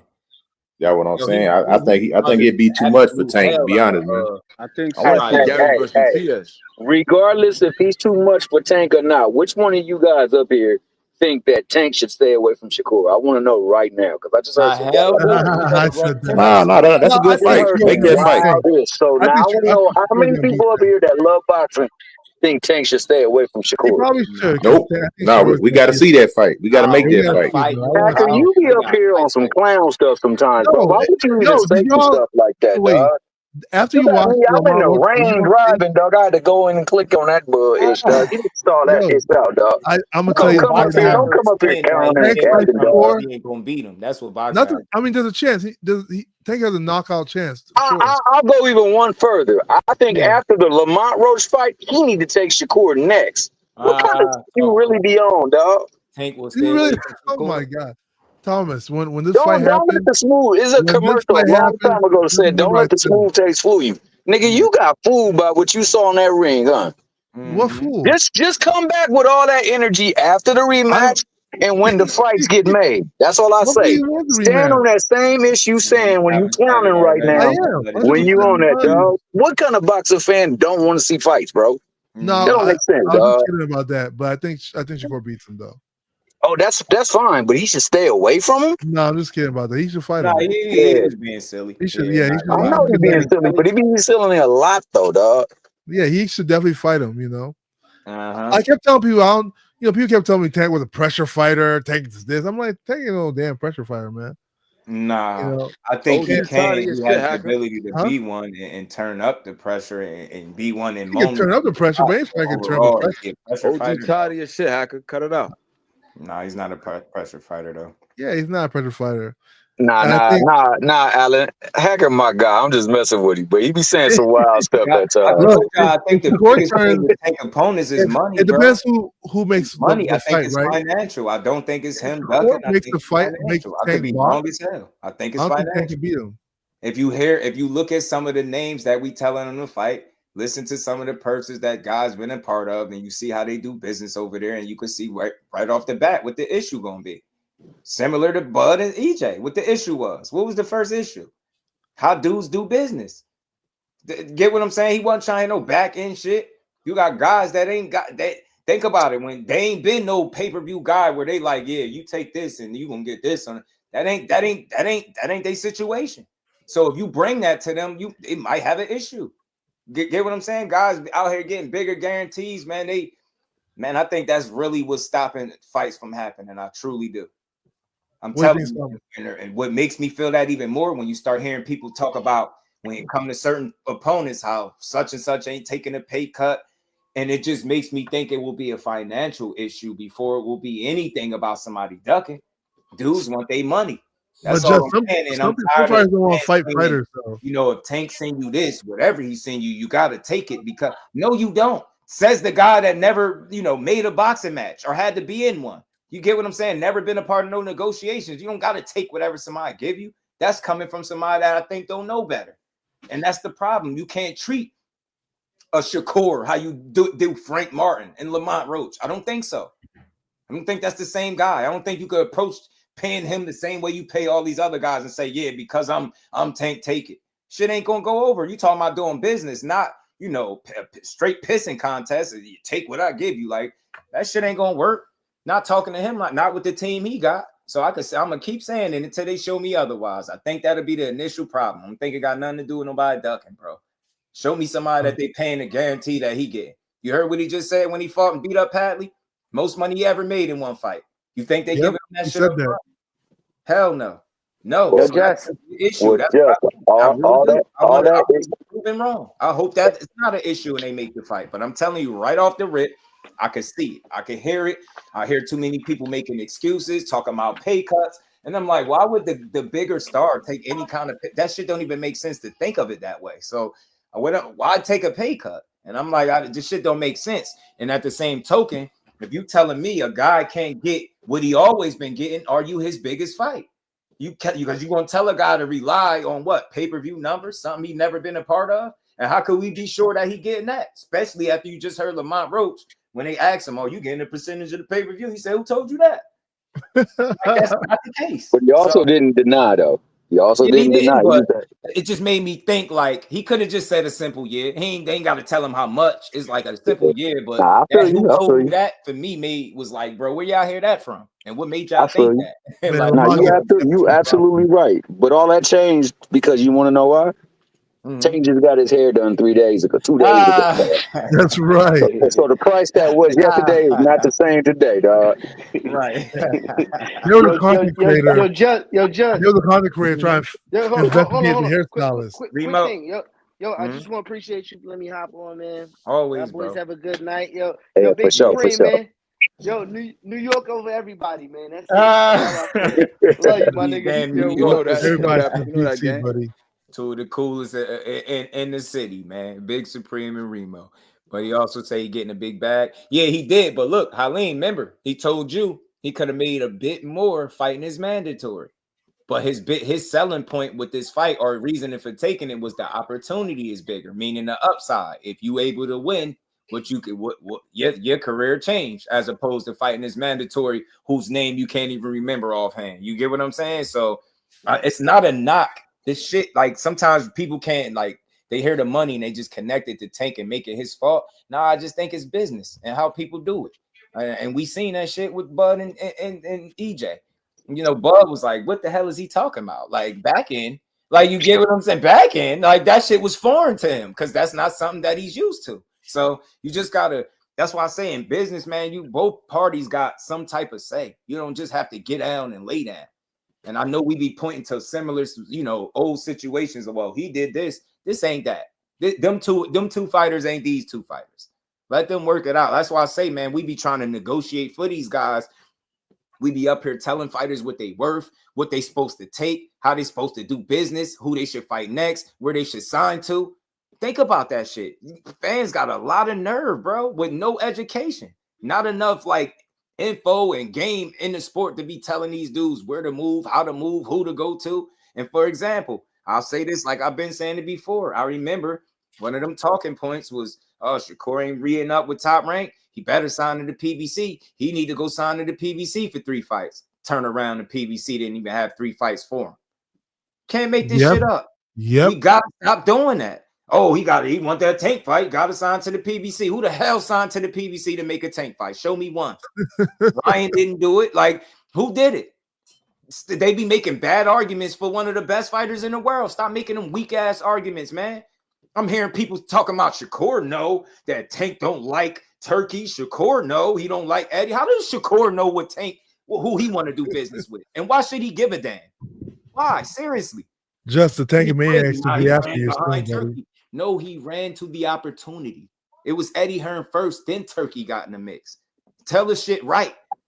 Running down behind him. Everybody's not a pay-per-view star. So people are going to look to other avenues to make money. That's simple. Everybody's not a Tank Davis. They can't just fight the janitor from down the street and it still do well. You get what I'm saying? Some people got to go outside of, these regular avenues to get opportunities, bro. It's simple. Telling people to sign somewhere where that's not even an option. Like nobody ever said, did the PBC reach out to try to sign them? And when's the last time they signed a fighter of that stature? When? They already got their guy. They don't need 2 of them. That's what I started hearing when Espinoza started talking like, yo, we don't got the fights. We don't got the fights for him. Outside of this one fight, we don't got the fights. So I'm like, where's this 2-3 fight shit deal that people talking about he should have signed? We got to stop jumping the gun.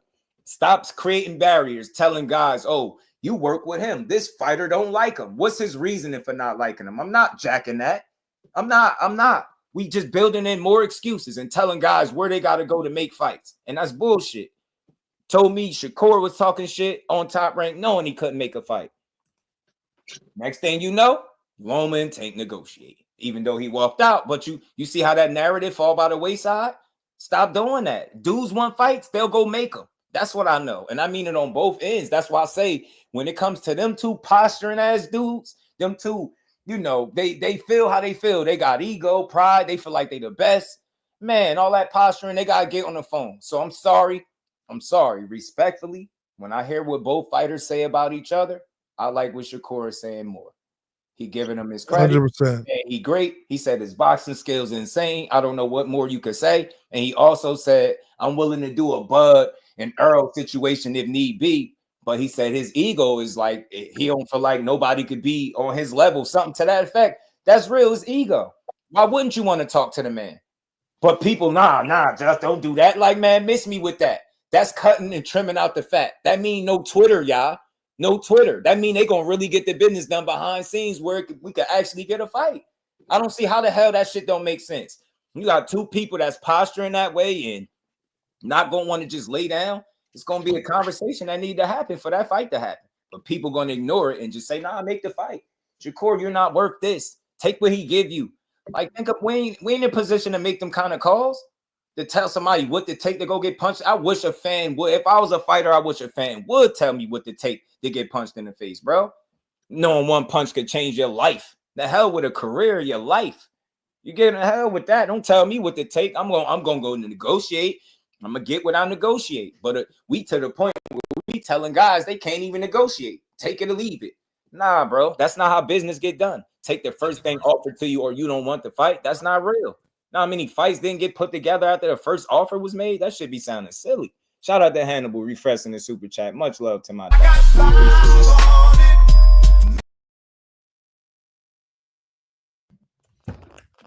Gotta let the business take shape, man. And I say this all the time. We be too hung up on who's a duck that we be missing that they be playing us. They be playing us. They all promotional heads, the suits. When they speak, they're gonna hold whoever they represent in a high regard and not going to hold themselves in a negative light. And they're going to always kind of speak where it sounds like double talk. They all do this shit, but they do it so we get confused and we get up online and argue about who's ducking when they know that's not the case. That's why when I heard the suit speaking about this shit and why some of these fights ain't getting made and it had nothing to do with who's ducking, I knew what time it was. Johnny Spears was good, fan. Appreciate you rocking out, man. Rick Thames, what it do, homie? Mexican boxing, the OG. Nobody got exposed, man. Well, I wish you would have said this when your boy Tony was up there, because that boy got a bone to pick the tank, boy. He said wild. He be wild. Oh, Tony. Yeah, he be wild, bro. Yeah, he just passionate about it, and I'm not saying I look at it the same way because I obviously see it different, but. Richard Paris, what's good, homie? What I see is I don't trip out. Why I don't trip out?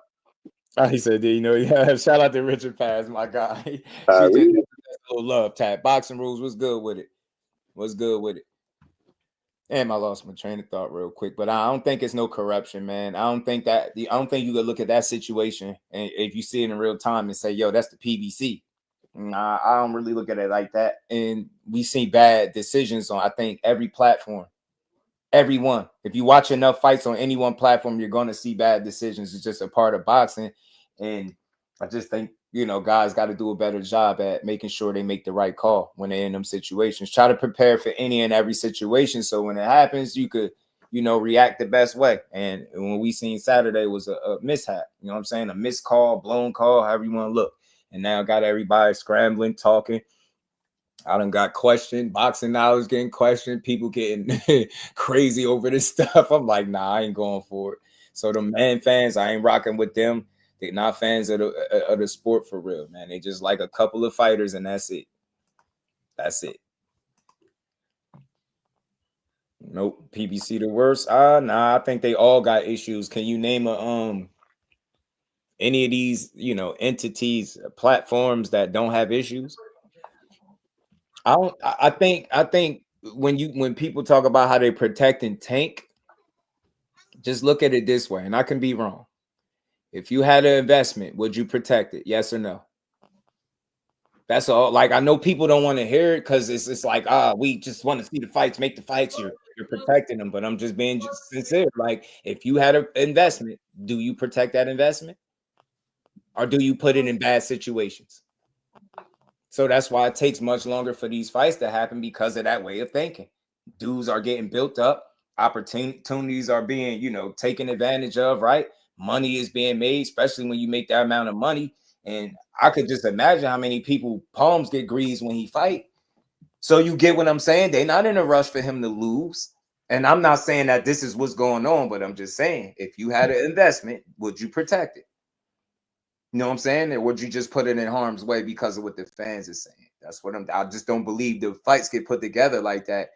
And if you really look at it, like, look at the, Errol Spence was really a fight that people really wanted, him and Crawford, right? Look what they had to do to give us that.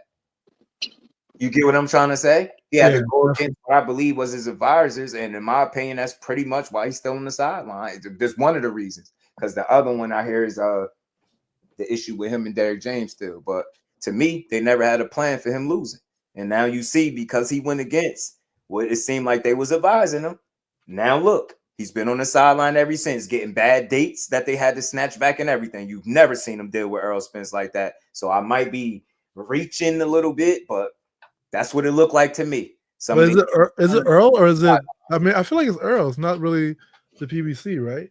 I mean, yeah. I mean, because I think it's some of both, bro. I don't like to blame, right? Because I don't have all the answers, but it just looks a certain way. Like, what was the plan after losing? Okay, Fundora. Like, now seriously, how much sense do that make? And tell me how smart that is, coming off a loss to Terrence Crawford the way he lost. Now you're moving in another weight class, long ass layoff, and you're gonna fight this long slinky of a man, 6'5", and that's smart. Now we talk about investments, right? You got money invested in Earl. That's a big earner. You think they're in a rush to put him in a Fundora fight? Think about it, man. We got to start thinking like that. They got investments. In a rush to get their investments ruined. They got to make money off that shit. We'll never see some of the stars we see today if they wasn't protected to a degree, right? I think built. I don't think we have a. Now I get it. Tank, 30 years old, 31 fights in. Like, what's going on? But I really think that's money related. I could be wrong, but I would love to know. I don't know, Just. I feel like some situations might have money related, but I think it ultimately starts with the fighter wanting to make those fights as well.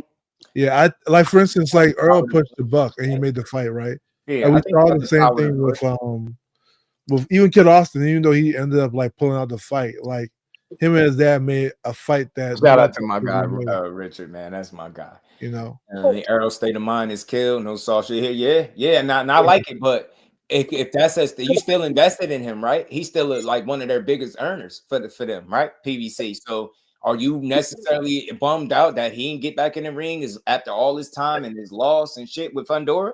No. They probably ain't tripping. Errol Spence don't seem like he tripping either. Yeah, you get so like you gotta think, man. Dudes gotta push. Look, just like Boxing Hacker said, Errol pushed for that fight. Went against from what I understand, he went against his people on that. Yeah, and I think that's the reality of things. Like I don't think that's the thing, TM. I don't think they want to put him in a position where it looks like a cash out.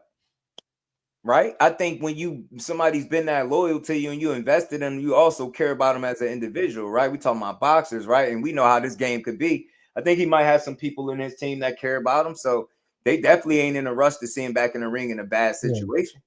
I doubt it. I'm so glad he never got back in the ring, though. Honestly speaking, because like his coach, the loss was tough, and they had the accidents, and then his coach is no longer there, so it's like. Shout out to Elliot, man. I see you, man. Look, I don't really quote too much Rick Glazier. I'm gonna quote him in a second because he shouted my guy out for being the best lightweight in the world. But look, everything he say ain't false, but I just gotta take the PBC stuff with a grain of salt because like he's been saying that for quite some time. And he's never been a PBC fan. Yeah. Steven Espinoza, I'm not saying that he's the most trustworthy guy in the world, but he said something to me that I could make sense out of. Why the hell would they be looking to back out of the deal this early into it? It's not enough things that make sense. And what happens in June when they still here? You get what I'm saying? And it don't happen. Do we go to Rick and say, yo, stop spreading misinformation? You get me? So like I never understood people's problem with the PBC. I've never understood it. I'm a true boxing supporter. I just want to see all these dudes win. Get put in the best positions and see the best fights possible. What happened was it's sort of the same thing with the Turkey situation. At least on Rick Glazer's side was basically he was paying the fighters too much money, so the fighters would fight. I heard that they were saying, their business model was like it wasn't sustainable or something like that. It was sustainable, but according to Rick Glazer, it was destroying boxing because if you pay fighters a lot, that means they don't have to fight as much, right? Right. Like versus if you pay them a little bit less, they have to fight more to keep up a standard of living. So he felt that like coming through. fighters I hear the lawsuit he still has with Derrick James that's stopping him from getting back in the ring, and this whole when he posted again recently, like I'll be back when I'm ready. He had like a funny little picture with it too, so it just made me think he's still getting himself right and getting that legal situation probably squared away before you get back in the ring. Because I could imagine that holding you back if it's some type of money situation and you going in the ring to make money. I could see that being, you know what I'm saying? This is messy. So hopefully he get that squared away and he can make his last hoorah, last run for it. I don't know. You know what I'm saying? I like Errol Spence though. Yeah, I mean, no, Errol Spence is one of my favorite fighters. He get a draw, nah, man. I think the president done enough stuff. Like the fake blame. Did PBC calls Steve Willis to miss a call? You get what I'm saying? Think about what we talking about. PBC probably be cheating, buddy. I mean, they and it's like we can do this. We can do this with everybody. Everybody had a bad call and more than one, but it seemed like the only ones that people remember is the PBC. That's not true because if this had happened on a turkey card, the same people just defending it will be like, "Oh my God, they're robbing people left and right." He didn't deserve a title shot and was forced to take the fight, according to Robert Garcia. I mean, look, man, you can't really say he didn't deserve it. I mean, he had a title shot, he did lose. I mean, one loss don't always mean you got to go all the way to the back of the pack. I mean, when you see the way he went in there and fought in that title shot, do you think he deserved it? Look how he fought. He deserved it. How was he forced, though? Don't they have to sign the paper? Davis #boxer. He said, yeah, PBC the worst. No, I don't think PBC the worst. I just think y'all be listening to people that don't like the PBC and y'all are sold that the information that they've told y'all about them is all true. I'm not a fan of knocking these platforms and they're not even promotional company though, PBC though, right? So, I'm not into knocking the platforms. I respect them all. That shit ain't easy to do, man. Think crying about Turkey and PBC had a lot of favorable decisions Saturday for their main fighters. Nah, I think they had one decision that you could probably argue was favorable was the draw, right? But if you really look at the fight,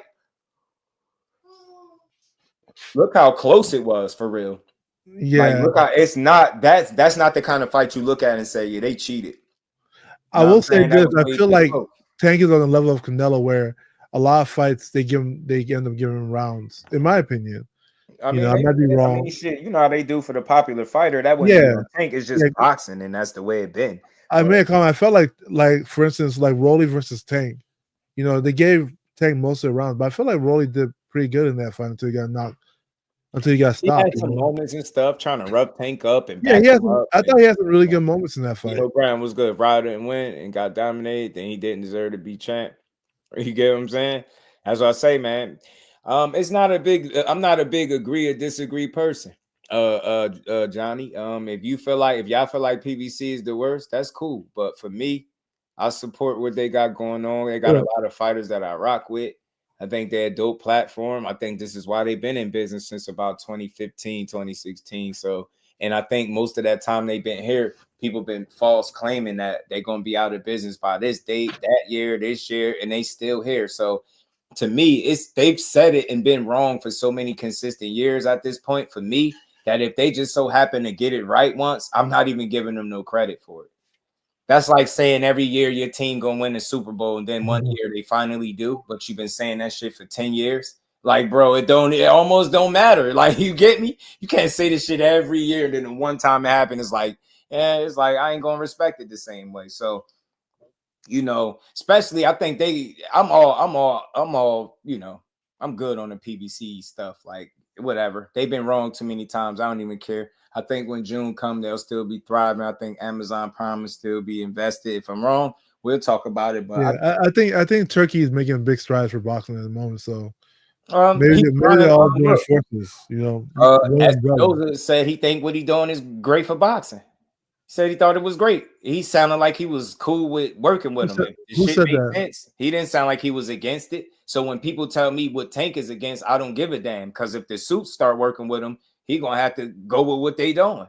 Yeah. So, and you already been seeing PBC fighters fighting on Turkey cards. But there is one problem with Turkey, and that's women's boxing, though. So he got a yeah. That's the main problem, I think. Yeah, that's the issue. There's a cultural difference. Versus Sandor in Top Rank. That's a fact from my view. That's a fact. Golden Boy has janky shit with them every turn. Yeah, they do. They have suspect stuff. They all do, bro. They all do, because they all powerful entities that could sway decisions. If we being honest, they putting on fights on their platforms. You don't think they could kind of manipulate or influence decisions? They can, and that's just the unfortunate part of sports. I mean, we're gonna get that. Do you think? What do you think happens in the second fight, Jess? You think Lamont Roach does as well? Do you think he wins? He gets knocked out? I don't know if he wins though, but I know I'm done with any question like far as doubting him. I don't doubt that he could have another really good close fight. Yeah. I don't doubt that he could possibly pull it off because of them being familiar and just knowing each other and him having confidence, feeling like he got him the first time, right? So, but that confidence could lead to him getting stopped or losing. So I just think it's a fight worth seeing after you see how good it was the first time. Definitely. And I don't think people think that, I feel like he just fought a really good fight, And I feel like him and Tank knew each other so well, it was hard for Tank to get off on him because he knew how to box Tank in a way that made Tank, I don't know how to say, not be as aggressive. He made him think a little bit more. Made him think, which isn't really his game. I said that when people somebody asked me how do you beat Tank? I was like, bro, that's a loaded question, and I ain't gonna sit here and act like I got all the answers. But I said I think you got to keep him all balanced, and I think you got to make him think. Because Tank is short, so everybody just attacks him. But he didn't attack him. He just boxed him. And that's why I felt like Shakur would end up doing it'll end up becoming a very technical boxing match, and then I'll say this, man. The more it leans to it being a chess match and a boxing match, I definitely favor Shakur. I mean, respect to everything that Tank is. He's a more complete fighter, right? He can do both really, really well. Shakur's a more balanced fighter. I think so. I just think it's just a little different. I think he got a different understanding of the game. Like what people see is maybe a deficiency of his. I see it as the reason why he's successful. So it's all how you look at what he's doing. Tank will outbox a lot of people though. But I just think he's a better boxer for sure. Yeah, boxer. And I'm gonna tell you what I base that off. It's not me liking him more than what the other guy. None of that. It's him, the way he approaches fights, and he don't give away a lot of rounds. I think it's reasonable for me to feel like he's displayed being a more consistent boxer, right? Giving up considerably less rounds and being extremely hard to hit. That doesn't mean that it'll be the case if you fight Tank, and that means you can beat him. But I think he's shown that from round to round, he can win. He can outthink you. That's where my biggest confidence for him lies, is his ability to outthink his opponent and make the right move versus the wrong one. You get what I'm saying? Limit the real big mistakes he make. You see his fights all the way through to 23. He don't make a lot of real big mistakes. He make you work for it. And I've seen him get hit flush, clean, all types of shit, spit knocked out his mouth, all that. But I've seen him stand in there and really give it back. And I think he's really talented, It's the way people think he's going to approach a fight. And I said this before, if you think, him fighting Tank is just getting in there, being super defensive and not throwing no punches, I don't see a win. I don't see how he wins that kind of fight. But if he goes in there and do him, then I can see how he wins that fight. But you get, this whole notion that, you can't do what you did against De Los Santos. Y'all gonna keep saying how he looked in his worst fight of his life, being injured and sick. And you gonna keep saying he can't look like that. I'm pretty sure 1 million people can't have their worst night of their life against the best fighter they're gonna fight, or one of the absolute most dangerous. That's common sense. But I don't know what makes people think that he'll get in there and just not throw no punches. Like Yeah, I don't see that and be super scared of what's coming back. I don't see that. I don't see it. Yo, so for Harlem, no, I don't have any problem with Tank. People always think I have a problem with Tank because, you know, maybe I'll favor one fighter over Tank or something like that. But Tank's a good fighter, you know. But there's some fighters like that I think will give Shakur problems too. I don't think they're at 135, you know. Like I feel like maybe if Inoue was bigger, him and Shakur would be a really interesting fight. See how Shakur approached that. A guy that's looking to throw upwards of 100 punches around. You Gary Antoine, right? Better than just about anybody in the sport. You know what I mean? And I think he got underrated feet. I keep saying that. One of the coaches say he got some of the best feet in the game. That's what's his name? Coach what's his name? Mustafa Boxing. The guy that's always doing all the teaching, putting the videos and damn tutorials up. I like his style. He said he got some of the best in the game. I mean, I appreciate it because I think it's extremely hard to, you know, especially if you're a distance fighter and you consistently show people that these dudes don't even be nowhere near your level to the point where people like, yo, he just ain't fighting nobody at all. And I think I think people missing it. Like if you seen his 13th fight, what was that? Joel Gonzalez. That was the dude whose sister he was beating. And I get it. That ain't the craziest guy in the world, right? But the dude was undefeated, knew how to win. You get what I'm saying? He was dating that man's sister and got in there and whooped his ass. You get what I'm saying? Like you got to look at those fights and look at the biggest fights for him outside of De Los Santos and look how he performed. That's who he is. I'm mad he didn't fight Gary Russell though. You know what I'm saying? When it came to 126, I really wanted to see him fight Gary Russell. I thought that would be a I would have liked to see it, but I just don't think that was a focus. And I think part of that was where they was at and who they were signed to. Because I remember Gary even speaking on it. And they asked him about Shakur and do you think Shakur to fight him? He was like, yeah, I think Shakur fighting. Like he never had that energy that he had for Tank. Like, that he won't fight me. He don't feel like that. Like that's why I say the only people that be saying this scared shit, it be fans that don't like him. I've never heard somebody that rock with him or respect him say that. It's only a fan that don't like him. Say some weird shit. Like you think you're gonna make it through 23 fights with 11 stoppages, just being scared. Through 3 divisions. The shit it's not logical to think that way. Why he can't just be smart? You get what I'm saying? Why you can't just be smart? Nah, you can't. There's no way you that good defensively. You gotta be scared. I'd be like, bro, this shit. Do you favor him over Antoine if they were to fight? Would I favor Shakur over Antoine? Yeah. That's an extremely tough fight for him, bro. And I don't know about favoring him because I've never seen Core at 40. I've seen what if Antoine came to 35? And made the weight. Yeah, and let's just say he was able to make the weight comfortably. Because Antoine, shit. Look, I don't know about if you know. It just shit. That depends, man. Antoine got an opportunity to make that fight a much different fight than Shakur typically fights. But listen, I got faith in the youngin over anybody. Being smarter than him, especially being that I seen him get outboxed by a guy and Puyo. Yeah, you can get beat by a boxer. A boxer could be kind of your kryptonite or your Achilles heel. Yeah, but Polio had a different dynamic because he was tall. Remember that? So you know, when you're tall, you're able to like measure a short fire better with your jab. So I don't know. I think it'll be completely different. Thanks, Turkey. Nah, PBC ain't going nowhere, bro. Turkey is working with PBC fighters, bro. I think you're missing it. Then you hear Turkey say something about Al Heyman and giving Al Heyman credit for being one of the most respected figures and saying he want to work with him. I think you missing it, bro. Like people making it this Turkey versus Al Heyman, I think that's fake. And I said that to somebody that be in my DMs. Like he telling me I'm missing it. I'm like, no, I think you missing it.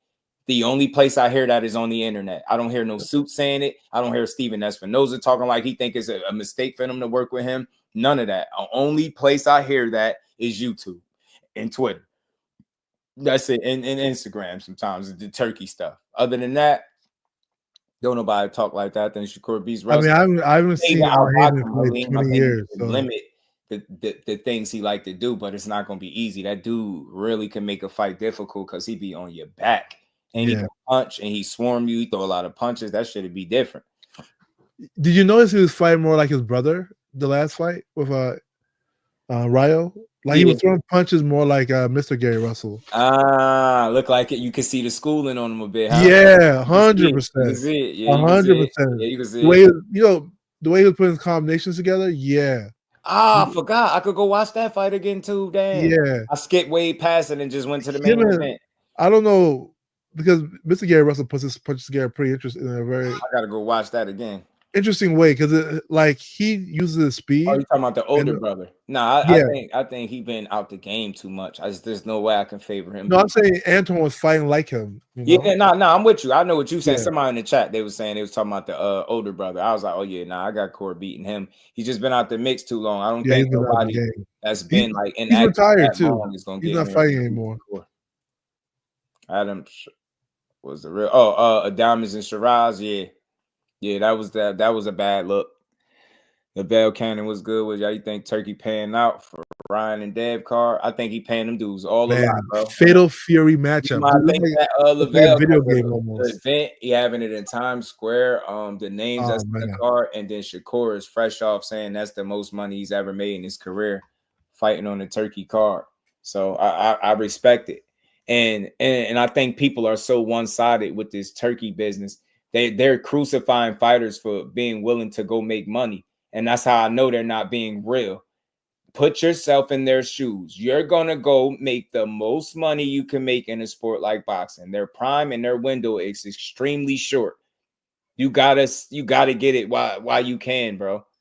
We like, nah, they're just running down behind them. Nah, so what they supposed to do? Everybody's supposed to sign to the PBC that don't got fights for people, right? Don't even got fights for their biggest stars, but everybody's supposed to sign over there. That shit is laughable, man.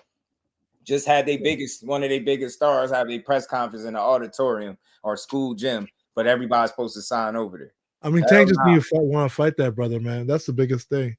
You said like, Tank just need to fight the brother. Like he just needs to want to fight him. I just don't like when I hear how he dismissed him as a talent, and it sounds exactly and dismiss the whole fight. You're going to make people feel like you don't think he's on your level, and you're never going to fight him like that. That's my only fear.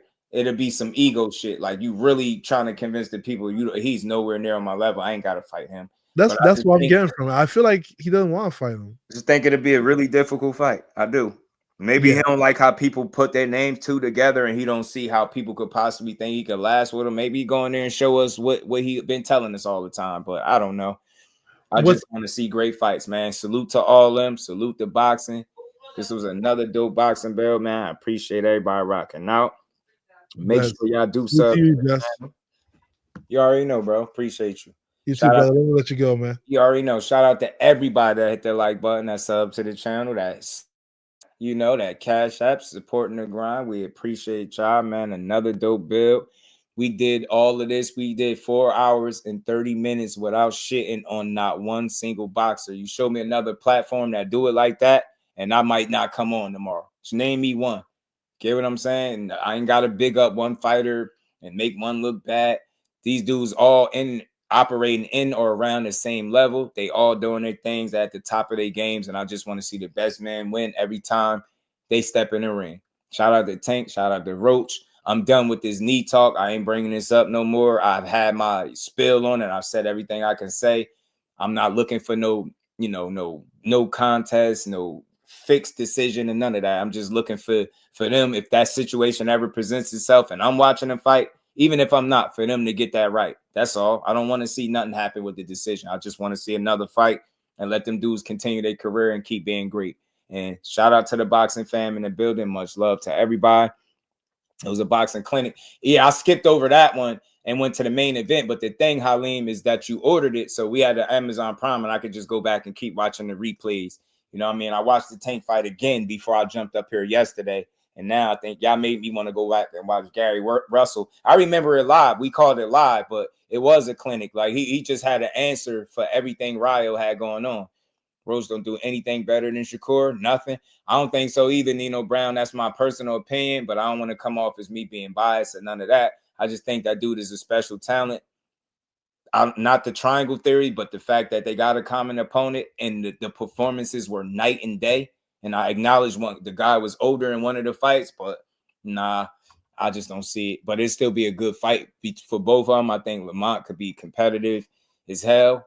But I believe in Shakur's ability to outthink guys from round to round. He's a smart ass fighter, and I'm standing on that. I think he's smarter than a lot of these guys. Shout out to 2 Cents. Appreciate you, Liam. Yeah, great fight for sure. I think took a knee.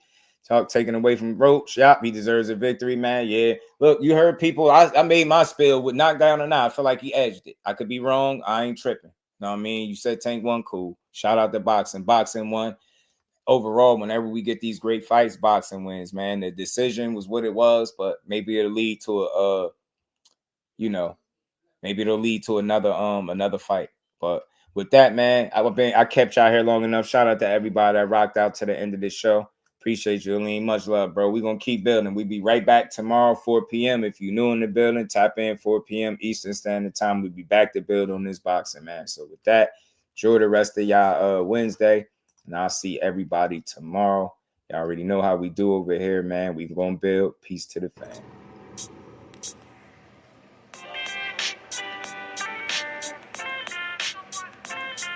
Yo, you know the deal. We back again. We never slacking. Word 'em up.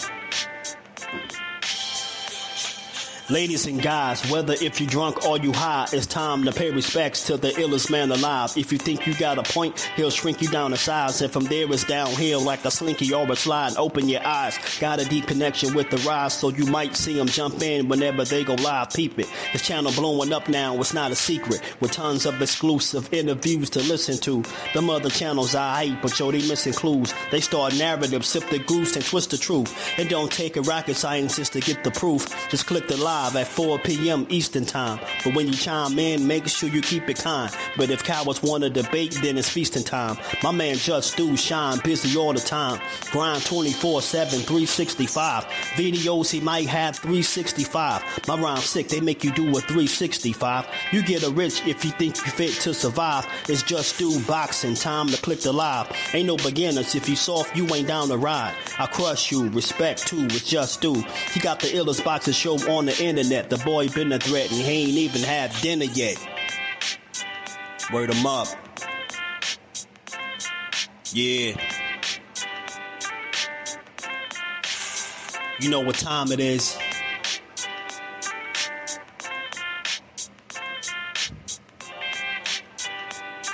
$4 p.m. Eastern. Click the link.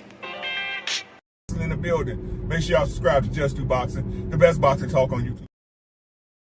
Just Do Boxing in the building, 4 o'clock shorty, man. Y'all make sure y'all check him out. He's going to be live today at 4 o'clock, man. And he's going to be spewing some good stuff as he always do with an unbiased approach, man. He's probably the most unbiased channel on YouTube. What's going on? And one of my favorite channels, if y'all into that pugilistic perfection, if y'all into that boxing, that's that boy Just Do Boxing here on YouTube. Make sure y'all check out Just Do Boxing, the only unbiased boxing channel on YouTube, because I